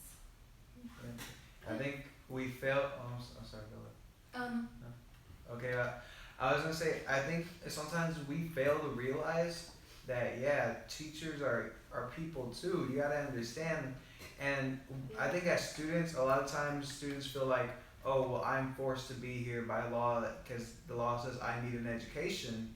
What they fail to realize is that the teachers here aren't here to teach us because they feel as if it's a punishment. They feel that if they teach us this, they're gonna set us ahead, and they're gonna greater enhance our education and our mindset for the future, and that they're doing this because they love it. And we fail to realize that. We fail to realize that when they go home, they have a family too, and they're not just there to grade papers. Yeah. I live with one. She leaves for work every day around 7 and comes home about 7. Like 12. And we live 5 miles away from the school. Right? So 12-hour days every day, Monday through Friday, and then you add Sundays in where she's prepping for at least 4 or 5 hours of that day for the next week. Right? And you're saying she's a teacher of kindergarten? Kindergarten. Because the restrictions in kindergarten are a lot different. When I was a kid, they just had to cut and paste some stuff, right? And they show us some stuff, but there were no tests. Well, they test them now. Yeah. And these kids have to get tested, so you have to get to certain reading levels. And some of these kids, they mature mentally a little bit later than others. They have different levels. And so it's hard. Some kid might be really advanced because maybe their parent worked with them a lot while they were growing up. And then you have other parents, let's be honest, in this world, and I'm not saying that school and other schools, you hear about the stories, that, that don't do anything to educate their kid prior to them going to school, including no preschool. You know, they're maybe a little wild because they've been outside playing all day and that's all they do. Or maybe they have these things, right? And that's what's actually been educating them the most. Listen, I know what these things are, obviously, but they necessarily shouldn't be a replacement for parenting either. You know, here, play with that so you're quiet. That's the new world that they live in, right? Because you guys were before that. You mean, when you were going through your young years and stuff, you were around before the phones We were in the were. mud. Exactly, right? You know, we played around, go play outside, what are you doing inside, right? Or, you know, or if you're inside, you know, maybe, now you guys did have the one thing that I didn't have, you had the VCR, pop in some Disney movies, all right? Oh, you need a Disney movie? I'll pop that in, right? But that's where, you know, a lot of these kids, now, great thing about a Disney movie is it might actually educate you on the rights and wrongs of the world. Yeah. Maybe a little bit? I don't think so. That's a completely different discussion there. Yeah. That's a sore topic. But yeah, but games on the phone, you know, that's not a replacement for parenting. And then you got these kids that come in and then now these teachers are expected to get them to a certain level when nothing's being done at home for that. That's rough. But this is where like also, I don't know what it's called, but like where like, I guess not where you're from, but like where in like Austin or like where do you live? You're like right. in what area were you raised? This is where like all of that comes into like what type of teachers do you have, what type of parenting did you have, and then what type of school do you go to? That's where like everything just connects and like it's what it is, you know? Let's say you go to a school that's like I guess in the ghetto or like that's in a place not Economically stable. challenged area. Yeah, and like that's wherever like everything comes in. Like, yeah, we might have like 2 or 3 teachers throughout your high school year that like are just there because that's the only job they could get, or like that's the only thing that they went to college for, and like it is gonna be like challenging to deal with that as in like a young adult. Like, oh, I can see that you don't like your job, so why are you taking it out on me? Or like whenever kids want to take it out on their teachers, or whenever their parents never gave those kids the values of like education, the values of like learning how to be respectful, or the values of like value people that are older than you, you know? Yeah. And then this is also where we have those teachers that like don't only teach you your subject, but also teach you about like life and like life lessons and that. And that's whenever like again, let's say your football coach is also your history coach, that's whenever like the motivation comes in too. Right. And they're not only teachers, but they're like, I guess, Life coaches. Yeah. Life coaches. Life coaches. Hey, huh?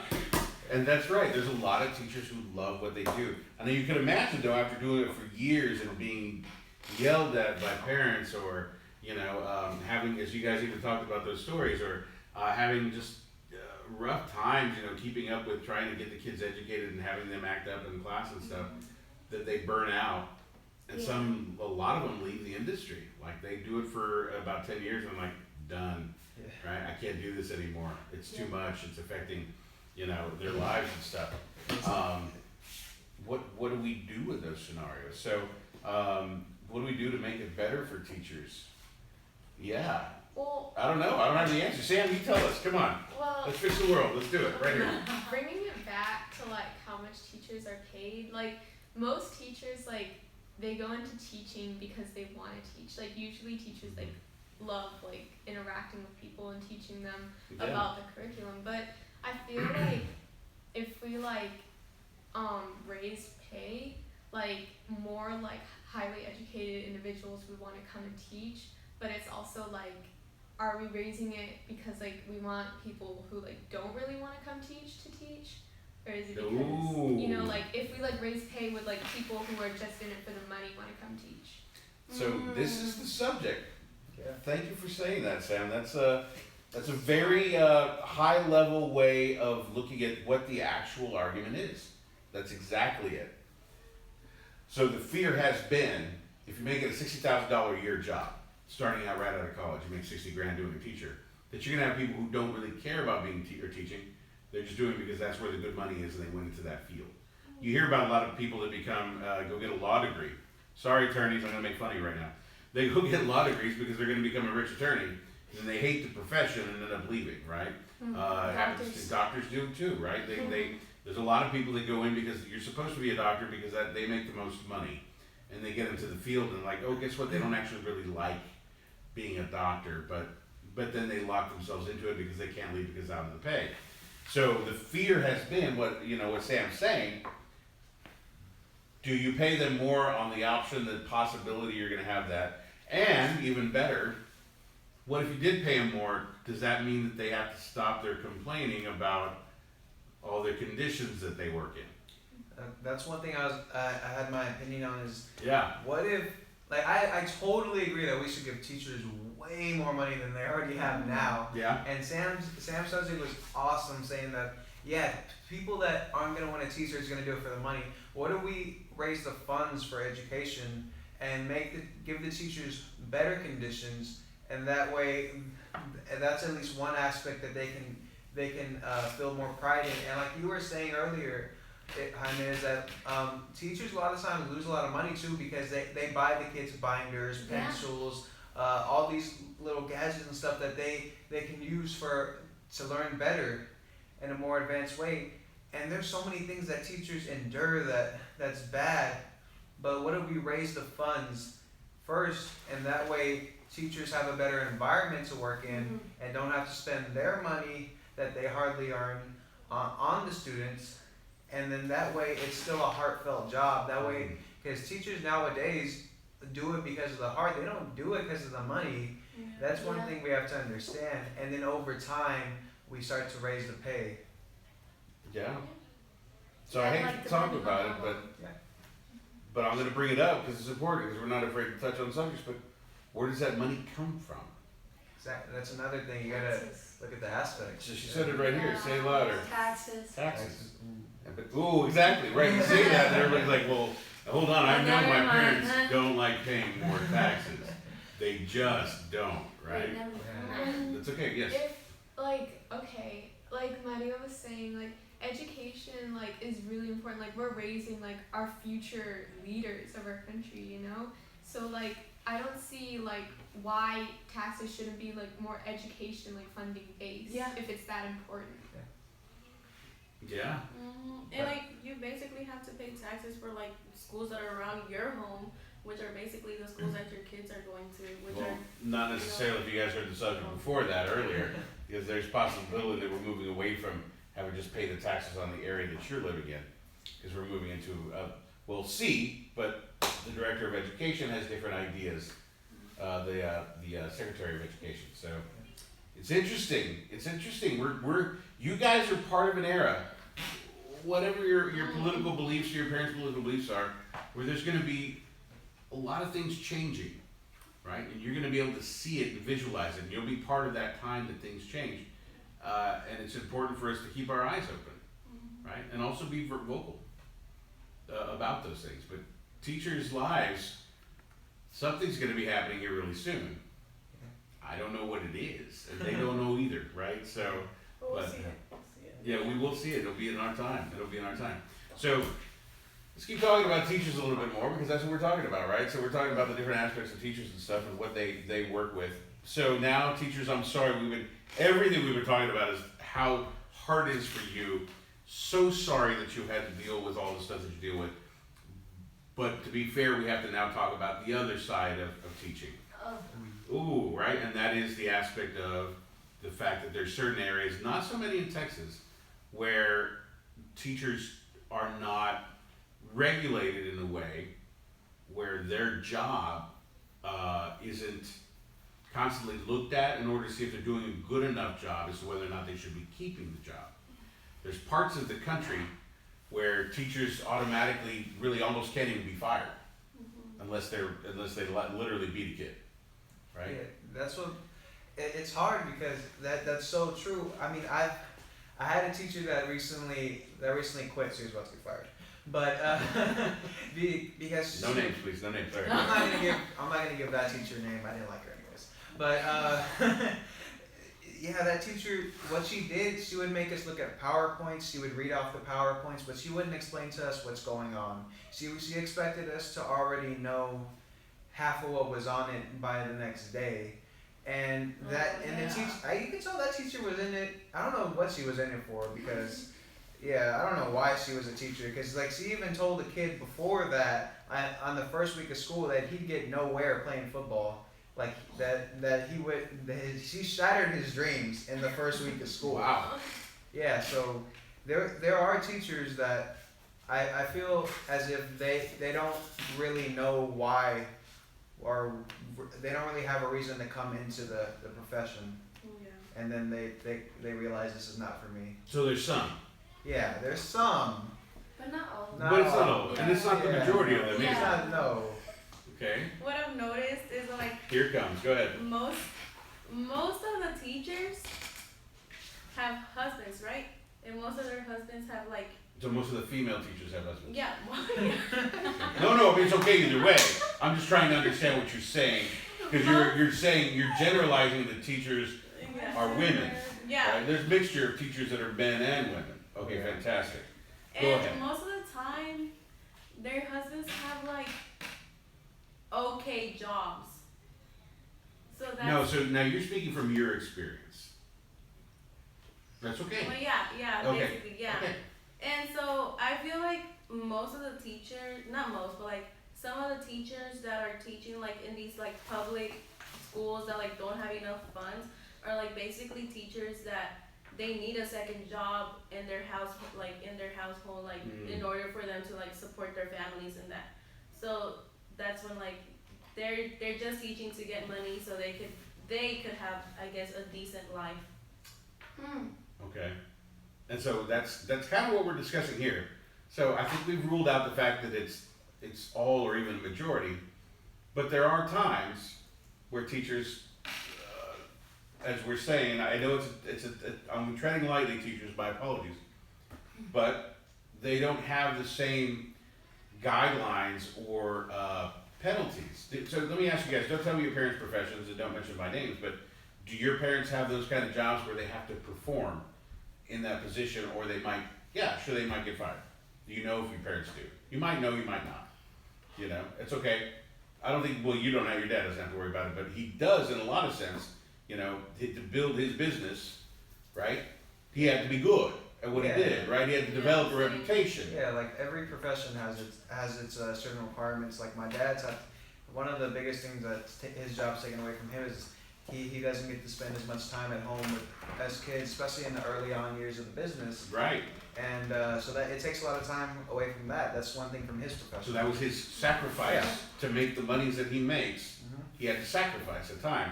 But he also, if he wasn't any good, he wouldn't have grown the business. Exactly. Right. Right. Okay. I don't know. Obviously, you know, everybody else a little different here and stuff. But you know, Sam, I haven't really even talked to your parents in quite some time since I've seen them. So tell them I said hi. Okay. I said hi. Hey, I'm saying hi. Yeah, but so let me go from this aspect. Let me pull back a little bit. There's a lot of jobs in the world currently in the U.S. Whether they're sales jobs or customer service jobs or you know, maybe they're desk jobs of some kind, that if you're not doing good, you will be asked to leave, right, or be fired, right? And the teaching profession doesn't necessarily have it in that way. Now Texas is a little different. This is called a right to work state, and therefore people could get fired for almost any reason in this state, and it's okay, right? So teachers could actually get fired in Texas easier than in most states. So I'm really more talking about other states and other areas, but I'm going to ask the really tough question. Please don't mention male or female either on this.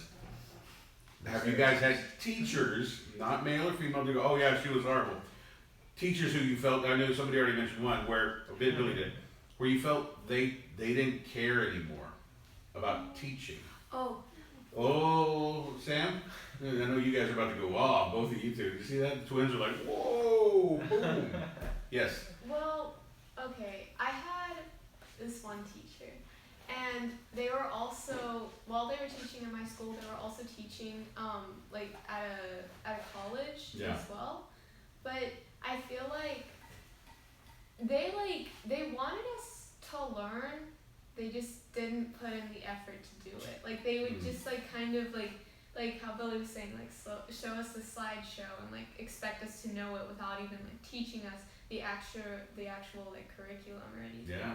So like it was kind of like, I don't know, just kind of like a lack of effort. Not really wanting Okay. to, but Now, I want to get you, I'm waiting for you guys, I want to hear your opinions on this. So, right now, are you going to be talking about what you've seen in Mexico or here?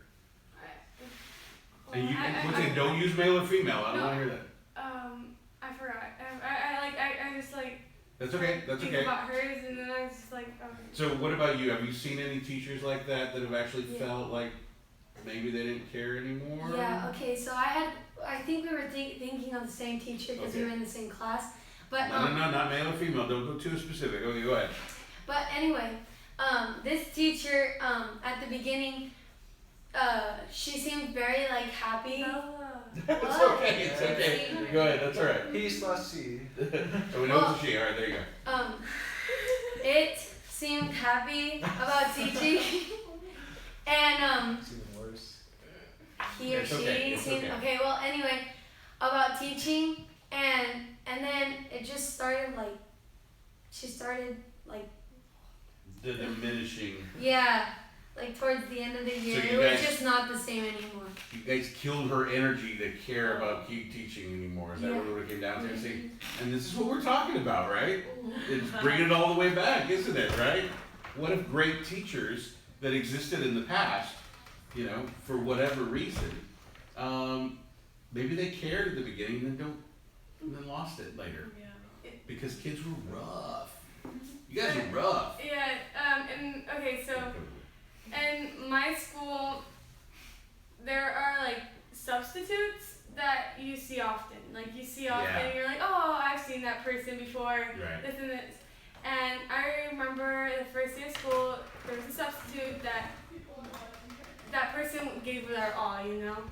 They gave their all, and it's funny because like so I don't really go to like a school where like a lot of kids like help out and a lot of kids don't care, and so you see like kids like saying things to the substitutes or teachers, and sometimes they don't care because they love what they do, you know. Yeah. But I mean, I see some substitutes. It makes me laugh because I remember because of the first day, like that person gave all of it, and when we get that substitute, like you see her abilities. Sorry. No, but that's see okay. those people's abilities, like start decreasing, and like they don't care Or their anymore. will to do good, yeah. They're like, do whatever you want. It's tough. Do whatever you want because you guys are not gonna listen to me, and I just that's what I see a lot. So yeah. It's I mean, hey, guess what? I do this volunteer work with a bunch of high school kids, right? And I work with a bunch of I know it's weird, right? I know you guys have no idea what that's about, but there are times where I have a room full of them, and you're trying to get their attention, and so the voice has to get louder and louder. And I'm like, and then eventually I have to call somebody out, and it's the worst situation in the world when that happens, right? Yeah, but you know, luckily I have a knack for having a loud voice, and it allows me to pull people back in. But not every teacher has that. Yeah. Yeah, Maria, were you gonna say something? I know. I was gonna bring up substitutes because they're also, I guess. Yeah, teachers. they are. So yeah, substitutes. I don't know.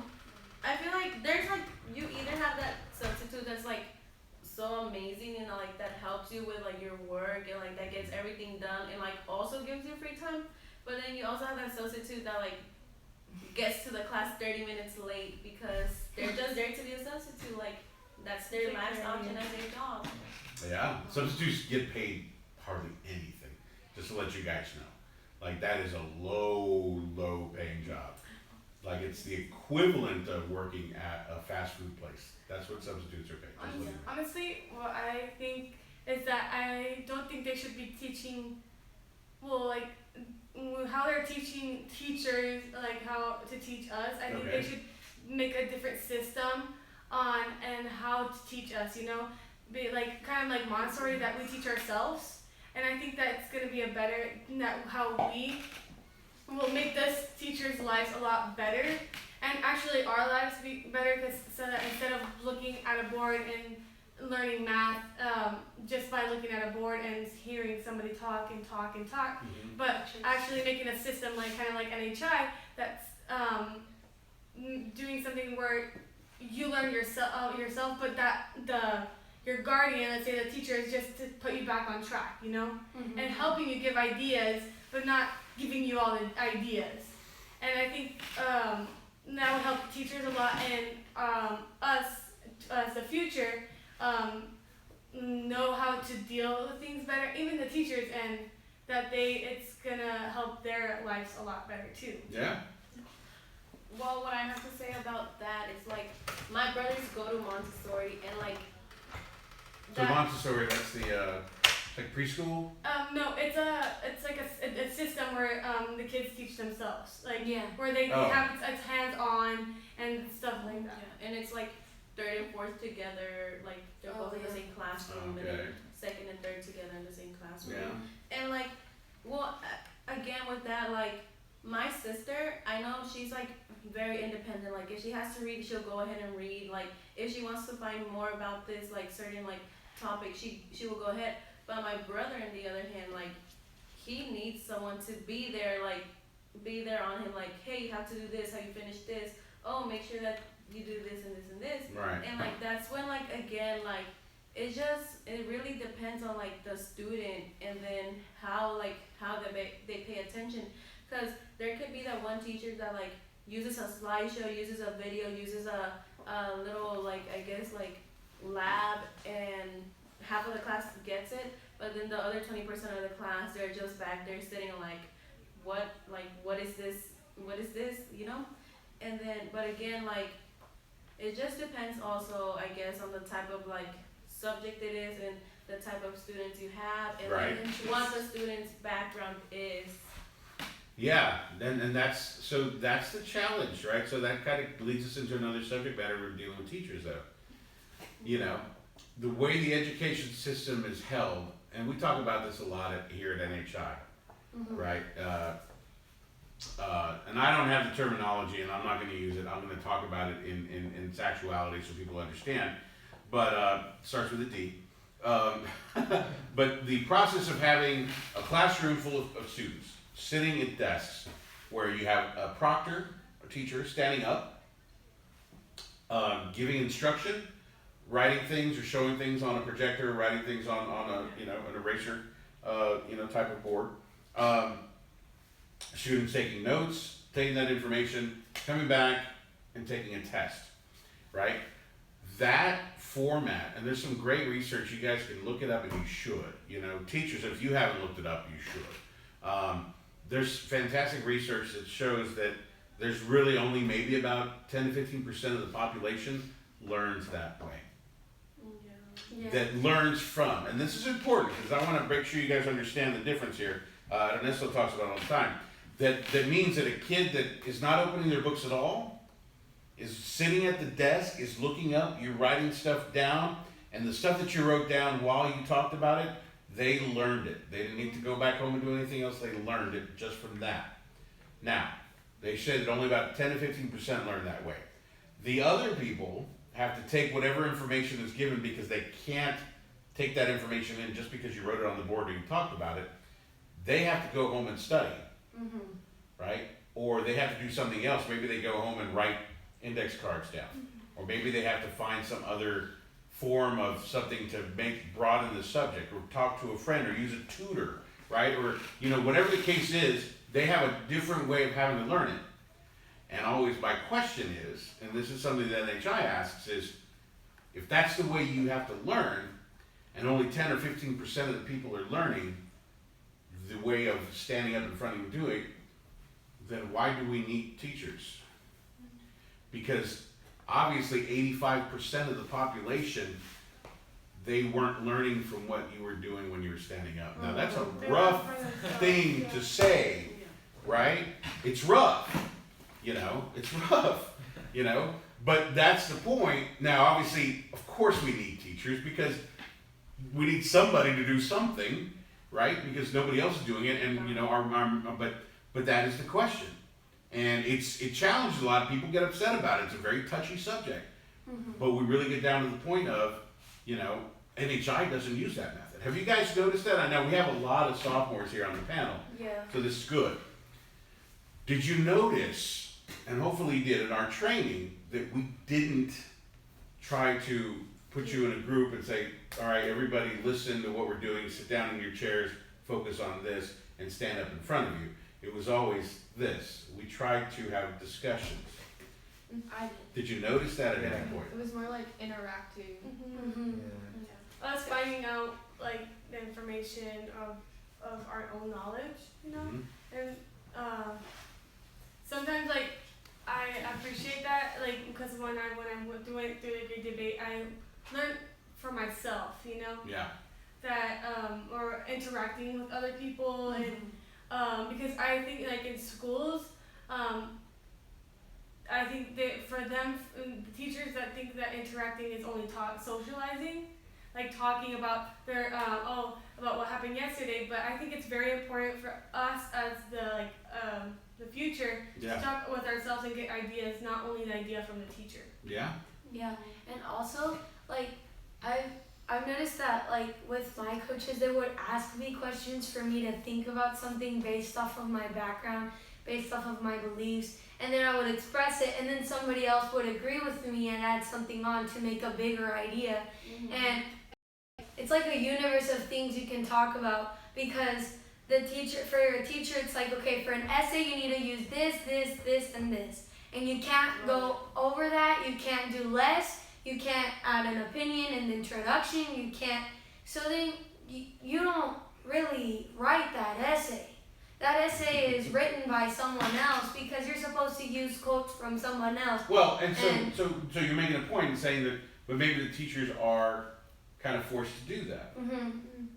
Yeah. What do you think, Sam? Hold on. Let me Sam. Let's get around the table a little bit. Also, like, going back to like how unfair like teachers are treated, like in school, like they're basically like kind of like graded on like these tests that the students take. Yeah. And like, students like you can't really tell like how like educated a student is by just like a test. Like 'cause some people like don't always do good on tests. Right. But that's how the teachers are graded.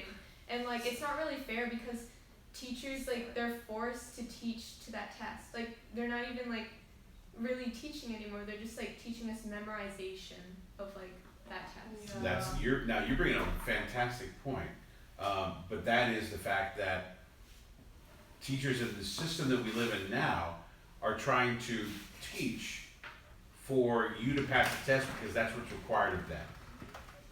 But in the world that we live in today's world, that doesn't necessarily help you in your future, right? It's tough, right? And the NHI works very hard.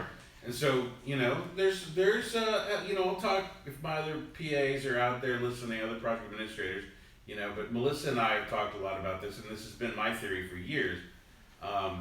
I think it's more important for you guys to learn how to think on your own and learn things through a process and open your minds than to go, you know what, everybody shut up, I'm going to write your speeches for you or just so we can win a tournament, right? I don't believe in that, right? For you guys to open your minds and learn that means that you are going to be the people that are critical thinkers in the future, and you guys are going to be the leaders of the future because you have the practice of doing it. You don't have to worry about winning a tournament. You're already winning by being in this organization and going through the process. That's one thing NHI does awesomely is like, we prepare a long time for this one tournament, the Great Debate, which is our freshman thing that we do. Our freshman program. But at the same time, we're not teaching for the tournament. We're teaching you skills that you're going to use throughout your life, and we're not trying to win. We're trying to make ourselves better.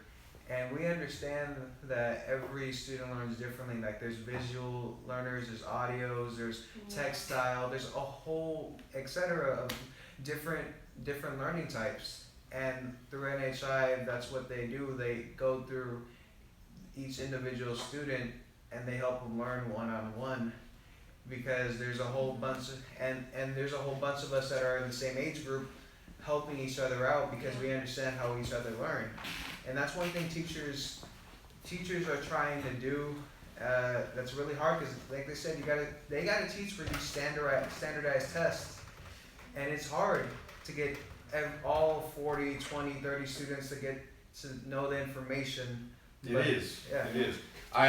So we have a question from the audience, and so thank you for the question. I think it's actually a teacher.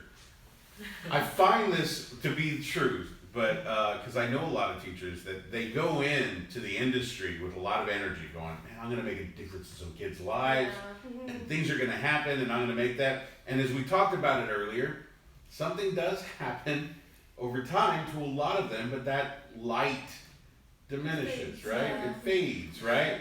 And all of a sudden they find themselves, and the question is the fading coming from teaching to a test to the system that they're forced to work under? Is it the kids? Is it a mixture of both? The kids and the system? And what will they do to fix it? What should they do? But we want your opinions on this, right? Because have you guys ever done that? Let me ask you this. It's important because this is also, stuff that you go full force into something. Hey, even NHI, going into the debate, right? Yeah. Going to the great debate, going, I'm giving everything, right? Yeah. And then it doesn't work out. And then you're thinking about next year going, do I want to be a part of it next year? I don't know. It starts diminishing, right? The light, right? And it's that question. How do you keep coming back? How do you force yourself and do it? And theirs is different because they're constantly fighting and beating that wall. But yeah, go ahead. What do you think? But I think a cool system would be like that. It's not like only because I think where we get bored is, or we just think of we're gonna sit at a desk, look at the teacher, and just do our work. And it would be a cool system where like, what are we gonna do today? Yeah. What's something different we're gonna help our community with, or what are we gonna learn today? Oh, are we gonna be outside today? Are we gonna go somewhere? Are we gonna? That's how I think we should learn. So you're talking about the learning part. That's good. That's good. Go ahead. I'm sorry. I think that it can interest us because almost everybody likes surprises and like something different. Right. So I think it would like a cool thing where it makes a lot more people come in is where they're like, what are we doing today? We want to know what we're doing today as in a class or as in ourselves. Yeah. And I think that you can't force yourself to, there's certain things you have to learn in school, but at the same time, like when you're choosing things like maybe college, you're not going to choose something you're going to have to force yourself to learn. You're going to choose something that you love. Yeah. And that's why whenever, like I said, you have to learn things in school, that's why I see teachers trying to relate it back to things we love.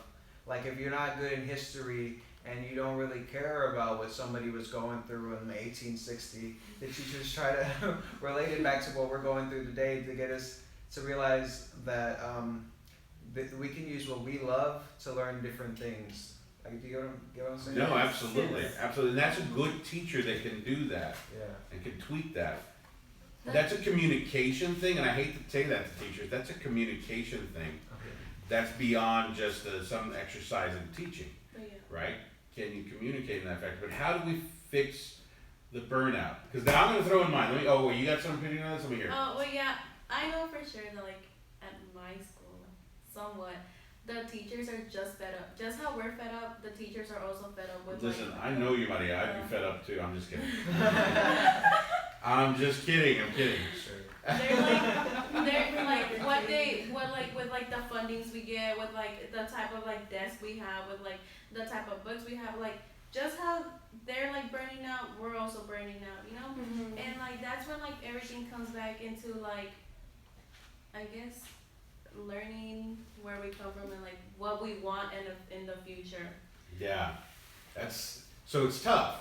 So I think, and I'm going to add my perspective slightly in here, teachers, right? So I actually work in the corporate world, and there's burnout there too in desk jobs. If you guys have ever heard of desk jobs, I work in a building where even on my floor, there's like 200 desks, right, on two different sides of the building. and I sit in this one portion of on my desk for months on end. People don't like it. Billy, you probably talk to your dad. Your dad like, there's no way I can do that ever, right? Yeah. I'm not going to sit and do a desk job, right? Oh, no. Right, exactly. It's a hard thing for a teacher to sit in the same room year after year, teaching the same things year after year, and then having it be a tough job, right? Mm-hmm. Not a fun, rewarding, immediately rewarding job. That's a tough job. I'm going to let you guys all know ahead of time, right? That is a tough job, right? You guys ever heard of customer service in a corporate world? Let's say like even at a store that you go to, and the person that takes the calls from the people that are complaining because something went wrong. That's a tough job. And customer service jobs, like at companies like that, like retail companies where people buy stuff, like Amazon or something like that, right? Those people don't last longer than a couple of years.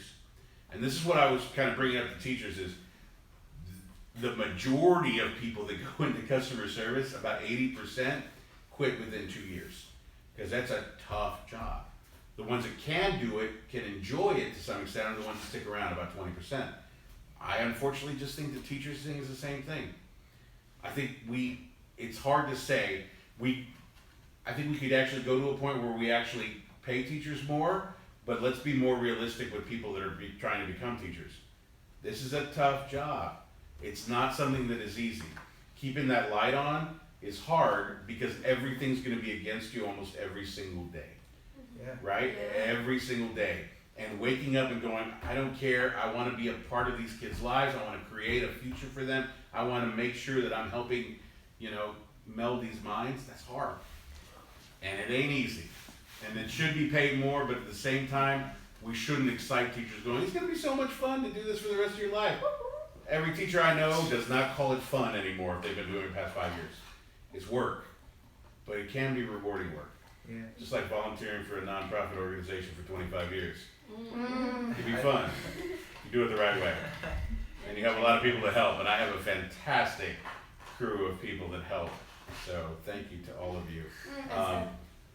Any last words, Billy? We're about to close up on this subject, but is it okay to give shout outs? yes, please give a shout out. Please do. Okay. So, 3 teachers. 1, Miss Tolbert, I love you. You changed my life so much. You taught me how to write a high school essay in the 4th grade. Miss Medlock, man, you were stern, but I love you because you taught me manners. And Miss Rendy, you put up with me for 4 years and helped me get into high school. Thank you. Oh man, that's great. Yeah, I had some great teachers.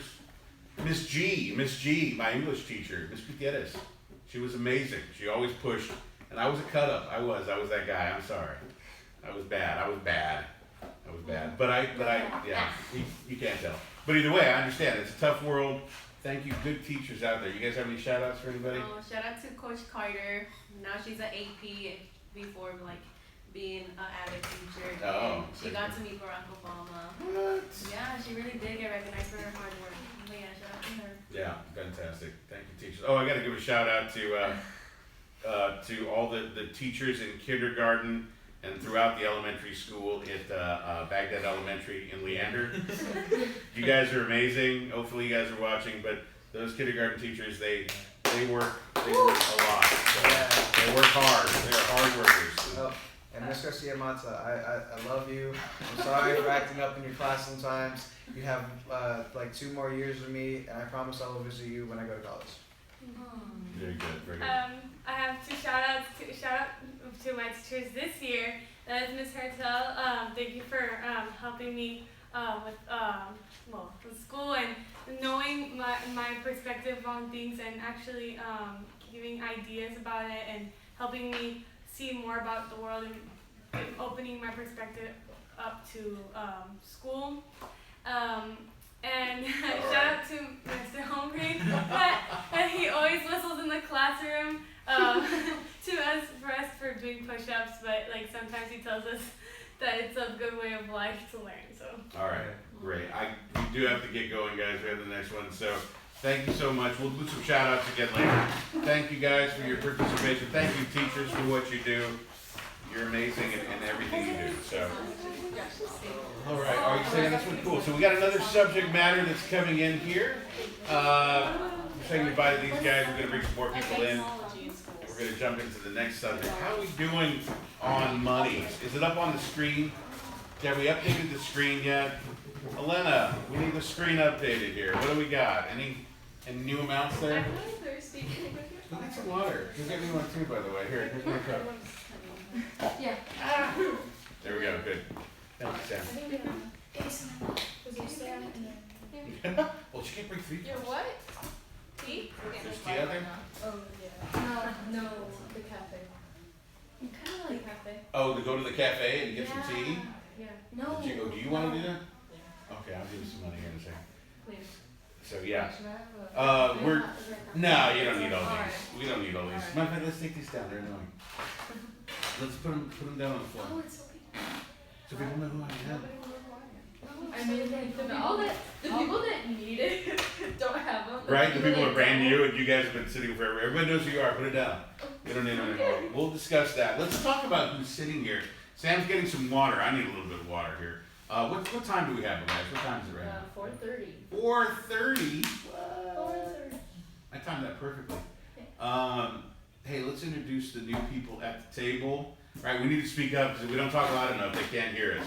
Not that you don't, because obviously you do. The great one, the amazing one. All right, Sarah. Edwin, tell everybody who you are here. Just tell them what grade you're in and what your name is. My name is Edwin Palacios, and I'm in 6th grade, and I attend IDEA Allen. Idea Allen, cool, thank you.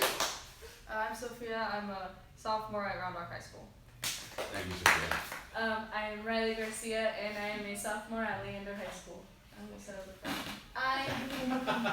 I am Bella, and I'm a sophomore at Hayes High School. And I am Sam. I am a sophomore at Ann Richards. There, that's cool. That's awesome. Sam's coming right back in anyway, so thank you, Sam. She's amazing. So great. Well, we're getting into the last segments here. We got about 2.5 hours more. We're doing of these sessions. We are raising monies for our local nonprofit. We're doing fantastic, you guys. Those of you who have donated money, we do appreciate it. Does that tally up? Have they put a change up here? Does anybody? Is there? It wasn't changing when I was back then. Is there a number up there? Yeah. All right. So, what is that? 2,230. Thank you. 2,230. That's a lot of money, guys. Thank you. That's gonna help out a lot. That's almost enough money for our bus to our tournament that we go to every year. But we do need that to go up a little bit more. We're about. Oh my! People donated. It just hasn't been It just hasn't been updated? Okay. Oh, so we're gonna find another one. We need about $800 more to pay for the annual bus that we use every year to go to our huge Great Debate tournament in Sherman, Texas, in Austin College, where we stay for about 4 days. These guys all went last year, every single one of them to the tournament. It was a great tournament, it was a good time. We're actually, yes, it's okay, but we have the fantastic, what was that? What was that in? Athenium. The Yeah. Austin team. This is part of the team that won first place in the Athenium contest. It's a team. So fantastic. Good job with that, guys. We're also being graced with the amazing presence of the most improved individual for the year 2016 of the summer 2016, Edwin Palacios. Thank you. So, awesome, yeah, exactly. Great member of the team. Hey, what are we talking about today? What's our subject matter? Technology. The tech, yo. So, this is a good subject. Did you guys do any research on that information that was sent to you? I didn't look at the information. I did my own research. Oh, thank you. See, exactly, Sophia. That's why Sophia does those things. All right, good. Embarrassing. Edwin, did you see it at all? Did you get the chance to do it? Did you get a little research in? That's all right. I want a fresh perspective. That's what you're bringing, sir. That's a good thing. So, Sophia, we're going to hit you now since you did some research on. Well, I looked at something that would be like everyone knows about technology. I mean, that's kind of been a big topic since it's sort of started being integrated to schools. Right. But I sort of want to take it a little bit further because everyone's already heard all the arguments about how it's either helping or hurting students. But I wanted to bring a new thing that some schools are doing, and more experimental schools that are a part of the government system, is they're using sort of a video game style to teach students. Oh, Wow. yeah. Well, so hold on to that, because that's good. So the argument has been this, right? Schools have been trying to get caught up with technology, right? And there's some schools that are putting a lot of money into upgrading their technology. to the point where people are getting Laptops and laptops, or even further, they're getting well, let's say iPads or tablets, right? In order to integrate into that. But I know, your high school, I would imagine yours as well. I know definitely yours that everybody should or is supposed to have a laptop of some kind. yeah. Right? It's like You guys have that too at your school? Exactly. No, Not at Hayes yet? That's okay. we have computers at school. Yeah, and that's good. That's good. That helps. But but it is required now at a lot of schools and they create these programs where you can rent them as a student. Do they do that at your school? Do you know? I know they do it at yours because we actually do. Oh yeah, they just give us laptops and then we return them at the end of the year. What? You don't No money at all? Oh well. Oh, maybe your all this- parents pay something. I think our parents pay something, and you have to have this year. Yeah. Last year they gave us a computer case, but this year they didn't. So you had to pay for your own computer case because it was Yeah. a Chromebook. It's a specific size. Oh, you guys got the new Chromebooks. So you had to buy a specific size of the computer case, Yeah. which is a problem because one of my best friends, she didn't have a computer case and she didn't have the money. It was just $15, but she didn't have the money at the time, and she kept asking her parents and they kind of put it off, and she missed a bunch of work for school because She didn't have this. she didn't have the laptop. That was pretty important. And that's- for school. See, everything's on the laptop, like Google Classroom, everything. Right. I love Google Classroom. So yeah, and obviously Sam, your school is probably pretty integrated with all that kind of stuff as well. Mm-hmm. What about now Edwin is a charter school student, right? So the charter schools have different processes, but what about your school? Do they have laptops for you guys? We have them at the school, but you don't take them home? No. Okay. Do you guys work in stuff like Google Classroom and things like that too? We use Google Docs. So yeah, that makes sense. A lot of because we use that here with this organization. I think they did a good job of integrating Google Docs and Google Drive because they started doing that in middle school for us. Right. And it works really well and Dude, it's hard for me.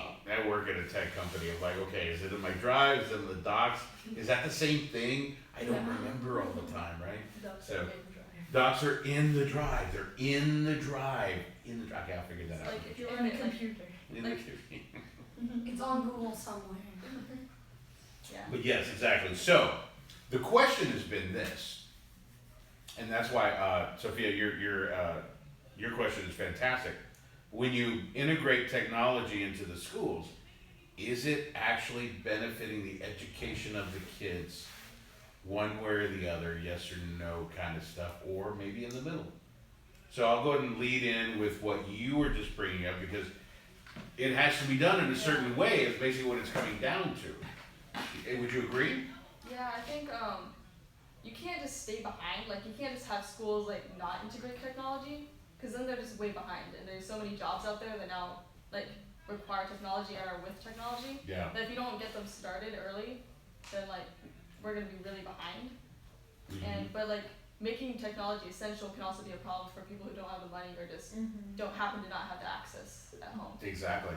It's tough. Yes, Sam. Oh, and like she said, a lot of people might not have the money to afford this technology. That kind of plays into lower economic communities. Mm-hmm. Is that gonna be fair for schools in who are in wealthier places and schools who are in lower economic communities? Right. They're gonna be put farther behind, or they're gonna be at a disadvantage compared to people that can't afford technology. Yeah, that's a tough one. I mean, we're seeing that already. There's where it's more prevalent than anything because the cities themselves, the big ISDs, they will find ways to create the process, right? Leander ISD, right? They have a process. That's where Riley goes to school, and there's 6, maybe about 5. I can't remember. Big, huge schools. I don't know what they call those, 5A schools or super 5As or 6As. I don't know. Meaning there's a lot of students, right? Oh. At the whole school. Yeah. Oh yeah, I know. Yeah, and Round Rock ISD is the same way. Austin ISD obviously the same way. Hayes is getting a lot bigger too these days, right? But there's rural districts in further parts of Texas that don't have a lot of money. And they're finding that they're letting it happen where they're not keeping up with technology. And that harms students because it doesn't give them as much experience when they look for a job. Mm-hmm. People who have the access to technology, already have the experience. Like I did an engineering class last year, and I became certified in CAD, which is an engineering software. Yeah. So like I have. Wait, now, you got certified in CAD in my high school, in freshman year in high Yeah. school? Okay, that's awesome. Oh my god. So, yeah, really cool. that is way cool. And I'm gonna be like, I think some sort of certification in like Illustrator or Photoshop this year because I'm taking a DIM class.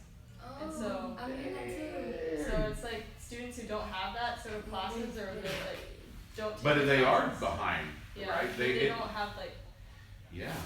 Like they just don't have the experience. Like. Yeah.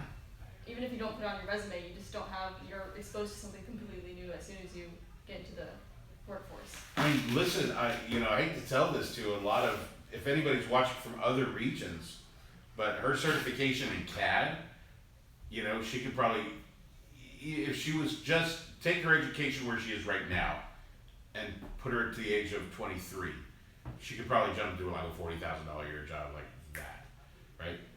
That's the kind of stuff that is fantastic for them. Of course, I think you have to renew the certification. Yeah. But still, yeah. But still, that's the whole point. Is like that kind of education is fantastic in the technology realm. Yeah. If you want to take advantage of it.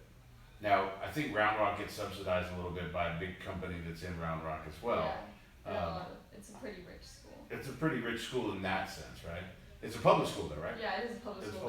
There are the people there aren't rich, But the school itself gets a lot of money from a big computer company in the Round Rock, Texas area. We'll just say that. You can look that up later yourselves. But that's a good thing, right? You guys are getting that kind of education. Maybe not as much as the other regions that don't have those necessarily, but you're still integrated. You guys are still doing stuff that's important to it. In the tech world, in the tech field, when you're adding tech into a classroom, what are the benefits of a technologically integrated classroom? Who got it? Anybody? Are there benefits? I think so. I mean, for example, for me, I have all my teachers' emails. So like, if I ever have a question about homework, I know that I could like send them an email real quick, and not having to say, oh, I didn't do the homework because I didn't know the answer to number 5, because I didn't understand what you meant by this. Or also like virtual or ebooks, I think, like ebooks. Like you can access a book online and you can read or do your homework anywhere. You can also do Google Docs and then share it with a friend if you have like a group project and you're both working on it at the same time. that's rather like one of the best things about it. Rather than having a paper and then fighting over the space of the paper, or one person does all the work and the other person doesn't even know what the project was about or how to contribute, right? Yeah, contribute, towards thank you. No, it's fantastic, absolutely. Towards the project, yeah. I just love to tell everybody, and I brag about you and your sister a lot, because you guys were educated in Mexico, and yet your parents did a great job of making sure that you guys are bilingual, and understanding of the English language and able to be confidently speak English. But it's hard because you did speak English your whole life, but at school, you guys spoke Spanish pretty much all day, right? In Mexico? Well, I mean, I was like born and raised in Austin until like the age of 9, and then I went for 5 years, and then I came back. Right. So. Well, those are the formative years, right? So Yeah. It's a tough one. People all the time, they go away for like 3 years to like a country like Spain. They come back and they speak broken English because it's hard. It's hard. My English is very broken. Don't worry about it. Do great. Do great. It like doesn't exist anymore. Tech. Going back to tech because it's important. I work for a big tech company, and I understand the challenges of, providing those things to schools in a way that it's going to benefit them. So, is it possible for, let's say, a poor district, rural district, somewhere outside small town area, what's going to await those guys when they go to college? I think, I think that with rural places, I think instead of giving laptops to everyone and having to take it home, I think it'd be cool. better if they just integrate it in class. Okay. And this even in like all schools, like if it's in class and not at home. Yeah. Because kids are gonna be on their devices at home anyways. Yeah. And so it's not really helpful there. And plus, some people don't have the same access to Wi-Fi, so if they don't have access to devices, it's just not helping them. Yeah. Yeah. That's true too. So having the experience at school, but then sort of letting kids do things more on paper and pencil at home, or do something more physical at home. Yeah. Would probably be much more helpful with that. I can see that. It's always my fear. It's I see it too. What you're talking about in the education that you're getting at your school, Sophia, is on the technological side is fantastic. Those of you guys that work with computers every day and Google Docs and things like that, that is the future. I work with people, not to call you guys out, but there's some of you, right, where you're still confused by that kind of technology. I mean, they're out there. Adults are behind. Right, and they're having a hard time trying to get up. The one thing that they have over you guys is the fact they have experience in those positions. But if you're coming in new, you're going to have more people, and it's starting to happen. They're coming in with more experience. Another thing is if adding more. I mean, technology is already a thing in school, but if we added more, would parents who aren't that experienced with technology want to become more involved in school? Because that's basically how schools get out all their information. Yeah. So if parents wanted to be more involved, and they weren't experienced with technology, then they really couldn't. They can't. Yeah. That's another thing. I mean, some people, for example, for me, ebooks are amazing, but then I can't. I want a physical book sometimes. Yeah, you or talk about that a lot. or I can't. Why am I gonna do a math problem online? I can't do that. Eyes too. When you read a laptop for that long, it hurts your eyes. And when you do math, you have to work it out. Yeah, I want to see it on a piece of paper. Yeah. And my mom complains about it all the time because, well, like he said, I'm kind of from Mexico in a way, so I travel a lot over there to see my family and stuff. And if the internet goes away, there's no way to do homework. Yeah. Everything is online. You can't. There's nothing that you can do because you don't have. So there are downsides. And deadlines. Too. Yeah, You deadlines. miss your deadline, and it on Google Classroom it says late. Late, yeah. And it's so annoying. This is the worst thing about it because it'll tell you if you're late and you're Or for example, I had a friend who we had this big project, and you know how on Google Classroom you can add a file from Google Docs. Yeah. And his wouldn't show up, so he couldn't show it to the teacher, and it was due by midnight, and he couldn't send it, and the teacher counted it late because he couldn't find it on the, and that happened to me and my friend, but I just got on my account and put it, but it didn't appear on his, and he got it counted late because of the lack of technology or the lack of that little. At the beginning of the school year, on my laptop, Google Slides would not work. And so whenever I did any of my projects, I had to have my friend do it. When we were in practice, she had to do the slides, even if that was the entire project. Yeah. She had to go on her computer because mine just wasn't working. There's a lot of people that are listening online and have no idea what you guys are talking about. It's like technology-wise. What is it? There's a lot of adults that are It's listening. like a Microsoft version. Oh no, I got PowerPoint. It's PowerPoint. It's like PowerPoint. There you go. Mine Google is Slides PowerPoint. for PowerPoint. It's Okay. PowerPoint. There you go. Thank you for the translating because you're speaking a different language to these people, right? Yeah. Edwin, let me talk to you. You go to a charter school. The challenges of technology. Do you feel like you're being kept up to speed with, a lot of the technological stuff that's out there, or honestly, do you feel like you're a little behind too? Well, right now, this year I'm taking computer science too. Nice. And in the classes during our free time, we sometimes do work on the computers. Yeah. To see in which levels we are. Yeah. And that is helping us see how to use the computers and how it could help us. That's really cool. Yeah, that's really cool. That is really cool. Yeah, we're all agreeing. Yeah, that's cool. I wish I had some of that when I was growing up. I was behind, but then again, there weren't a lot of computers when I was personal computers. Yeah, and I think the challenge is that most teachers were teachers before like computers became a huge, really relevant thing, and so the people who actually know more about it are the students, and so Yeah, that's really wild. I didn't think about that. And so when teachers are trying to teach it, and some students already know how to like hack a computer, and like already know how to get onto all the restricted websites on the computers. Yes, we all do that. And so get onto YouTube HTTPS. Well, you know, we see this in the corporate world as well. That, you know, you hire all these, because you guys are part. It's moving so fast. But like right now. Like yeah, technology it's is happening exponentially. Exponentially growing in speeds every year. I had a teacher, I still remember this, unfortunately I can't remember which one it was, that had mentioned that to me when I was your guys' age, which would have been a long time ago. So we won't go into numbers, but they were saying computers at that point were already, you know, when the next computer came out, it was already twice as fast as the last one. But they weren't coming out every year. It took a while, right?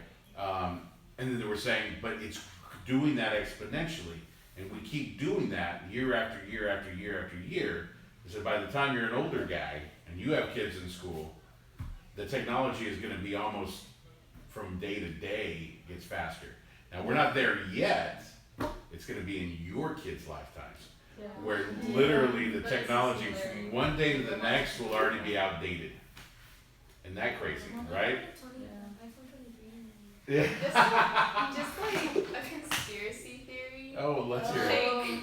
Okay, what if like in the future, okay, of course in the future, like we're gonna run our lives like day to day with technology. Yeah. Like what if that technology suddenly just like shuts down and all of the history from like past generations is gonna go away? Wow. Like, how are we gonna like we're so dependent on it. Like yeah. There was a solar flare a while, like a long time ago before technology was really relevant, and it knocked out all the existing technology was there. And so like if there's a big enough, I remember it happened in my lifetime. Like so like if solar flares like hit to the point where it's like we live on it, like there's no way to get any work done without it. You know? Yeah. There's a TV show, it got canceled, but it was called like Revolutions or something like that anyway, where they hit a button, there was all these scientists, they were planning to do it, it was some kind of almost a plot, a terrorist plot almost. And they destroyed all technology, all electricity, all power to the world with this something that they did, and there was nothing to be powered up, and they went back to old times, basically. Cool. Now this rolls.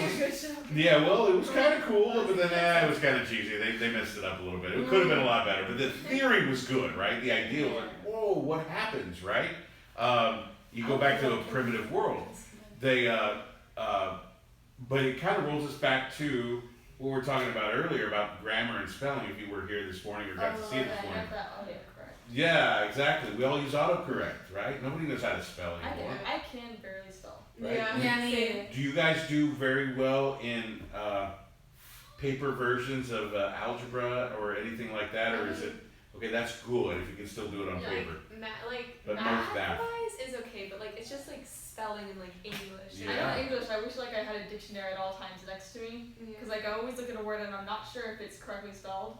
Oh yeah. Like just like I write it down and I write it down a different way and I can't tell which way is like the right way to spell it. What I do? This and type it out like I got it. Boom. That's what I do. I like go on Google and I write the word, and then it'll come out like, and I like found out like the definition. Yeah, the definition, how to spell it, and everything. And then I'm like, okay, I got this. And then I write it down. But like, if I didn't have that, oh my gosh. Like half of my essay is like thesaurus.com. Like I can't think of the word, so I look up a word next like similar, and thesaurus.com is like made my essays like so much better. But that's good though. That's how you learn. That's better. It really is. Yeah, but don't do what I would say I learned more from a thesaurus than I did from a dictionary. Yeah. Because of the fact that you got a little brief understanding what it is, but you understand this word also means the same thing. Like, so does this one. So does this one. You know that it exists. Like there's a word that you're looking for, and you know you've heard it, but you can't think of it. Right. Oh, I and hate you're when like, that happens. and so you look up a word that the mediocre word that you've already come up with, and you find the better one. Right, absolutely. And then you guys live in the Austin area. You got to be in your game in this city, right? You do. You know, there's different areas of the country you grow up in there, and nobody's going to challenge you with a lot of big words. But here, you know, you're going to be inundated with Yeah, they're already teaching us. massively. I'm trying to talk intelligently, but I screwed it all up. Use Hey, thesaurus. that pull the thesaurus out, right? Use That's what Yeah, Emily's they're in for. English right now. They're trying to teach us SAT words, but Yes, I knew most of the SAT words that vocab they number were. 2. Yep. I make That's my own good. Quizlets with those. I That's the did name too. of it. I did too. So but once again, so this is it. I'm glad you guys are still learning that stuff because the technology behind that is still, it's people are losing it, right? People are losing the ability. And if we ever got into the world, now some people are like, you don't need to know all that stuff, you know, but you do. You do. We're, you know, there was a great little, what were you say, Riley? Go ahead. No, go ahead. No, seriously, go ahead. I have nothing. Okay. Well, like going with the SAT thing, SAT vocab words. Sometimes like there will be words on those like test things that I have no idea. Yeah. Like I've never heard of them before. Like austere, or I don't even know if I'm saying it right. But like No, that's right. gregarious, Gregarious, outgoing, sociable. yeah. Good job. That's exactly My what it means. vocab went up. I've been called gregarious many a time. Gregarious. Because I'm a little outgoing. That's all right. Hey guys, you guys have been fantastic. Thank you for talking about this subject. You know, if you guys could stick around, how many times, I don't know how many other people we're going to go. Do we have like 2 more sessions? Yeah.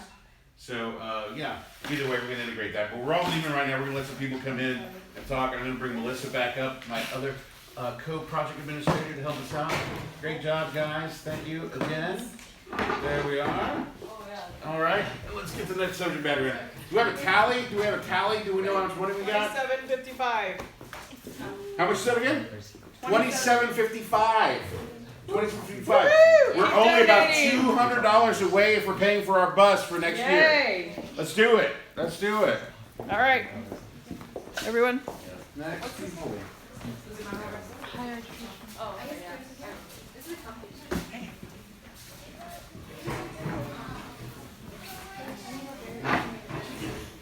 All right, guys. Thanks for hanging on. We'll have our seats here. We're not doing introductions or names anymore, or I guess we can do that. Our next topic that we're going to be talking about is higher education. And if everybody will, my name's Melissa Garcia. I'm the project administrator for the Austin region. And we'll start right here with Elena, and she can introduce herself. All right, yeah, I'm Elena Poyman. I am a current freshman at UT Austin, and I'm the assistant project administrator. I'm Pedro Antoine, and I'm a junior in high school right now. My name is Patrick Nicholson, and I'm also a junior in high school. I am Andrea Chavez. I'm a senior in high school. Hi, my name is Austin Carrillo. I'm a junior at Stony Point High School. Great, so we've got high schoolers and 1 college freshman. We're going to talk about, the first topic that we're going to sort of get into is community college and stigmas. Elena, you're at a higher university, the University of Texas, not a community college, but I'm sure a lot of you guys are also in high school getting community college credits, am I correct? So let's talk about the stigmas that maybe a community college might have. Would you initially go into community college? A lot of kids start off in community college and then transfer on to a bigger university. Let's talk about, or give me your opinions on how you feel about people taking community college credits and so forth.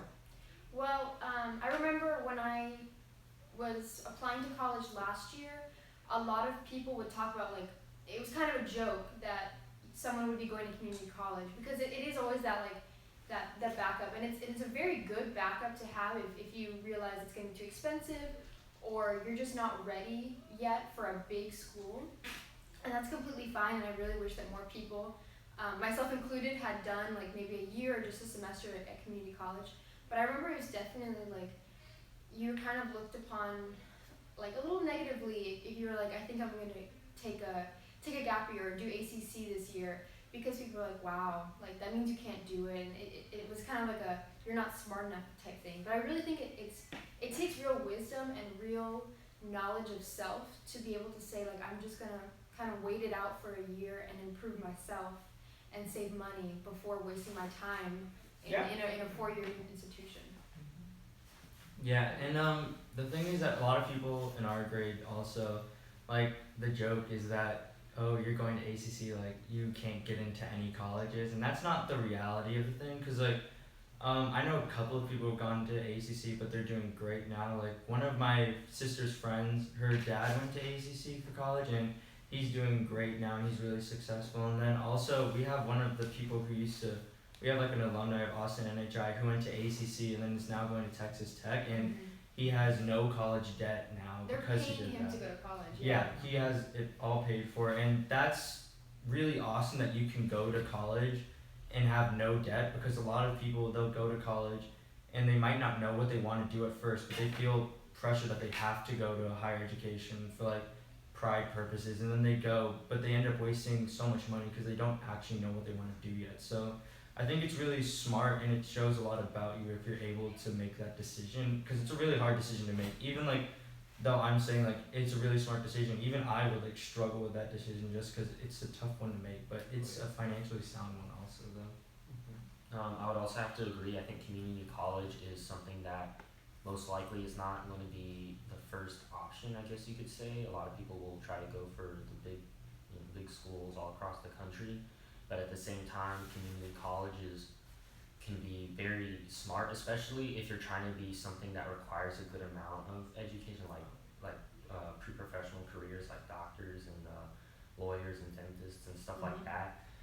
Mainly because it allows you to kind of get that basic coursework out of the way first, and then also at the same time, I think community college teaches a very valuable lesson, because we often say that when you go to college, you're kind of on your own, and that's kind of like your first experience as an adult. But community college is at that point where like you really need to balance everything, because it's like especially since it's in your community, it's almost like going to a very higher like almost kind of like a high school, but like you have to balance out stuff a lot more than like a high school, because it's gonna like you can balance out your job, maybe especially if you're living somewhere else, and that requires a good amount of responsibility, a good amount of personal management, to the degree in which you can get a degree and still succeed in life. And I think that's a very valuable lesson. And then when you go on to, and then if you do decide to move on to a bigger school, I think that's going to help you in the long run, because then you're pretty much going to be the person on campus who knows what he's doing and can fully succeed, in which other people maybe who are just starting out as freshmen have no clue what they're doing, and they're just trying to figure out what the heck they want to do. So it's more of a personal, you really have to look deep inside and have a personal kind of decision that you make, and it's not for everyone. And Andrea? Yeah, coming from a private school, like as they were all saying, it is really seen kind of negatively, and it really is a shame, because my brother went to ACC his first 2 years, and now he's in Texas State, and he's going to graduate with much less debt than I am, because I'm going to go straight to university because I go to a private school, and it's seen negatively. So it's kind of it sucks that it's seen like that, because really it's not that much different than going straight to the university, because you're learning the same thing, and it's a lot more flexible, I feel, too. And I feel like going to a university, most of the time they require you to at least have your first year living there. Yeah. And that's like a really big change from going, like as Patrick was touching on, like going from your like house and like living with your parents and having them basically do almost everything for you, like I don't know, my parents do my laundry, I don't know. Say what? Okay. But like to do everything on your own and be completely independent, like in just like a matter of months, I think is like a really hard transition for a lot of people. So I feel like going to community college like eases that transition. Yeah. Absolutely. I always thought community college at first, before I was a freshman, would be, just sort of like, I even had the same idea in my head that, if you go to community college immediately, then, you probably like lucked out with all the colleges, the big universities that you wanted to go to. But now I know many people, when I did turn into a freshman, they went to ACC first, because my school teaches you that you go to ACC classes even throughout your high school years, and it teaches you that first, when you do those classes in your high school, you're not only are they free through my high school at least, Yeah. that you don't have to pay for them when you do go to your college. So that in community college helps you alone, because when you do transfer to your own college, your career in college, then you don't have to take these certain classes like U.S. history ones Place them out of- and government ones that you may need to take. So you do get to place out of these. And many people that I know that are in community college now, they are able to have, one of my friends actually that goes to ACC, he holds 2 jobs right now because he needs to support himself, and he also helps support his own family. So he takes his ACC classes from morning, and then he works during midday, and then he goes back to class at night, and then he works again at night. So he's able to balance out all of this while, again, he tells me that he's going to transfer to UT at Austin afterwards. So he has this whole plan of living his life through his college career at ACC, a community college, and then working, and then at the same time is already ready to travel to his big university. So I feel like it is a great transition, like she was saying, from normal life to adult life to being fully 100% ready for university as an adult. So it's almost like an extra year of high school. Exactly, an extra year of high school, but an extra year of high school. But I think from what I heard most of you say, a lot of it had to do with economics. Like it was like saving 2 years of university. So why do you think the stigma is still there if you're actually saving money? I mean, do you think that people think that you maybe can't afford university? That it's more of an economic? It goes with the whole fact of that universities are very much more expensive than community colleges. So they see it as, if you get the whole shining gold kind of experience rather than the, just the basic silver, then you are immediately better than this person. So if you do get the same education but at a somewhat lower location, then it doesn't matter to the eyes of most people. What do you think would change that stigma? Do you think maybe now that you're taking it in high school, that stigma is sort of changing it because you're actually getting out of the way without actually having to go into an actual, community college campus? You're actually just overstepping that step that you're actually getting it out of high school. Is your viewpoint of community college different because you're actually taking it in high school? Like you don't really see it as community college, or I'm trying to see what your viewpoint is, because you're getting community college credit, but you're not actually stepping on the campus. So do you see it differently, or you just see it as it's part of high school now? Like community college is actually part of high school. I think part of the way to change the stigma is people need to realize that a lot of community college professors, like a lot of people think that they're not as good because they may not be able to teach at like UT or Harvard or something. But like my mom always tells me, the community college professors, a lot of times they just weren't able to get a job at the bigger university because there's just a ton of professors there already, and it's literally they have the exact same education, they're the exact same thing, but they just work there. Actually, I'm supposed to shout him out, so I'm going to. My friend Kevin Lozano from Mexico is a professor at community college in Mexico. So there you go, there Kevin. You go. There you go, better Kevin. see your donation right now. $20, Kevin. We need that. But yeah, like community college is in a lot of ways the exact same thing. Yeah. But so I think that maybe the stigma may be lessening because it's another step in high school. And so maybe if we shift to sort of that, how we see community college, and I think economically, coming from a parent, I would love to see my kids, even though economically, you're going to save 2 years of savings that you're not actually spending into that. So moving on from community colleges, we're going to talk about your viewpoints on maybe Ivy League schools, universities. Again, getting a certificate from, there are a lot of people who are extremely successful getting a certificate from a community college and go on to do lots of things. And so give us sort of your opinions and viewpoints on what you think of Ivy League schools. Like, are they still, like, if you get an Ivy League school, you're going to be super successful. What are your viewpoints, or how are you viewing the decisions that you're making to get into universities? Are you still wanting to get into the Harvard and the Yale and doing all that kind of stuff? I mean, going to UT, which I consider the best university in the entire country, I would definitely.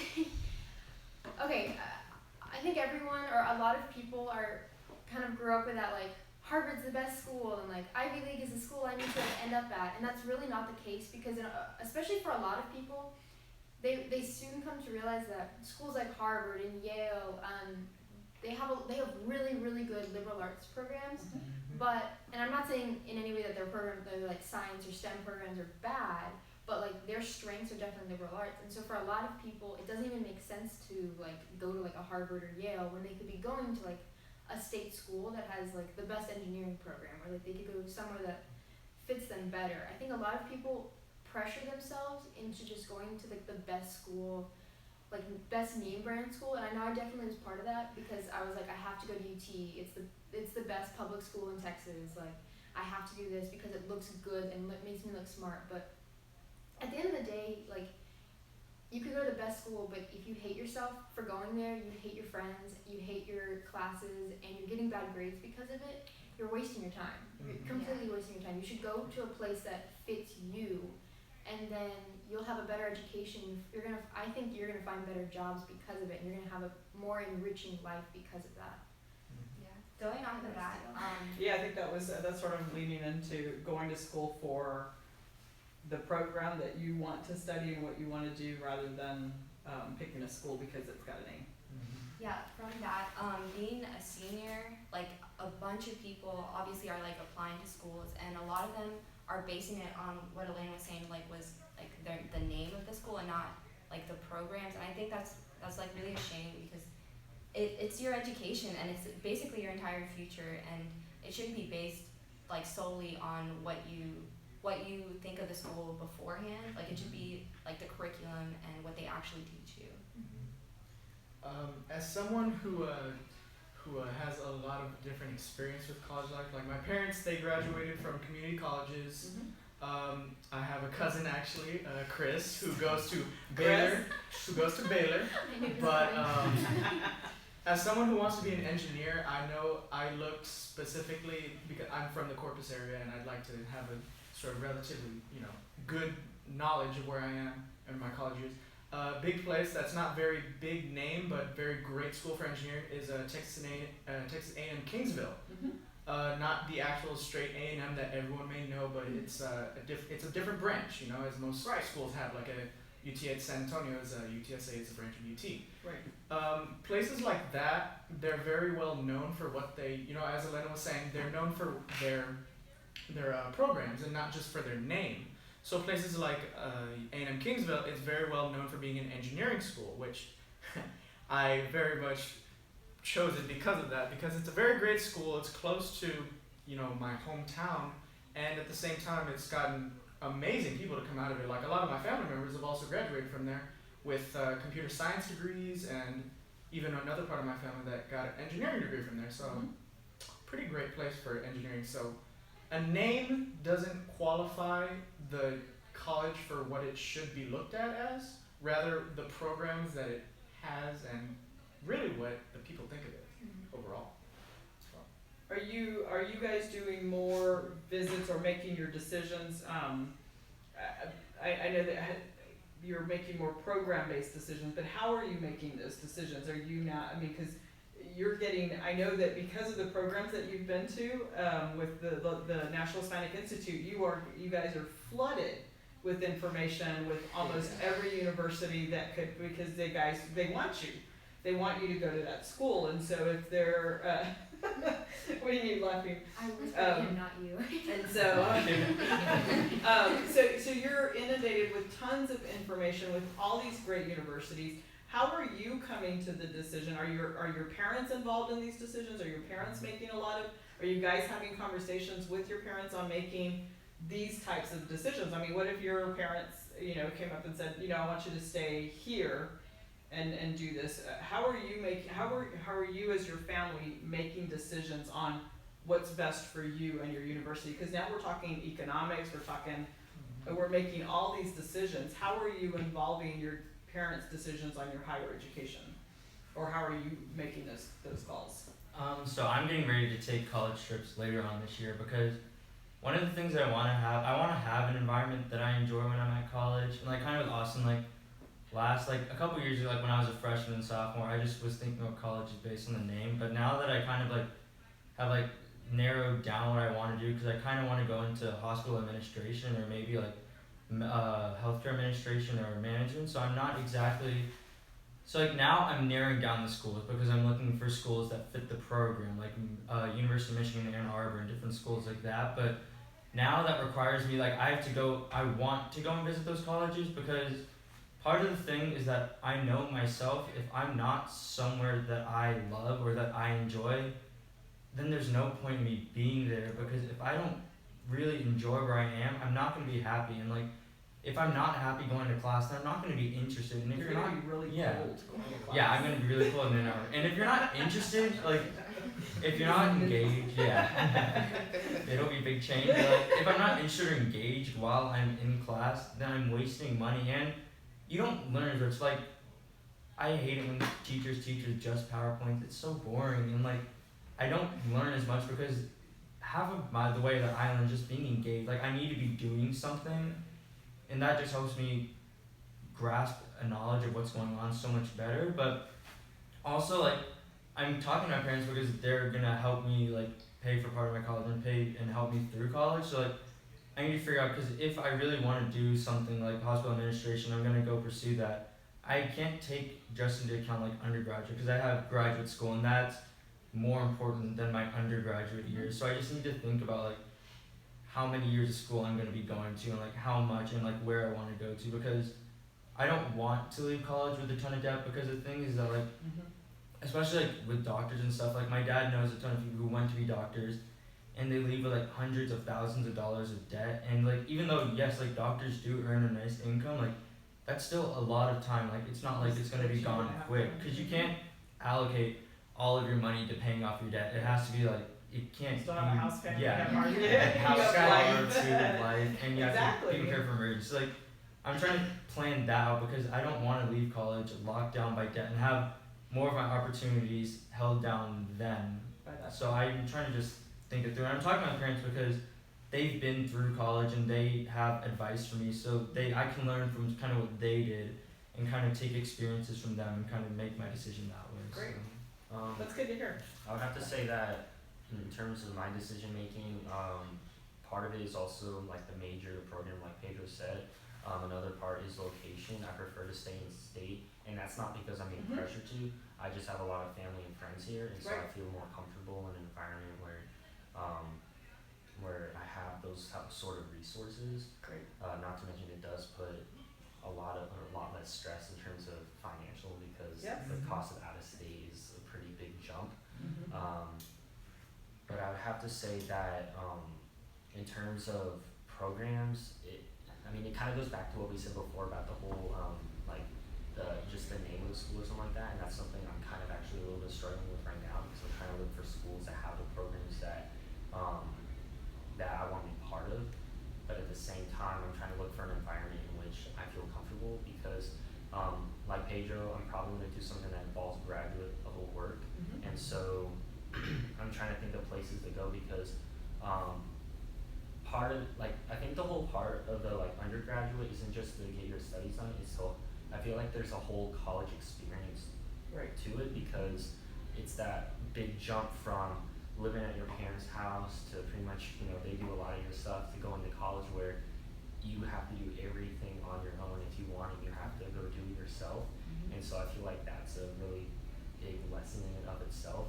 And so I feel like that's one of the things I want. That's the reason why I also want to stay closer to home because I can. Okay, and I'm gonna put this little alert out there. You guys can do a lot of that stuff at home by yourself right now too. Okay? Just putting it out there. The parent talking. I am the parent. You guys could do that right now. I'm not talking. That's not why I want to stay in state though. I also just love the state that we're in. Right. No. Texas, I think that has a lot to do with Texas. And I also want to go into something like health, and I know there's a lot of universities out there. Let me think. I know UT. Okay. is a strong maybe. Oh, Talking to Chris. Chris. Yeah, so I would just have to say, in terms of picking a college, especially just undergraduate stuff, I would say just go for the right fit. Right. Because if you are going to do stuff that's graduate level, that gets really more specific. In schools, they'll tell you if they have specific stuff. Like I know, for instance, Texas State does like pre-med or like pre-physical therapy, which is stuff I want to do. So when I get to that point in my life, I'll probably just look more for something along the lines of specifically majors, because at that point it's like I need to get this done. But in terms of undergraduate, that's just a time in which I want to learn and like grow just as a person, and just to, I would say get a lot more involved in society and realize like take upon a lot more of the responsibility. If I can give y'all a tip, something that I wish I had known going into college, like obviously you want to look at the school and like, does it have the things you might want to study? If it has stuff that you want to study, does it have a lot of other options in case you do decide to change? Like I just changed my major. Like after that, look at the major that you're planning on choosing. Does it have the specific classes you're going to want to take? Like look at the degree plans, because sometimes things are in weird schools. Like at UT, like the communication sciences and disorders major is in the communication school, not in like natural sciences, where you might think it might be. Right. And so, like I had originally applied as that to UT, and then I switched because I was like, wait, I don't want to be in the communication school. I want to be in the College of Natural Sciences. So like really think like, what do I want, and then like, how do I want to get there? What are the steps I want to take? Like it's so much more than just looking at like the name or like the major, and then Yeah, it's like literally look at the classes, look at the you degree can look plan. up the degree plan. Yeah, They'll they're give gonna you all that, have all the classes, because a lot of schools like make their majors seem really cool, but then you get there and the majors are like, you see all these classes. you're like, and wow, you're this is not I didn't cool. need to take that. Yeah. Or I didn't want to take that. Yeah. Or You're it's not like some necessarily- weird And you do degree have to plan or follow something, that yeah. degree plan to complete that certain. Does it have the Order. flexibility you want? Like there's a lot of stuff. Yeah. Does it have the minors you want? Oh yeah, that's true. Just so much. That's okay, but it's good that you have resources like Elena that have been a part of this program, and you've got tons of resources with the institute, with the organization to help you do that as well. Andrea, do you want to go and also talk about the program and choosing for a program? The question we had talked about before was are you talking to your parents? How are your parents influencing or helping them make decisions? So on choosing which program is best, I think there are obviously a lot of resources out there for that, but it's really hard to find and it's very time consuming. So like for anybody going through the process, like put like time aside for that, besides like your homework and everything, because it really is time consuming. And the one who actually helped me a lot with that is Elena, and also my brother, and like my parents. Obviously they're a part of the conversation, but at first they were like really they really wanted me to stay in state because obviously it was cheaper, and they didn't want me to leave because I'm their child, I guess. But, yes, I totally understand that. You can't leave. None of you, nobody can leave. But like as we like kept talking about it, they like became more open to like me wanting to leave, like go out of state. So I think it really is important to like have your parents be like not just telling you what to do, but like just working with you and like being really open to what they want and what you want, because ultimately they are putting a lot of the money for it too, and I can't completely rebel against them. No, you can't. No, you cannot. Austin, do you have any input on that? When talking to your parents, obviously, like you said, they are the ones paying for it. Yeah. So, let's say you just decide, hey, I don't want to do college anymore, but they've already paid, like, say, like, it's the second week into college, and you're just like, I don't want to go to college anymore. Well, they're just like, well, too bad, you owe me $15,000. You owe me, like, $100,000. So, when talking to your parents about this, I don't talk to my parents a lot about it, but I've talked to a big person that did get me to sort of confirm not only what I wanted to be in the future, but also where I kind of wanted to go, was two kind of people, which was my teacher, who was my teacher, my engineering teacher, through my freshman year and my junior year, which sadly he's left to teach in A&M College Station, actually, to teach other people to be engineering teachers. Mr. John Peterson, for those who know him, and if you're listening somehow. But he taught me not only the ways of the engineer, the ways, of education, of the job itself, but also the process of the college experience of being an engineer. It's a very tough one that he's taught me, but at the same time, he told me that, in college you have to do this, you have to do this, but you're gonna feel this, you're gonna feel that. And at the same time, a person that's also like that is my uncle, Manuel Ruiz, Chris's dad. He also went to A&M Kingsville, and it's a place that I want to go. So, of course, I'd liked his input because, of course, he's been to college. He's been to this specific college, and of course, I'm considering other colleges. But from the immediate college experience and the immediate information I have on hand, and personnel-wise, I'd go to him to ask a lot of college questions, such as what should I do to manage my time during classes and sleeping. But at the same time, it really reinforces the fact that your parents really are the ones you need the stability for college-wise, because you've lived with them your entire life. They're the ones that have provided for you, and you're gonna leave them college time. So, and they've already gone through college, most of them have, so you've got to keep the link with the people that are paying for your college, and also these people are there for you college-wise, so they'll be with you through the entire process and help you make the right decision as they've made through your entire life. So I feel like you really need to stay closely connected with those that are not only pay for your college, but those that look out for you. So they need to stay involved, and I think that there are a lot of people that just need to stay involved in that journey and making sure that they only want what's best for you. Sometimes you may not agree with it, but I think that they just want what's best for you. Moving on, I think that we've talked a lot about how your parents influence, and I'm sure that when you were growing up, let me ask you, so you want to be an engineer. What do you want to be when you grow up? I want to be a counseling psychologist. A counseling psychologist. Something like a doctor. A doctor, Pedro. Hospital. Elena, what do you want to be when you grow up? I'm in college, I don't know. She doesn't know yet. So when you were little, you guys, always wanted to be I don't know if hospital administrator was in that category. Usually when kids are little, I want to be a teacher, I want to be a doctor, I want to be a lawyer. Those are always things that you want to be when you grow up. Those are titles that are given in our society about, when you grow up, you got to be a doctor. When you grow up, you've got to be these things. Have you, since that time, since now that you're little, now that you want to be a hospital administrator, what are the how is that important, like in your future? Is it now that, are you going to be just as successful? I guess what we're asking is, what's the definition of a successful title or a successful career path that is good for you? Is it about making money, or is it about the title and actually having being the boss? What's the importance for you in making those kinds of career-driven decisions? And is a career the ultimate thing? Is doing something in your career and being successful the ultimate thing for you?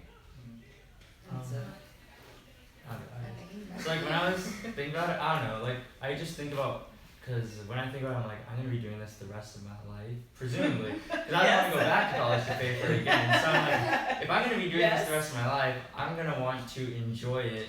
And like, I know this might sound, I have qualifications for like what'll make me happy, and one of them is like, I want to make a good salary, because I don't know, having money security to me, it makes me feel better knowing that I like that idea of having not to worry about it at the time. And then I want to have that, because also like I want to have kids, so like I want to be able to like help them in the future too. So, and also like so I want to plan to have a family, so I want to have a job that can like help support that. And then also, it took a lot of like thinking about what I'm strong at and what I enjoy doing. Because like I used to want to be a doctor, because both my parents are doctors, so it was like influence. Like I don't know. I feel like a lot of kids is like you want to do what your parent does because it's like that's what you have the most exposure to. So Right. I wanted to be a doctor, but then when I thought about it, I was like, I'm really squeamish and I don't like blood and I don't like dealing with images. Like, Probably I'm not a like, good. yeah, like, I don't like looking at for those you. images and people like this. So I was like, I am in no way fit to be an actual doctor, but I want to be in a job where like I know I can make an impact on other people's lives and I can make an impact on the world. Like I want to be able to help people and I like interacting with people in everyday life. So I don't know if I necessarily want to be at like a desk job or an office job per se because like I want to be interacting. I want to know that like what I'm doing is directly influencing like someone's life in a serious way that can help them. And then also like when I think about it, I like working with other people. I think that I work more efficiently when I work in a group than when I work by myself because I'm able to bounce ideas and like I'm creative, but I know that there's people who are so much more creative than I am, and they like I can get like a base idea, and then they can help add stuff on. Like I know that I get way better ideas when I help with other people, and then also I like to have a role of power where like I can like I don't know. This sounds bad, but I like knowing that I can have control over something. Like I don't like being there and not having You can totally influence. have Like control there's a over lot of things. times in school where I don't agree with like how teachers teach their class and stuff, and it's kind of like annoying because I'm like, oh, like I don't agree with what's going on right now. Or like, oh, I don't agree with like what another student's saying, but I can't say something because I'm a student too, so I'm level with them. So like, I like that idea of having power, so I can kind of like influence what's going on, and I can control what's going on and do something the way that I feel is going to be the most effective. Because I feel like a lot of times there are ways to make things more effective, but like because of where I am, I can't say like my input wouldn't really have an influence. Like they hear it, they're like, oh okay, And then he thinks he can do better than I can, but he can't. So like they would just disregard it, which is probably true. I probably would think something's right and it's not right at all because I've never been a teacher before. So like no offense to all the teachers, like I know that you guys know what you're doing and I don't, but it's just like how I feel at the time. So but I want to have yeah. But I guess those are like most of the things I want, just like to be able to interact with other people. And necessarily like I don't worry too much about like what kind of title I have as long as I am happy about it. And like I need to be happy with it. Like if I'm not confident in what I am, then like maybe you need to do something yeah, I need to do something else. If I'm like, oh, like I'm this, like it's fun, like it's cool and all, but like I don't like it, then yeah, it's and not- it used to be. I mean, there was a time where people would go into a job and be there for 40 years and do the same thing for 40 years. I think our society has definitely moved from that and to where people are changing jobs every 5 to 7 years and doing something that makes them happy and not sticking out with something that doesn't do that. Patrick, do you have some input about your career and your I mean, I would have to say that my successor? version of success is just like, you know, like kind of as you said before, I'm not a person who likes to do the same thing over and over again. I think I would be very discontent with that. But at the same time, what I try to keep in mind for success is kind of like my potential, because I don't want to do something that is too easy to a point like I could easily just take this job, but at the same time I know I could easily handle like this extra work to get this job. A very big example would have to be like the doctor, and maybe Pedro, like what Pedro said, that requires graduate work, and I think a lot of people may be dissuaded by the whole extra years of education, and I definitely admit that is something that's kind of and more debt. yeah, but I have to say it's something that I just think about and tell myself like I think I can handle this, and I know I can handle this, so I don't want to go through my life haphazardly. I want to do something to where I know I want to do something fully and 100%. And I like that was kind of my motto for everything. It was either 0% or 100%. I don't want to do anything in between. But also in terms of just my job, it's just something that just something I'm happy with. We want to be happy with. Something that and a big key for me is just simplicity, because while I do know I want to keep things different, I want things to be extremely complex, right, to the point that you get stressed. I get so stressed that you're not enjoying it anymore. But I would have to say those are big qualities, would be simplicity and whether or not I did my best to get to this point, and that's all I would have to say. Well, I actually bring up a separate but very related question that came up a few days ago when I was eating lunch with my friends. My very best friend John brought up an excellent question, which was like, if you had like an ultimate amount of money, would you still go to college? Like, That's a great question. Yeah, it really is. And bringing it back to like, is it about how much money you get from your degree that makes you go to college, or is it the fact that you're learning something, and is it the fact that like you're doing something that you want to do after? And I just wanted to like open it up. Yeah, bring that to. We'll open that question up. If you had all the money in the world, would you still go to college? Oh god. If you had, let's just throw a number. If you had $25 million right now to your name. Okay, how much? 100 million. 100 million? Billions. Okay. If you had $1 billion, and Austin, and maybe Austin, if you had something from before, you could definitely add on to that. But if you had $1 billion, that's the amount of money that you had, and you were graduating high school right now, would you still go? Would that one change your trajectory and maybe staying in Texas, or would it change the options that you had of the university? Would you go to university one if you had $1 billion, or would that change what you would like to do with that degree? Well, going off of this, the $1 billion, with this, it's like, of course, would you still go to college? Growing up with not a lot in the beginning, I always imagined myself, I even told myself, if I, as an engineer, one reason I want to be an engineer is that the pay is very high for a good salary. It's a very good salary. And I always would look at stuff like, say that celebrities would have, like as soon as someone gets a lot of money, they buy a huge mansion, and then obviously with the huge mansion and all this huge, like say all these millions of cars that they may buy, comes a lot of, say, insurance for the houses, mortgages, and payments for the cars. This is a lot of stuff you gotta deal with. And it goes along with my idea of, because I've already had enough, like with just a basic, say, one-story house, all I need is a TV, Wi-Fi, and a bed, and a shower, and I think I'm really good. Even as an engineer, I plan to, it goes along with what makes me happy. I feel like I just need my basic needs, which is, of course, shelter, food, water, and Wi-Fi. With all the money that I have, I just get a basic, just basic house, and just have a sort of basic overall, surroundment. But you have all this money from your salary, and through being an engineer, and of course that goes back to the beginning part where I would still go to college, and I would still go to college and become an engineer, and I have this money to easily pay for college. But with this, you don't need extravagant things. So you could easily pay for the things that you do need, and then still have money left over, and you don't have crazy mortgages, you don't have to pay for crazy car payments, and you are living without so much debt and so much problems. Like, imagine if you did have all this money, say you were a professional, your job included you getting up and moving all the time, and you had all this money, you bought all these mansions and cars, but then you got injured. You can't do your job, and you'll never be able to do that job ever again.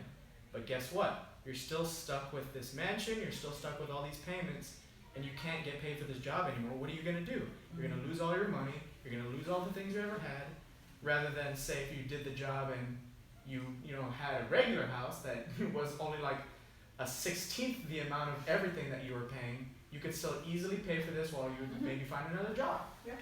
So, but you can still go to college even if you oh yes, of course, because you still gotta do that. Exactly. Good. I still feel like I would have to do this. What was your answer to the question, Andrea? Well, my answer was yes, because like it was just a very limited, or not very, it was like 20 million, which is still a lot. But I thought like just in case, like to have a backup plan, like, but maybe not go as far, because I'm planning on doing like an 8-year, like a graduate, like a PhD. So maybe just get like a master's or something, like maybe a little bit less. But my other friend actually said that he wouldn't go like at all, and he would just live. What? Joel. Yeah. But so yeah, I just thought it was like a very. So he wouldn't. Like, yeah, he just wouldn't. you just stay home, I guess. I don't know what you do. Until with it the run rest out. of- Yeah. And also, like, I don't know what you do with, like, the rest of your day. Like, I Yeah. feel like there should be something. You have to have to, some like, kind keep of you purpose. going. Yeah. Yeah. Purpose. So you would still go if you had all the money. How about you? Would you still go if you had all that money? I'd probably say yes. No. and At first you were gonna say no. That was No, you thought about it. No, it's just what I thought about was that you know, the decisions you make just right now in terms of a degree, a big impact is in fact salary and what the job you want to do. But I feel like if you had all the money in the world, you wouldn't be limited by that. I mean, you could do whatever you wanted pretty much. You could truly find a field in which you had an actual passion for, rather than pick something that you just think, well, I'm somewhat interested in it and it's pretty cool and it gives a good amount of money, so I'll take that option. But with as much money as you have, then that allows you to just say, well, which degree am I truly, you know, what do I really want to do? And I think that's what it kind of does to you. I feel like it opens up the whole, you know, there's a lot less weight on your shoulders. One, it doesn't matter if you go in state or out of state because I'll cover it. You don't have to worry about debt because most likely that'll cover it. Even after college, you should be fine or something like that. But I think it just, you know, if there's something that you truly want to do, even if it's the most, you know, rare or just bizarre kind of, I don't know, degree out there. Or you could get 3 or 4. Or something like that. You have that. You have or that. you can get more. You have that ability to just say, well, with all the money I have, I can just, you know, I'll just go to wherever.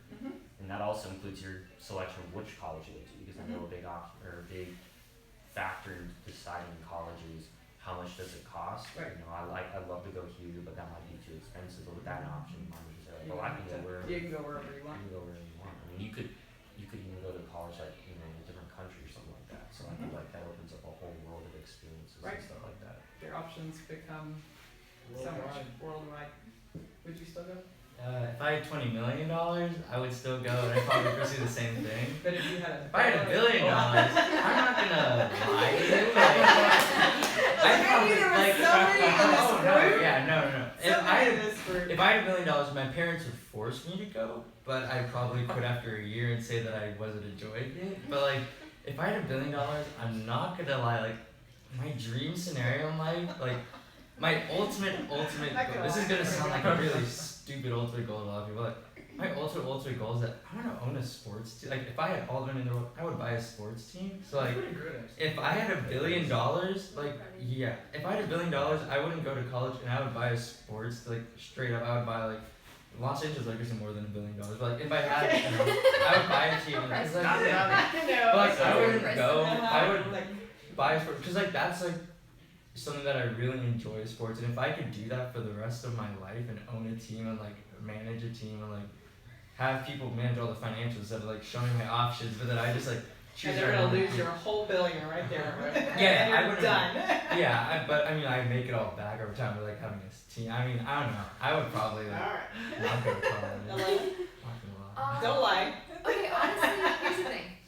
If, like, when it's summer or there's like break or just even like a Saturday and I'm not doing anything, like I don't have homework or like things to watch or study for, I really just disintegrate. Like, I think if I didn't go to college, I would just become like a lump. I need something like intellectually like stimulating. So I think I would still go to college. I would take it a lot slower. I would travel probably after like every single class. Like, I'd do like one class a semester or something, and then go to like Europe, and like next semester I'd do something else. Like, I think I'd do it a lot slower, and I'd have a lot more fun, because right now, like, there's a lot of pressure to like just do college in like 3 years, or like do classes over the summer or something, and like not really enjoy my time. When, as my mom says, you're never as beautiful as you are in college. So like, you're really like. Oh, no. I'm like, stop. Oh, but stop. I think I would still go to college, but I would definitely take it a lot slower, and I'd have a lot more fun doing it. Because right now it's like, I can't just blow $1 million like in one night, just go somewhere and like have a ton of fun with friends, because I know like I have to study for tests and I have to save my money.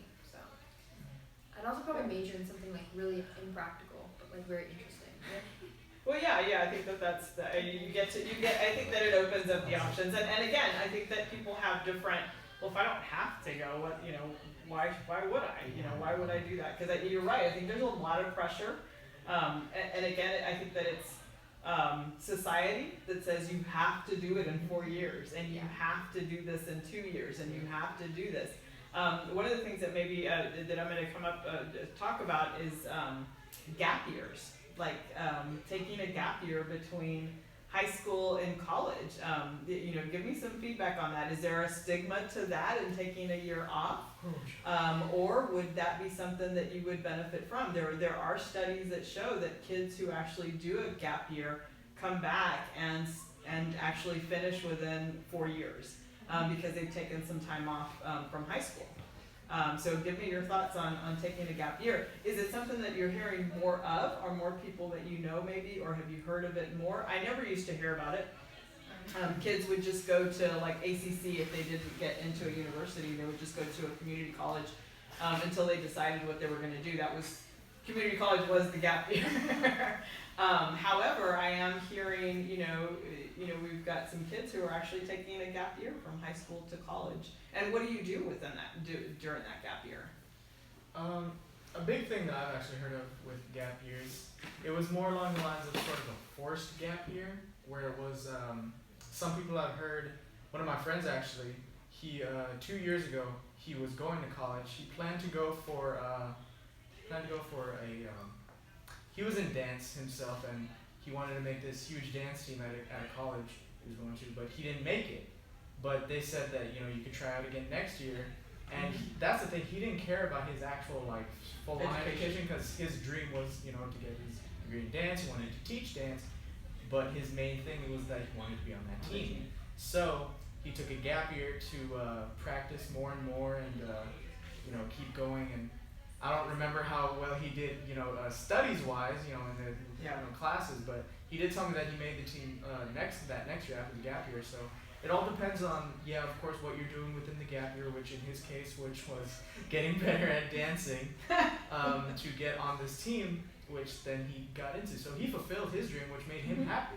Yeah. So I feel like, a gap year sometimes might be a good thing. Andrea? I truly admire people who take gap years because, even for whatever reason, whether it's to work or to travel or whatever, I feel like it takes a lot of responsibility and a lot of knowing yourself, because I would love to take a gap year, but I know that if I do, I'm just never gonna do anything with my life. You won't go back. Yeah, I won't go back. I'm not gonna be no, I'm gonna go study now. Yeah. So yeah, I really do. And my cousin actually right now is taking a gap year because she's a genius, and she's a year younger than me, and she already has her associate degree. So yeah, so she's taking a gap year also to work on dancing because she's a ballet dancer. So shout out to her. So so far, is it a positive? What would your parents say if you wanted to take a gap year? Would it be no? My parents specifically, I think, would, as long as I'm providing for myself and doing something with my time, I don't think they would hate the idea. I do think that they would much rather me go to college. Yeah. But pretty much, I would have to say the same thing. Personally, I don't know what my parents would do if I just tell them to do a gap year. I have no clue in that sort of light, but I think a gap year is honestly a personal preference. I don't think there's anything wrong with it. Kind of as Andrea said, just as long as you're at least doing something. Because there's a difference between a gap year and just straight up not going. But I think it has a good outcome. I think it definitely gives people, I would say, a break, because high school has that ability to be very challenging. And, it's not very good right after that whole ordeal and experience. After one summer, it's like a break. It's after one summer, then it's just you gotta go back to school and pretty much do things except 10 times harder and all on your own. And so people, I don't blame them if they're just thinking, I just want a break. And honestly, I think a gap year is great, especially to think about what you want to do, because a lot of people don't even know what they want to do in college. Some people switch majors their sophomore year or junior year. Or freshman year. Or freshman year. I mean, But but I think a gap year is great because in the end, that degree you get in college is supposed to help you, in society in and of itself. And that gap year allows you to participate in society. And then after that gap year, it gives you a good chance to just look around and say, well, given my experience, I enjoyed this a lot. I actually enjoy this a lot more than I thought I would, and this other thing not as much. And so therefore, when I go back to college, I'd actually like to do maybe a different major. But in the end, I just think it's a great time to think, a great time to develop as a person, and I wouldn't really see it as a negative outcome at all. So. Yeah, now we gotta figure out a way how you get paid for a gap year. Yeah, I kind of think it's like a way to have a year of self-reflection, kind of like figure out what you want to do and make a plan.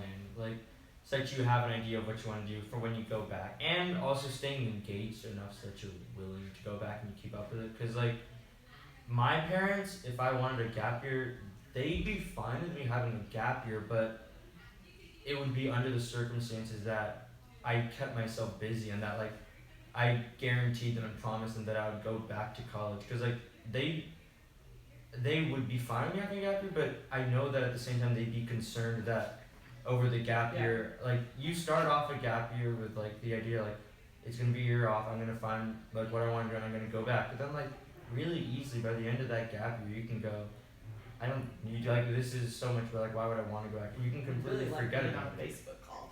Yeah, like you can completely forget about it. And I think like my parents know my personality, like there's a pretty good chance that I would kind of like lose focus and I would probably not. Like I don't know, like I mean, I don't know, like yeah, like I want to say that like if I had no school on my agenda and like I was doing a job that like I'd keep that on my mind, but it would probably like, there's a chance that I would go through a gap year and come out the other side not motivated enough to do it. Like, So going into if you did take a gap year, what are some of the things that could keep you motivated? Like aside from a job because I seriously doubt your parents are gonna let you stay home and hang out and do self-reflection. They're not gonna do that. So don't get your hopes up because parents will probably not let you do that. But we were having this discussion. But so what are some of the things that would keep you engaged? Like what are some of the would you travel? And if you did travel, what would you do? Would it be for a language to maybe learn a different language? What are some of the things that would keep you engaged or to keep you sort of focused? Or how would you take that self-reflection to do that? What was the country that Dan was saying that you got paid for your gap year and kids came to South by Southwest, and wasn't it like New Zealand or? There's actually a country that pays kids, or pays students. Yeah, New Zealand or like Australia. Australia, to actually take a gap year because over there the studies found that they do better when they come back. So again, but their gap year was very focused. Like they had a plan for a gap year, like what they were going to do, what they were going to accomplish. So what were some of the things that would keep you engaged? Would you go work at a hospital to see if that would be something? I don't know. Yeah, my parents would probably they forced me to have a job, that's for sure. But then they'd probably give me a deadline, and by that deadline I'd have to figure out what I was gonna do in college. And then they probably forced me to do my applications as early as possible, just that like I already have them done, so I might as well apply kind of thing. Like they wouldn't let me turn them in or work on them later because it's like get it while the interest is still high. And they probably want me to do a lot of go shadow a day with someone doing a job that you might be interested in, or go do an internship somewhere, go to where your uncle is and see what he's doing for his job and if you'd be interested in that. I think there'd be a lot of that because if I was taking an off year, the reason why, for me, if I was taking an off year is because I wouldn't know what I want to be doing. So my parents would force me to find what I want to do, and they'd probably want me to do that as quick as possible. Yeah, and have a job. They'd probably want me to find out my plan as soon as possible. So they'd probably just make me go do research on what I was doing, go look around and go shadow some places and figure out what I was going to do. So that's probably the things that I would do to keep myself busy and keep myself focused on what's going on. Would you go to another country, or would you stay here? I don't know if I might travel a bit. Like I don't know if I go to another country just because like the rest of the people that I would want to go traveling with would all be in school or here. So like, and I don't necessarily like.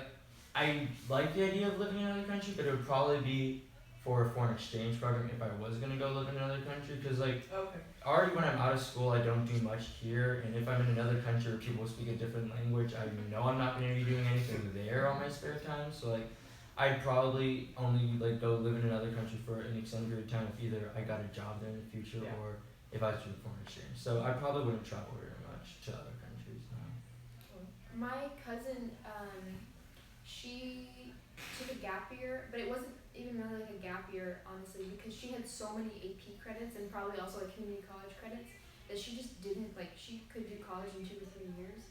So for an entire year after high school, she went to, I think, to Germany or Switzerland, and she learned the language, and then she like hung out with friends and got to like have fun, but obviously she was still learning and like making herself a more well-rounded person. So I think I would try to do something like that. Like I go like, I have family in Ecuador, so I'd probably go there and like practice Spanish and like eat guinea pig or something. Patrick there a little bit. Pretty hard to follow on that. Patrick's like, don't know if I can relate. So, alright. I would have to say, in terms of planning for a gap year, definitely one is, I would have to say job is definitely one of the options there. Other than that, to keep myself busy, most likely I'd probably try to set myself up in a way in which I can't be lazy, because that's the thing on me. If I ever, get into that part where it can be lazy, I'll sometimes be lazy. But I know, right? And it would be like probably moving out, probably in like my own apartment or something like that, just so I can kind of just grow as a person in and of itself. But other than that, I would have to say that's pretty much it, because especially if I'm living on my own, I'll probably be very busy because I can't just have to pay attention to my environment and everything that's going on in terms of money, in terms of just family members and stuff like that. So I think that'd be something that would keep myself busy. In terms of traveling, I probably won't do a lot of that, especially during like the gap year. That's something I'd probably do if it was more like, if I had enough money later on in the future. I love traveling, but I'd rather do traveling without the whole. You don't want to travel poor. Yeah, that or like I don't want to travel and then think about like at home and I'm like, oh man, I have all this work to do when I get back. I'd rather do the whole like thing where it's like, oh, new country, new place, and I don't have to worry about anything. So. But in terms of that, that's what I probably have to do to keep myself busy. So. I would probably just like visit my family and stuff, like kind of like go to Peru, also eat some guinea pigs, and go to Florida and just like spend time with my grandparents. Because the only real reason I would take a gap year is just to like slow down a bit, because I basically already know what I want to do. So like just to like take just like a moment, just to like appreciate life, I guess. So I feel like the best way to do that for me personally would be like just being with my family. Yeah, no. I think that's very important. That mentally, I think that you just need that break. Awesome. The thing about mine was that I can't really see myself taking a gap year, like to play devil's advocate. Yeah, no, that's totally okay. Because one, even though I do know what I want to be and what I want to do, and I have a good plan of what I want to do, as a person and myself, even though I love my family and I love seeing them and everything, like how you guys have talked, but it's just the fact that I don't feel like knowing myself, I can really take a gap year, because the fact is that I'm very forgetful, and my counselor even told me one time that when you take a gap year, and especially when you want to be an engineer, you take it as a gap year. You don't want to not, know math. You don't want to accidentally forget physics. You don't want to forget these things, because it'll ruin you college year-wise. If you feel like you're prepared your senior year, it'll ruin you your first year of college. So I just feel like I wouldn't be able to do it, even if I had a plan to Yeah, it's a very personal decision. Very personal. Well, thank you guys. You guys did an amazing job. Please, we're gearing into our last hour. We still need your donations. Do we have an update? Where are we at? It's 2.9 something. 2,900. We need another $100. Anybody can give us another $100, and we'll be at our halfway goal and pay for at least our transportation to Sherman, to Austin College. So continue giving. Thanks, guys. You guys did an amazing job. And we're going to transition out here really quick, and we'll go right to our next topic. What's our last one? This is we're at the open discussion. We want you to stay in if you don't mind. I'll be right back. We're gonna bring in the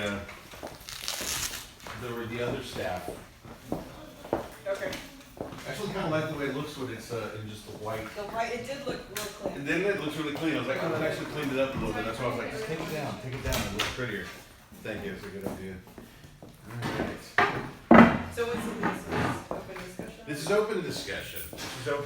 It's just about the whole day, the education system in total, whatever subjects that were there that were interesting to us, that we're able to see. Yeah, I've been into a little bit of the gap year.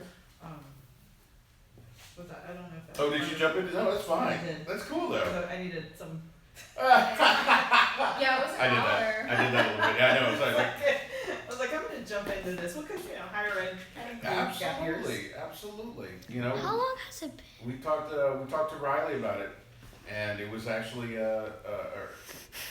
she's interested in a gap year. I think that And it's a really, good it's not. thing. I think the conversation needs to be. And again, there has to not be that stigma with the gap year, because I think that kids do need a break. I think that the pressures and everything you go through high school and really early on. I mean, I see, I have a middle schooler, and you see that pressure right now. So they've been doing it for the last 7 years, middle school to high school with just slammed and because your goal is to get into college.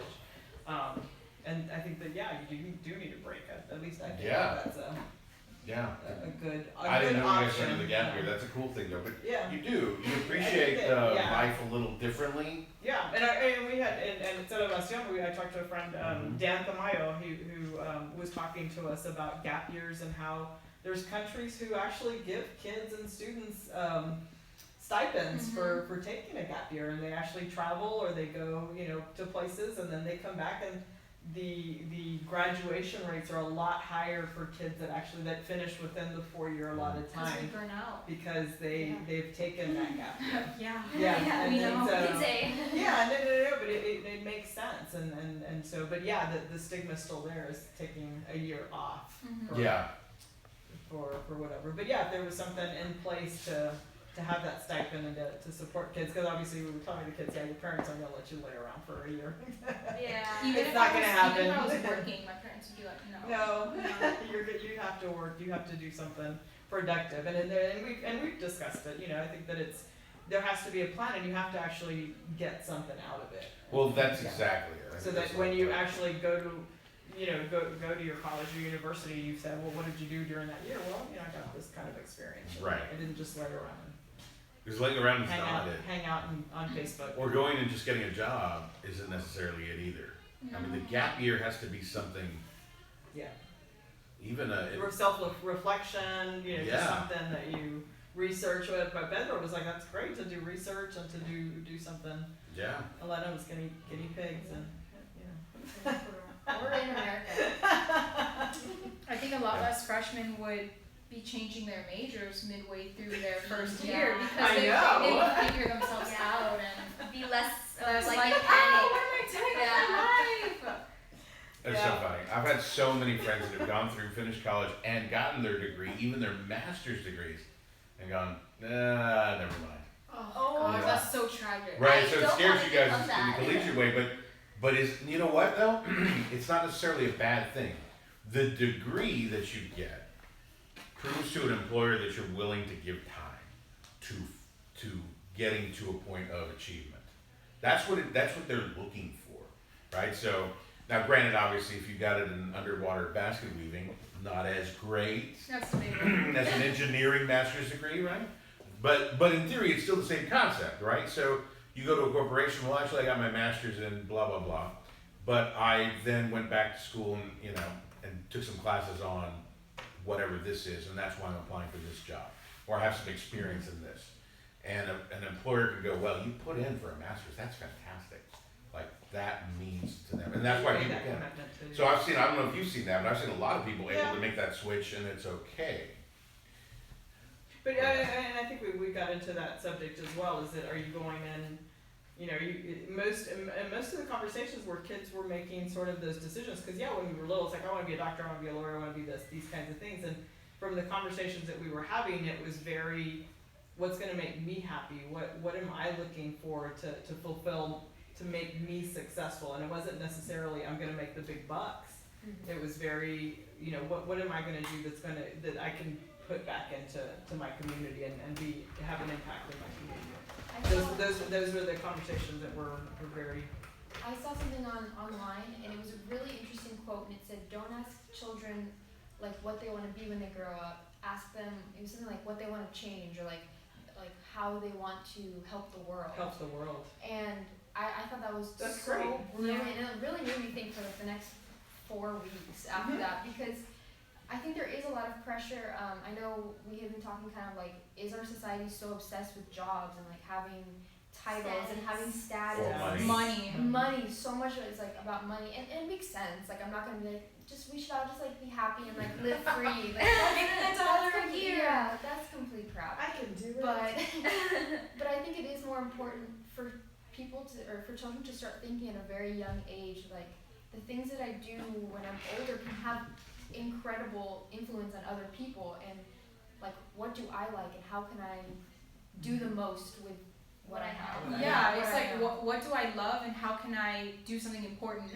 with what I love to do? And so I think that those shifts definitely need to start happening, because I think that everybody asks that. What do you want to be when you grow up? What do you want to be when you grow up? It's like, well, what are you planning to do with that major? But you're automatically answering them to answer a certain. There has to be that direct answer. I want to be a doctor, I want to be a lawyer, I want to be, these things. There's only instead like 4 options. There's only 4 options. That's exactly right. That they have to, and they immediately start thinking, I have to fit into these boxes. And if I don't, like, I'm lost. I don't fit into any of those. And so again, that totally makes sense when you're asking kids, what do you want to do to change the world? And so I think that makes a whole other thing. I mean, even if a kid says, I want to walk dogs. You're still it's not in a box. It's not in those boxes. Or like, we should create our own boxes for ourselves. For ourselves. We make our own. Especially in communities where like a lot of people don't go to college, or a lot of people don't even graduate high school. To say like, what do you want to be when you grow up? Maybe all they know is like a farm worker, or like working in a grocery store or something. Like, very like manual work.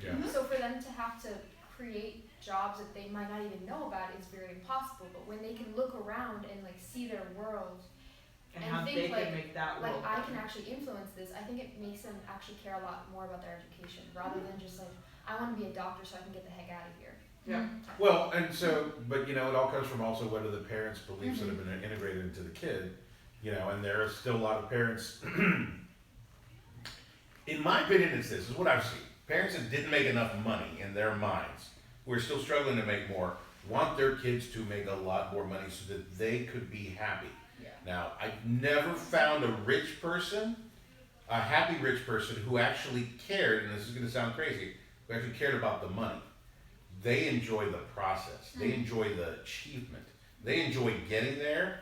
There's some that find it exciting to lose everything and then build it all back up the next time.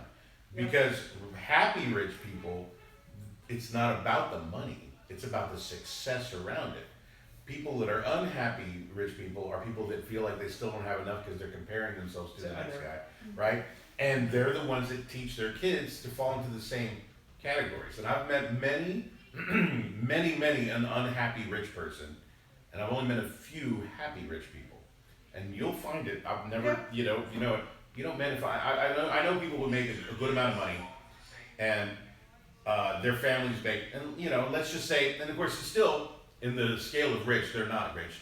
Maybe a combined income of about $150,000, $160,000, right? Husband and wife live in a very nice home. Go to a friend's house, and all of a sudden that house they realize this is like a $3 million home, and the family that makes $150,000, they're going, oh, this is the dream. if I could just make enough money to have this house, I'd be the happiest. And this is a true story. That same friend, it'd be funny if Joe, if you're watching. So, but that same friend, that they went to their house, the person that was living in a $3 million home was like, yeah, I mean, this just isn't the house that we want. We're looking at one and we're just raising money to get that $6 million house down the road. True story, because they weren't happy enough with that one. When you're playing the game of chasing money, you're never gonna get there. But we don't teach our kids that, because the people that are teaching their kids to go after money are the people that haven't achieved the money yet. You know, but having the conversations that we've been having here today, I really see that kids are making this. I mean, a lot of these kids are making decisions like, you know, they're picking a university not because of the name, but because a lot of it was economics. I mean, they had to say, I've got to look at, I don't want to leave, you know, college with a lot of debt. I need to talk to my parents about these decisions that I'm making, because, you know, maybe I take in, you know, we were talking about how, you know, maybe finishing in 3 years because you have a little bit of less debt. But yeah, it puts on a bigger pressure on the child. However, if you take a gap year and finish fast, I mean, there was a lot of economic questions and input and answers. So I think kids, this generation is seeing a lot of that. I don't want to leave the university with so much debt that I don't get to choose and do what I need to do. I don't have that freedom because I'm going to be stuck here. And so they're making decisions on the university that they're going to, the amount of debt they're going to be into. You know, because again, they're not thinking about 4 years anymore. They're actually thinking about 8 years because of their graduate studies. Yeah. So they're thinking, you know, over the next 10 years, 8 to 10 years, how much debt am I going to get into by doing this? And so the conversations that we're having now with kids, they are thinking of that financial issue. Debt to benefit ratio. Yeah, what you know, am I going to get the same benefit? So I think that that instead, the mentality, I think that when we, you know, that our parents handed down was like, you got to be rich, you got to, you know, make sure that you're successful, make sure that you're, you know, because our parents were, you know, don't be like that, you know, do better. And seeing you guys and your discussions and the things that you're thinking about, it's all about what kind of an impact can I make on somebody else's life? What decisions am I making now that are going to make me happy later? You're thinking completely differently than from what we were thinking. Yeah. And so, you know, it makes me happy because I think that you guys have more of a world view of things, of making an impact on somebody else's life rather than I'm going to be rich, I'm going to do this, I'm going to just be that. And it's all about very self-centered and very, you know, just egotistic. I think that it's you know, to where I think that this, and I don't know if NHI, I'm sure NHI has made a big impact on that and making you realize that we don't do things by ourselves, that we need everyone's help to do these things. And that's, you know, that's why we have fundraisers, because we rely on everyone's help to make sure that, you know, and you know, I don't know if we talked about the fundraiser, and the fundraiser today is a pay it forward fundraiser. We're raising money for the kids that are in the future programs. We're paying for their bus ride, we're paying for this, and so I hope that what we're doing now has an impact on how you give and how other people give, because we're actually doing it, you know, for kids that are in the future program. Yeah. So. Yeah. I was going to say, I think you guys, though, you know, there is a trap within NHI through our education system, and that is that once you believe you can, if you don't, what does that mean, right, to your life? So there's a pressure that is created with creating the belief system in our education process, going, hey, you can do whatever you need to do, you're going to be successful, you're going to be great. What if you're not great? I've seen NHRs. I know the NHRs who didn't make it to greatness, but you know, they had good lives. But it all goes back to the same thing. It's like what Missy was just saying. You know, the challenge should be in what you guys just say too. But what are you doing to make the world a better place? Whatever it is, even if the business you created is going to make a certain item that's going to make you a multi-billionaire, that's great. What is that item going to do to make the world better? Mm-hmm. What if that item doesn't make any money, but it does something to make people better? Well, you weren't successful financially, but you succeeded in doing that. Yeah, that ties into like everyone has their own definition of success, and mine is completely different than Elena's or the other person next to me. Yeah. Like everyone defines their own success. I think her name is. I know. What's her name? That other person in next to me. general, like It's all right. I didn't want to just refer to the people around me, but I think I was gonna say like Juan or something. Okay. As he's like, oh. You gotta donate 40 now, Kev. Because I said your name twice. yes. Oh, Kevin Lozano, and I said it too. Katie, Kevin Lozano. Kevin. I don't know who this is. Kevin, way to go. But you know, and like I said, you know, listening to conversations all throughout the day, were very different perspectives. Like it was again, the dialogue has been amazing to listen to because it's a very different dialogue. I think that the dialogues coming from NHIers, and you know, not that I'm biased, are a step above a lot of kids that I listen to and talk to about situations or topics, or you know, I think that kids, and again, this was a very, you know, for kids not having any knowledge, we threw them in here. They would just say yes and just have a conversation. And I think that sitting down at a table and having a conversation, again, supersedes, I think, a lot of intellectual, you know, you've got to be a brain, you know, genius to have all these things and be all these things. But if you can sit down and have a conversation and answer off the top of your head and be able to think about something that you value or something that's important to you, and you confidently say it, it's not wrong or right, and you actually value that, and you know that. You don't care if it's wrong or right. That's what I believe, and I'm sitting at a table that accepts that. I think that just sets, and I think that's why seed talks are very important, because I think that we also are teaching our kids that there is no right or wrong answer. You don't have to prepare for this.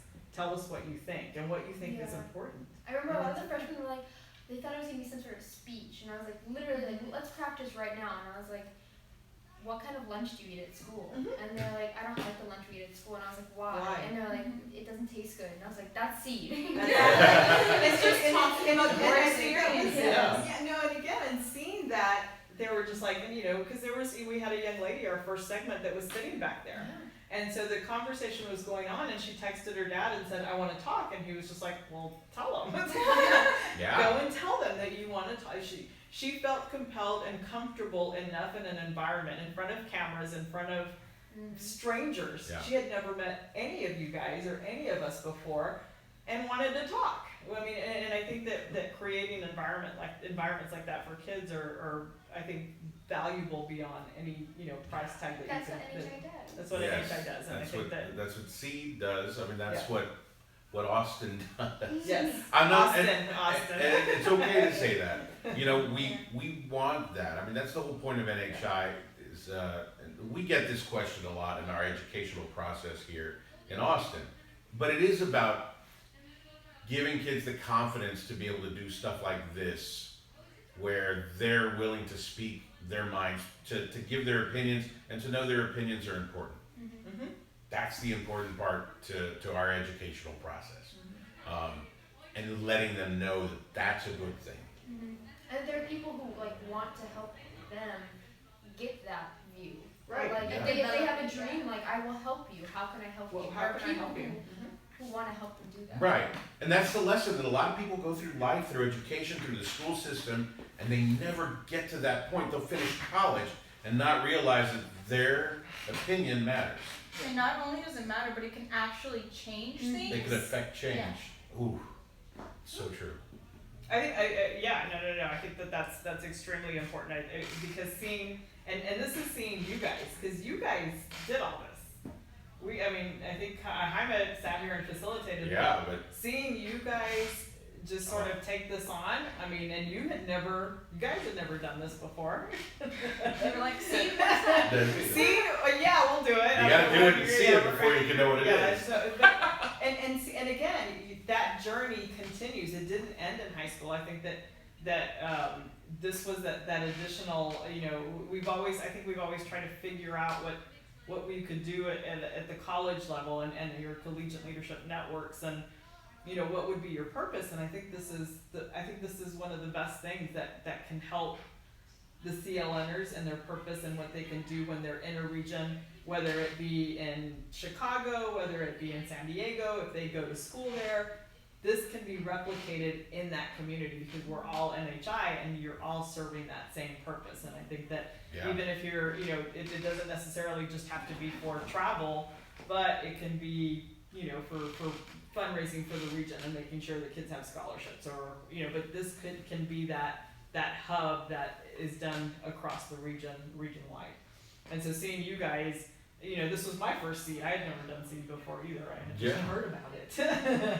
I just heard about it. And so seeing you guys just sort of take that on and doing an amazing job. I mean, we raised almost $3,000. Yeah. That's awesome. That is amazing. That's incredible. And there wasn't that fear this time of saying we all have to do it in one day, because with our CrowdRise format that we're using, we're going to be raising money with this going forward, and this entire seed was recorded.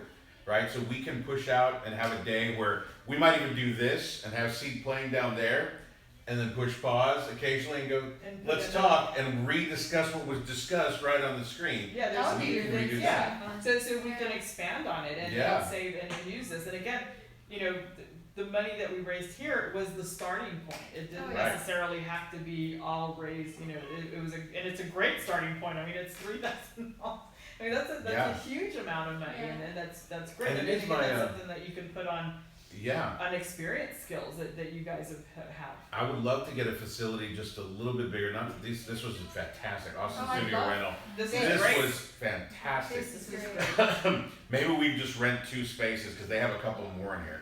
But the idea, just something like this, but they have another room like over there. But the whole idea is to have a room where our alumni can come together and we make it an actual event. Yeah. Where people can sit around and talk and discuss, And talk about what's happening in the recording. And also, and then actually sit there and tweet in some questions. We just make it a huge discussion with right. not only the people on the panel, but with everyone in NHI. And it was the realization that you guys have never done this. And I wanted to hopefully see if we could recreate what we did a while back. And I think we did even better. I love this design that we created here. I know we didn't make the same money we did the first time, but it doesn't matter. That wasn't the point. What the organic way that people were coming in and out was really nice. We had parents coming in. Oh. And kids who didn't plan on talking were like, oh yeah, I'll join. Yep. That really made me happy. And you created the environment of I can do that. And we didn't ask the kids to, and all the freshman parents that I asked to come in, I said, you by no means have to speak, but we want you to come in and observe and see. But they felt so comfortable that they were like, I can do that. And how much, and to me that's probably the what I'm most proud of is that we made kids feel comfortable to talk and welcome and to sit around a table and have a discussion. Yeah. And that was with people they've never met and talked to before. before. You know that if I were to stop and be like, hey, what do you think about public speaking? You'd be like, oh no, I hate that. I'm so scared. Never. Like, no. Watch you this. 5,000 people just watched you speak publicly. Yeah, we can go back and edit this later and break it down to the key points. If I could say something to a parent, I would say, hey, watch what just happened. Watch the freshman that just jumped in. We'll give you the time frame when it did. But you want your kid to succeed, and you don't have the time to yourself push them for every single moment. Get them into NHI. Get them into this program. I promise you, the work that we're doing here means something. It's going to be fun to see. We can take the few kids who did participate. We can take those clips from today. And then right after the Great Debate, kind of interview them, ask maybe similar questions. How amazing that transformation! It's a before and after. So you're watching a brainstorming as we go and ideas, and I think that this is how things happen in NHI. I think everybody sits around and 8 hours go by. 8 hours go by. It was crazy. We got here at 7:30. Yeah. It's almost 7 again. Is it really? Yeah, it's 6:30. It's 6:25. 6:25. So at the point, it flew by. That really did. I was like, wow, did that all really happen today? Did that my Saturday? But I loved it. I still love it. Ernie saw it too, and I would love when Ernie and Gloria show up. Yep. And they saw it and they're just like, I love when the kids are just talking and they're organically talking and how they feel and stuff. And it's what pulls it all together. But yeah, I wish, and this is going back to the education thing for anybody still watching about education. There are schools that do this in certain parts of the world, even some here in the United States, that create this environment where kids are engaged and they want to be a part of it and they can still talk with each other and hang out like they're hanging out outside, but then still come in and jump right into a discussion and be involved in the process. Yeah, there were some, like Sophia was like, can I get in the last one? Yeah, and I'm like, you could have, but then her dad came and got her. She's like, oh, I gotta go. I was like, yeah. You know, Billy Bonda. You don't want to leave either. You don't want to leave either. Billy is so great, right? Yeah. So yeah, absolutely. But yeah, everybody that's out there, Sam, Riley, they're cleaning right now. We're gonna let them, the twins. Let's let them clean. They gotta clean. They gotta clean up. That's their job. But that's the goal of what. So can I just say something? I know I'm talking a lot. But No, can you're I not saying no, okay, thank you. No. So I'm gonna say something real quick. So within corporations, the realization is this: that if your business, if you're trying to recruit millennials to work for you, they have to feel like the work they're doing is bettering the world. There's actual talk about it, and if you don't have that, you're not going to recruit them because they no longer just go in unless you're going to pay them a lot of money. They have to feel some. They have to feel, and if you're not paying them enough money and they don't feel that, they're out, and they're going to be leaving left and right. Well, NHI and SEED is kind of the same concept. If we take out the idea that we're using it as just a fundraiser, we go, well, what is it really doing? One, it's helping the kids talk, but two, what if we actually made SEED a discussion that annually happens, and maybe, it becomes a forum, maybe it becomes a conference, maybe it becomes a 3-day event outside of just even NHI. Maybe it happens in November in the calendar next year. Whoa, slow Who down. said that? What? Point being, but if it was a conference and we flew in people that cared about the educational system, and maybe we integrated the Bill and Melinda Gates, and like, hey, you guys come talk at this, right? Maybe we call my cousin who's a multi-millionaire in California. Hopefully she'll never see this. She'll get really upset if I did. But she created some .com that they sold her and her husband for $750 million. But there you go. Second, third cousin, we're not close. Sorry. I can't get any money, Ernie. I've tried. But point being is like we bring all those people together and we actually do our best to help improve the educational system by actually talking about things. That's what I want SEED to do. Organically after that, if it raises money, fantastic. Because it's not about that. No. You know?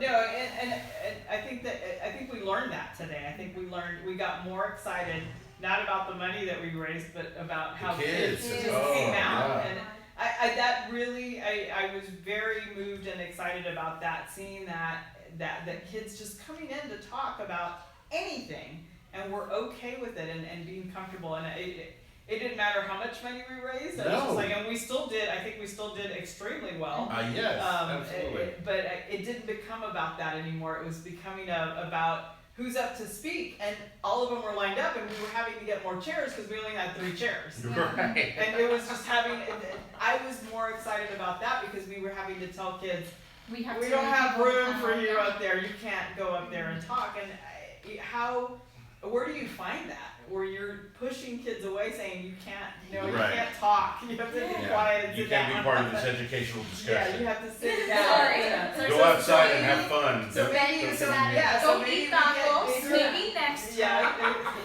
So maybe we need bigger tables and bigger, and having, little mics where they have to push the button to actually speak and not a talking stick. What if the whole entire discussion was happening in a huge audience? People were actually filled in the audience, but it was broadcast on top of the fact, right? So that people could be in the studio audience listening to discussions, tweeting in their panel discussions, pushing up, taking questions live, or tweeted in.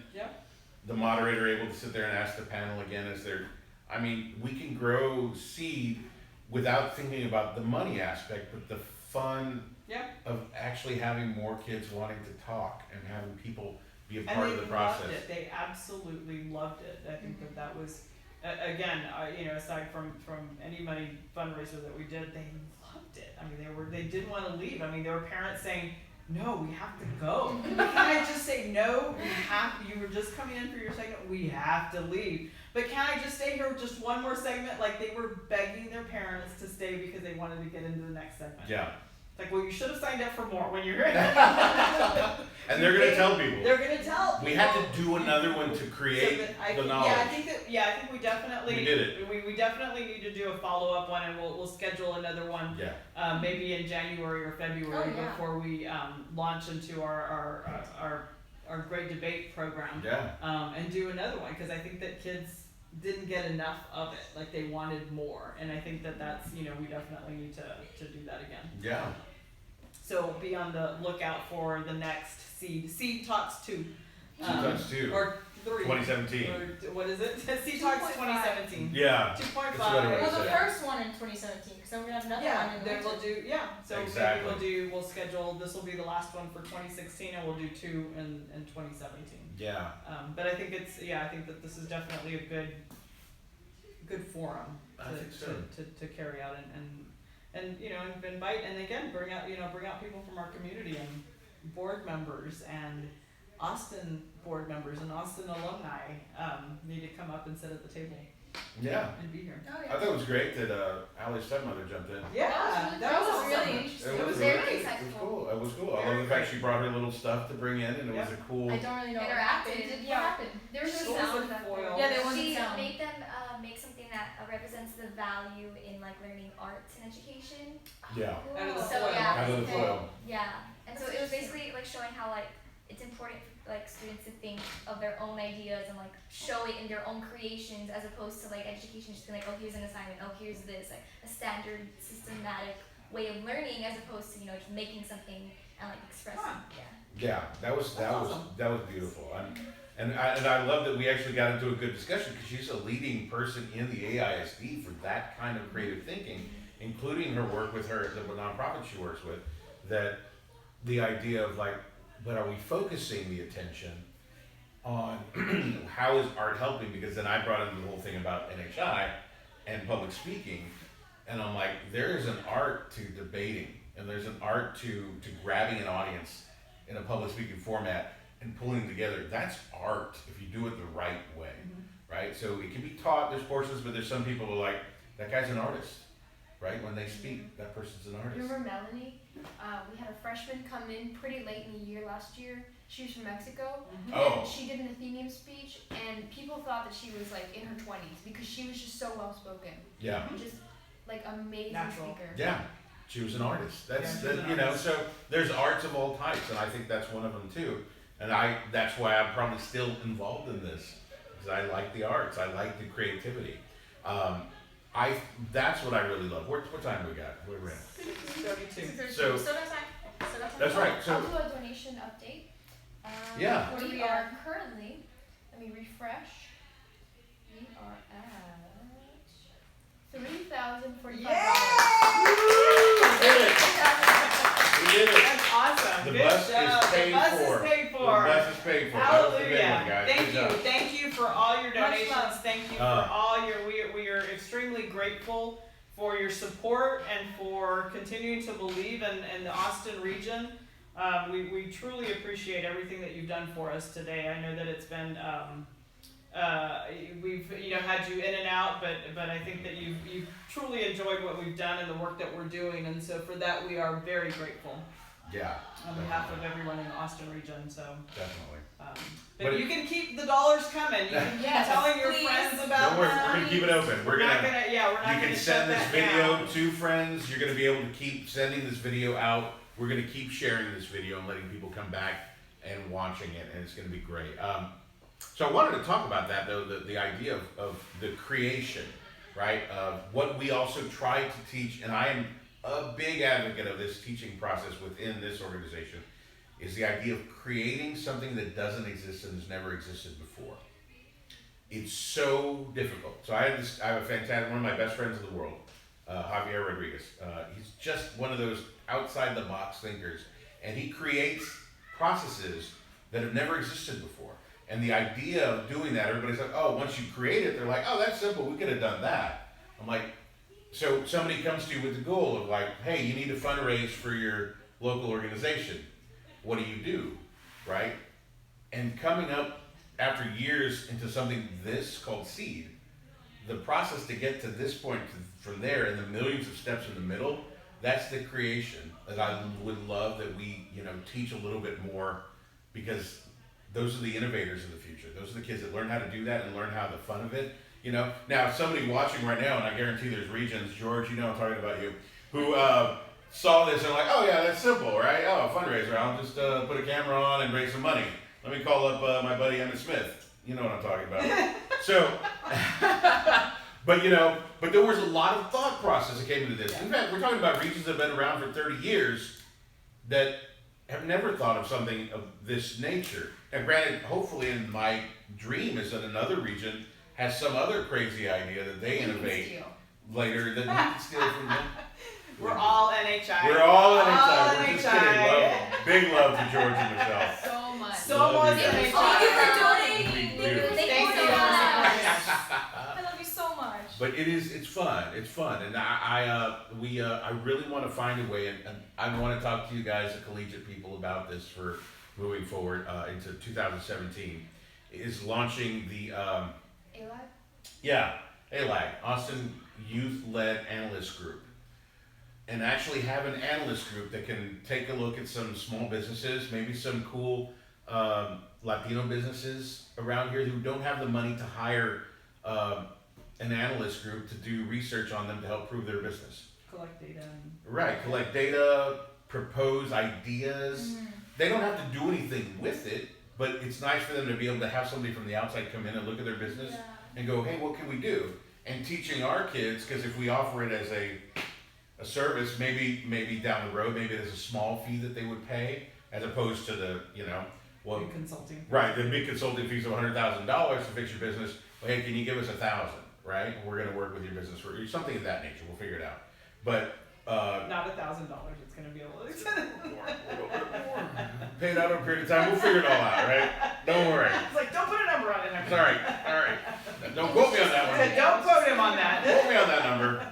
But no, maybe the guy with the taco stand, $1,000, right? And he can pay that out over $100 a month. We'll get him into the process, right? Something like that. Point being, I went there, didn't I? Here's the thing. So yes. I would love for the collegiate members. Wouldn't that be something fun? Granted, you guys can do whatever you want, but I was just saying, here's one idea to start with. Yeah.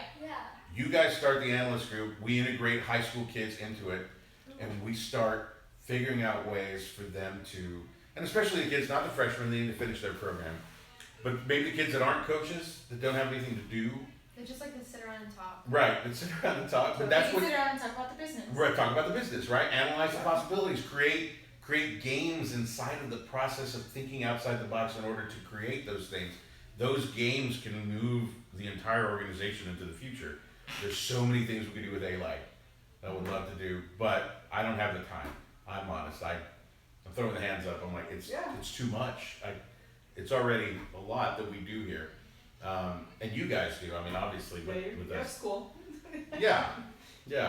But we also have a lot more NHIers in our area that we can get together to help us with it. It's not just us three. No. I understand. I think that having that purpose draws people into your idea more. When people are just like, oh, we're CLNers, we're just gonna do. We don't know yet, but we're gonna do this. But when you have purpose and when you have a good path, people are more likely to say, I can do this part, I can do this part, I can do this part. And granted, we're still building on that, and every year we get a little bit better. But you've got that clear pathway on what we want you to do and what we expect for you to do. Because again, I think that there's so many aspects of what we're doing, but we don't want your journey to end. And again, I think that as a region, we're trying to make sure that your journey doesn't end at your CWS, that it continues, that this truly becomes a lifelong journey, and we do whatever we can to provide you with those skills that you need after high school and after the high school programs, that we're no longer program based, we're just an organization that you become lifelong members of, and there's always something that you're going to learn. Yeah. From and Austin and benefit from. And there's Austin is a region that a lot of kids come to college, from here. Yeah, no, here, this is definitely this is their way to continue. A hub and a central point.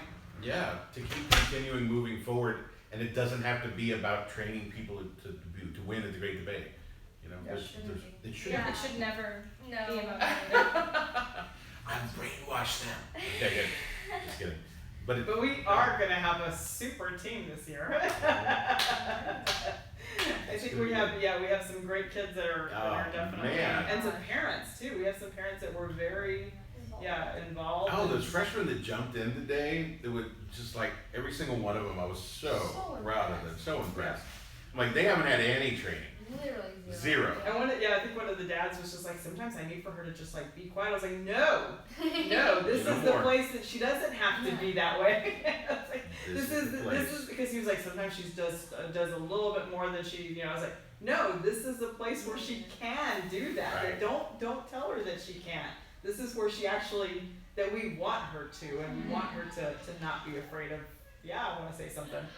This is where you do it. And that we shouldn't put those barriers, and saying she needs to calm down a little bit. Nope. No, she doesn't. No, she doesn't. Not here. Yeah. And so, Which dad said that? No, which I think parents also have a hard time. Those parents still have a hard time figuring that out. Like, we just let them loose, or what? What do we do here?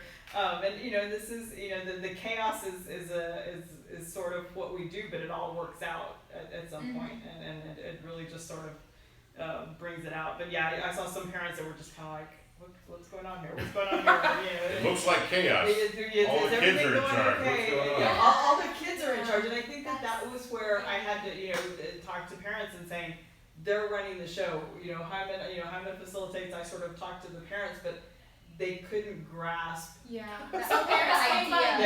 idea of kids that were running the whole show, and that's impressive. Like when they realize that. When they go back and look at it. When they go back and look at it, they're thinking, wow. I mean, there was one now Richard's mom that was just like, we were teaching her how to get on this, and you guys, had the we're fixing the offline thing. You guys were on it, and she was just looking around, going, and I was like, they're in charge. I just sort of look around, make sure nobody breaks them.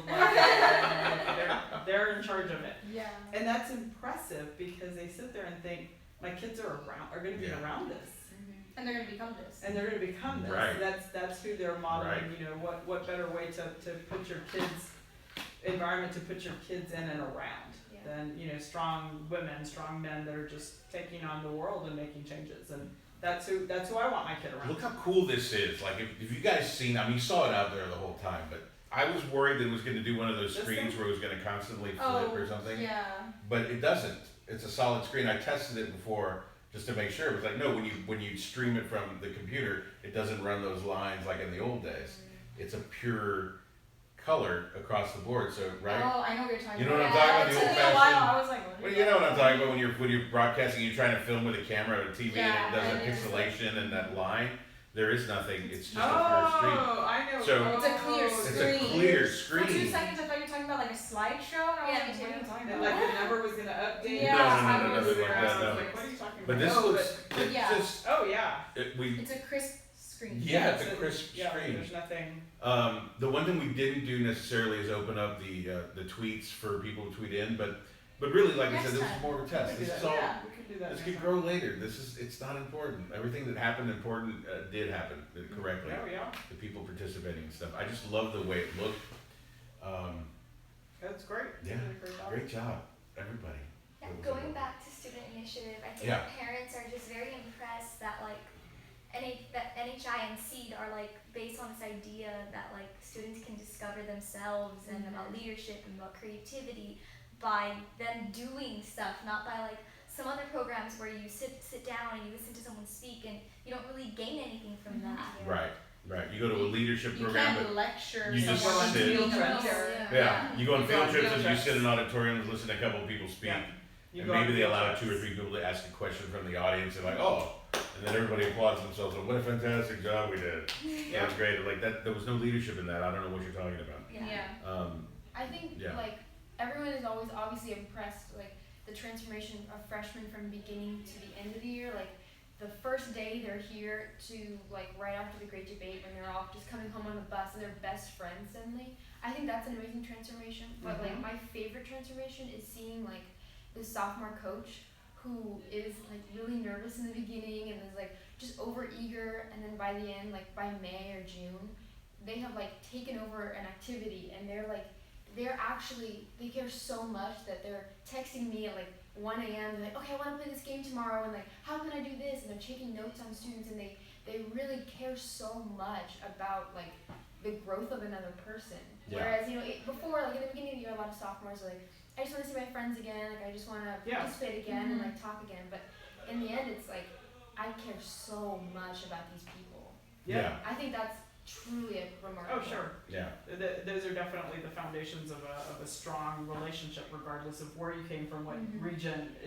Regions just sort of get erased. Yeah. It's about the NHI connection, and that's why you see kids at Celebración who have never met each other, but they're all in the same room and they're connected. Like it's like they all know the experience that somebody else has gone through.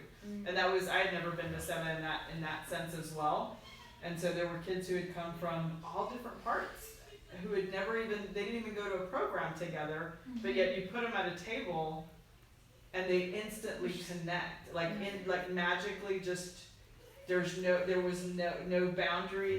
They all had this one connection, and that's I think that's very, you don't see that. I don't think anybody else could ever replicate that or see that or do that. And so it's that's definitely, I think that was pretty amazing to see that kids they all had that one connection. They were all NHI, and let's get to work, and what are we gonna do? And that was it. And that was, that to me, that's pretty fascinating. It's that's awesome. It's amazing. I think the question gets asked, and Nicole and I had a great discussion about it outside while you guys were doing yours, but it was in the sense of like, we had to figure out a way to make this something that I could still want to do every year for years and years and years on end, right? And and I think for me, it's watching and seeing the kids grow, but the luxury that we get of seeing it happen over a 4-year period. That's the thing I can't describe to anybody, right? You never want to say, well, if I die tomorrow, right? But in actuality, if I was on my deathbed tomorrow, I wouldn't feel like I didn't do enough.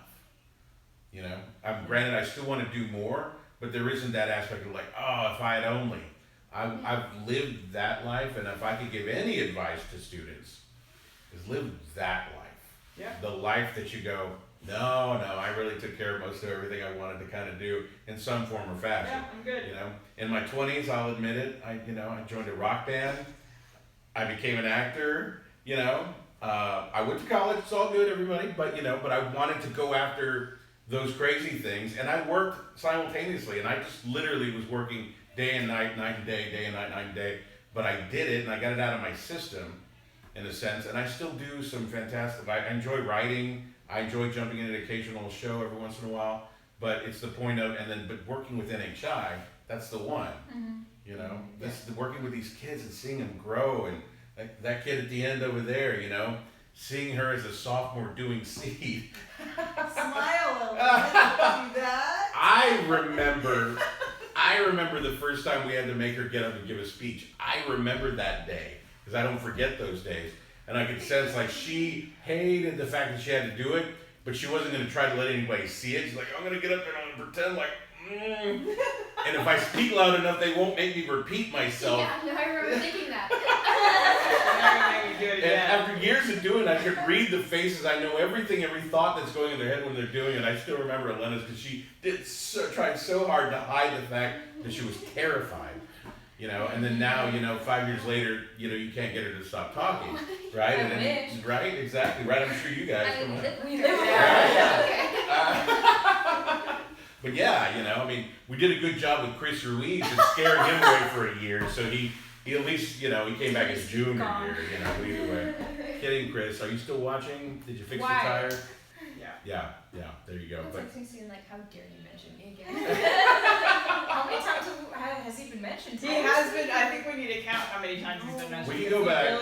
He needs to donate $1 for every time he was mentioned. He was mentioned a lot today. Like we all, like, and Kevin Lozano too. Kevin Lozano. Yeah. We're at 160. We call it the Ruiz-o-meter or something like that, where we're gonna Every check time it we- dings we- every time. Yeah. We talk about Chris. We haven't talked about toe in a while though, if we're being honest. I We dropped need the to. toe in there a little bit. Did you see that on that little thing that I put out? I was like, Toe might even show up, and that guy hasn't showed up to anything. We still want him there, so it was good to see Andrea. Yeah. We haven't seen her in forever. Oh, not me. Not the other one, sorry. God, we have like 3 or 4. There's Tovar, Chavez, me, and I think it's just us.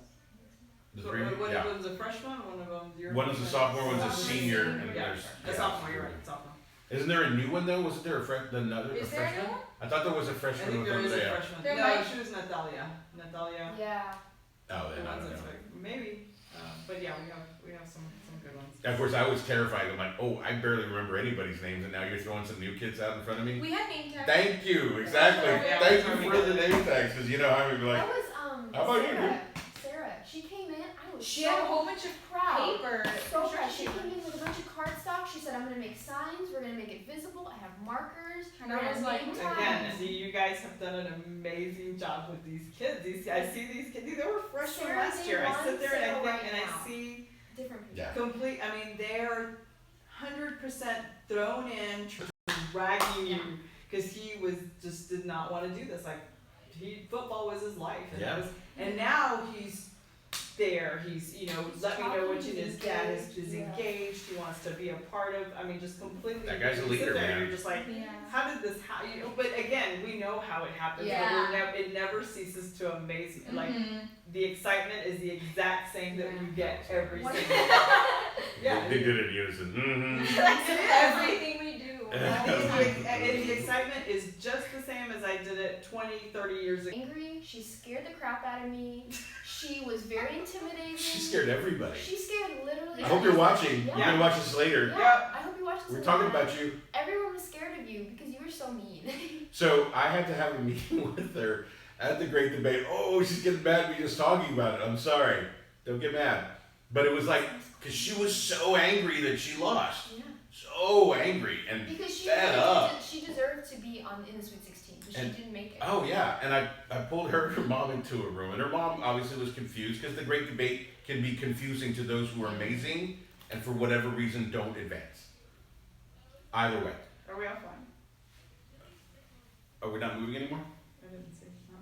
Uh oh. Do you want to check? I'm watching.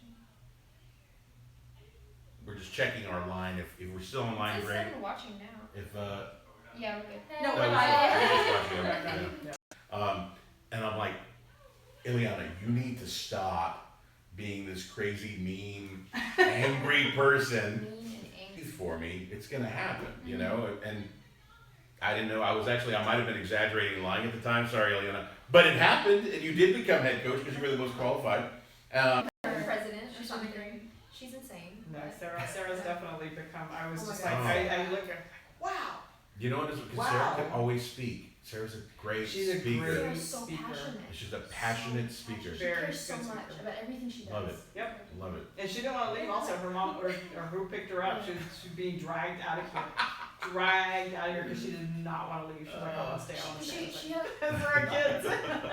That's what makes it Those are awesome, our guys. kids. That's what makes it awesome. I'm so Very glad. very proud of all our kids, all our staff. Thank you for everything that you've done. Thank you to all. Joe Poyman for going back and getting twice all the cords, to get to make this all the work. parents to make sure our Thank you. cords were working and getting things done and get it Yeah. to help us and make sure that this happened. So for that we thank you. Any final words? We're at 6:54. So final Yeah. words.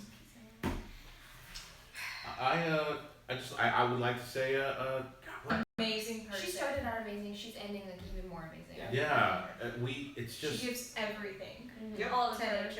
yeah. it was a rough couple of transition years when we lost everybody. Ricardo, Leah, Adrian.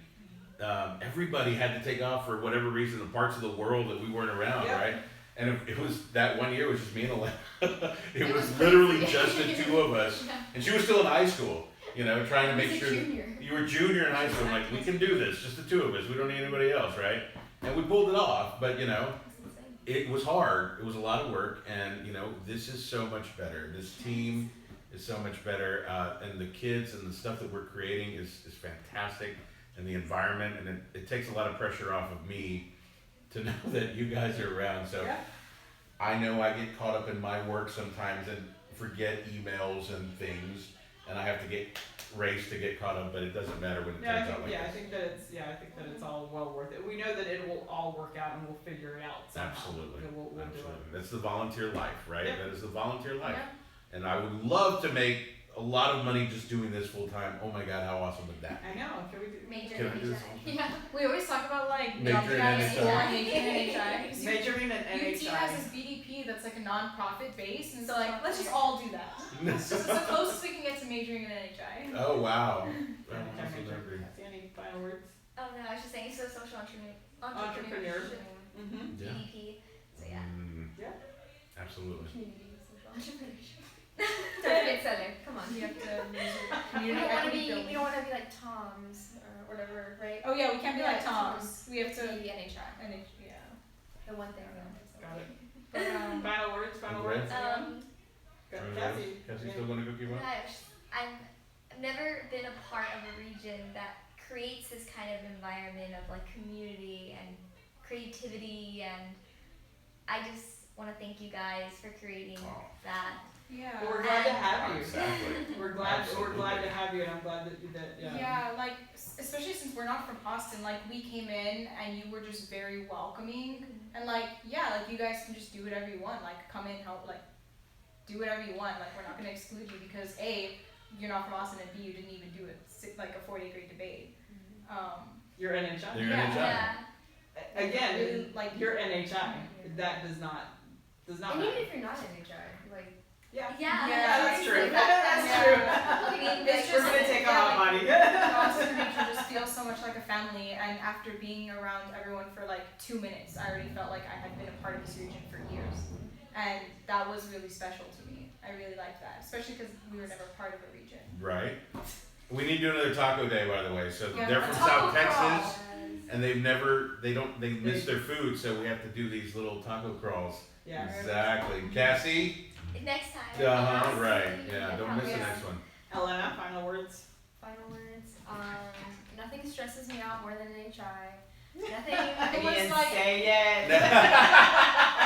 Look at me, Elena, pajama girl. It was like 5 minutes before we were supposed to be on for seed, and my software crashed. It was not working, and you guys were just like, Andrea, like you'll get it. It's fine. You'll be fine. And I was like screaming, and you guys were just like, no, you'll get it. And It's like alright. that was just like, yeah, you guys keep me sane. When everything is falling apart, you guys are like, it'll be fine. Don't Why worry. is that? Elena, why is that? Why is that? Why do we that's say why like we that? work with Melissa and I work so well together. Yeah. You guys are alright. So we freak out. You guys chill. It's a good balance. It is a good balance. Yeah, you guys need to chill Wow. out. I would Like constantly if we're scream. within the hour to start, you're good. 2 or 3 You're good. hours. 2 or 3 hours. The environment, Software. I man. know, she was like still downloading stuff. I was like, look, we're raising money.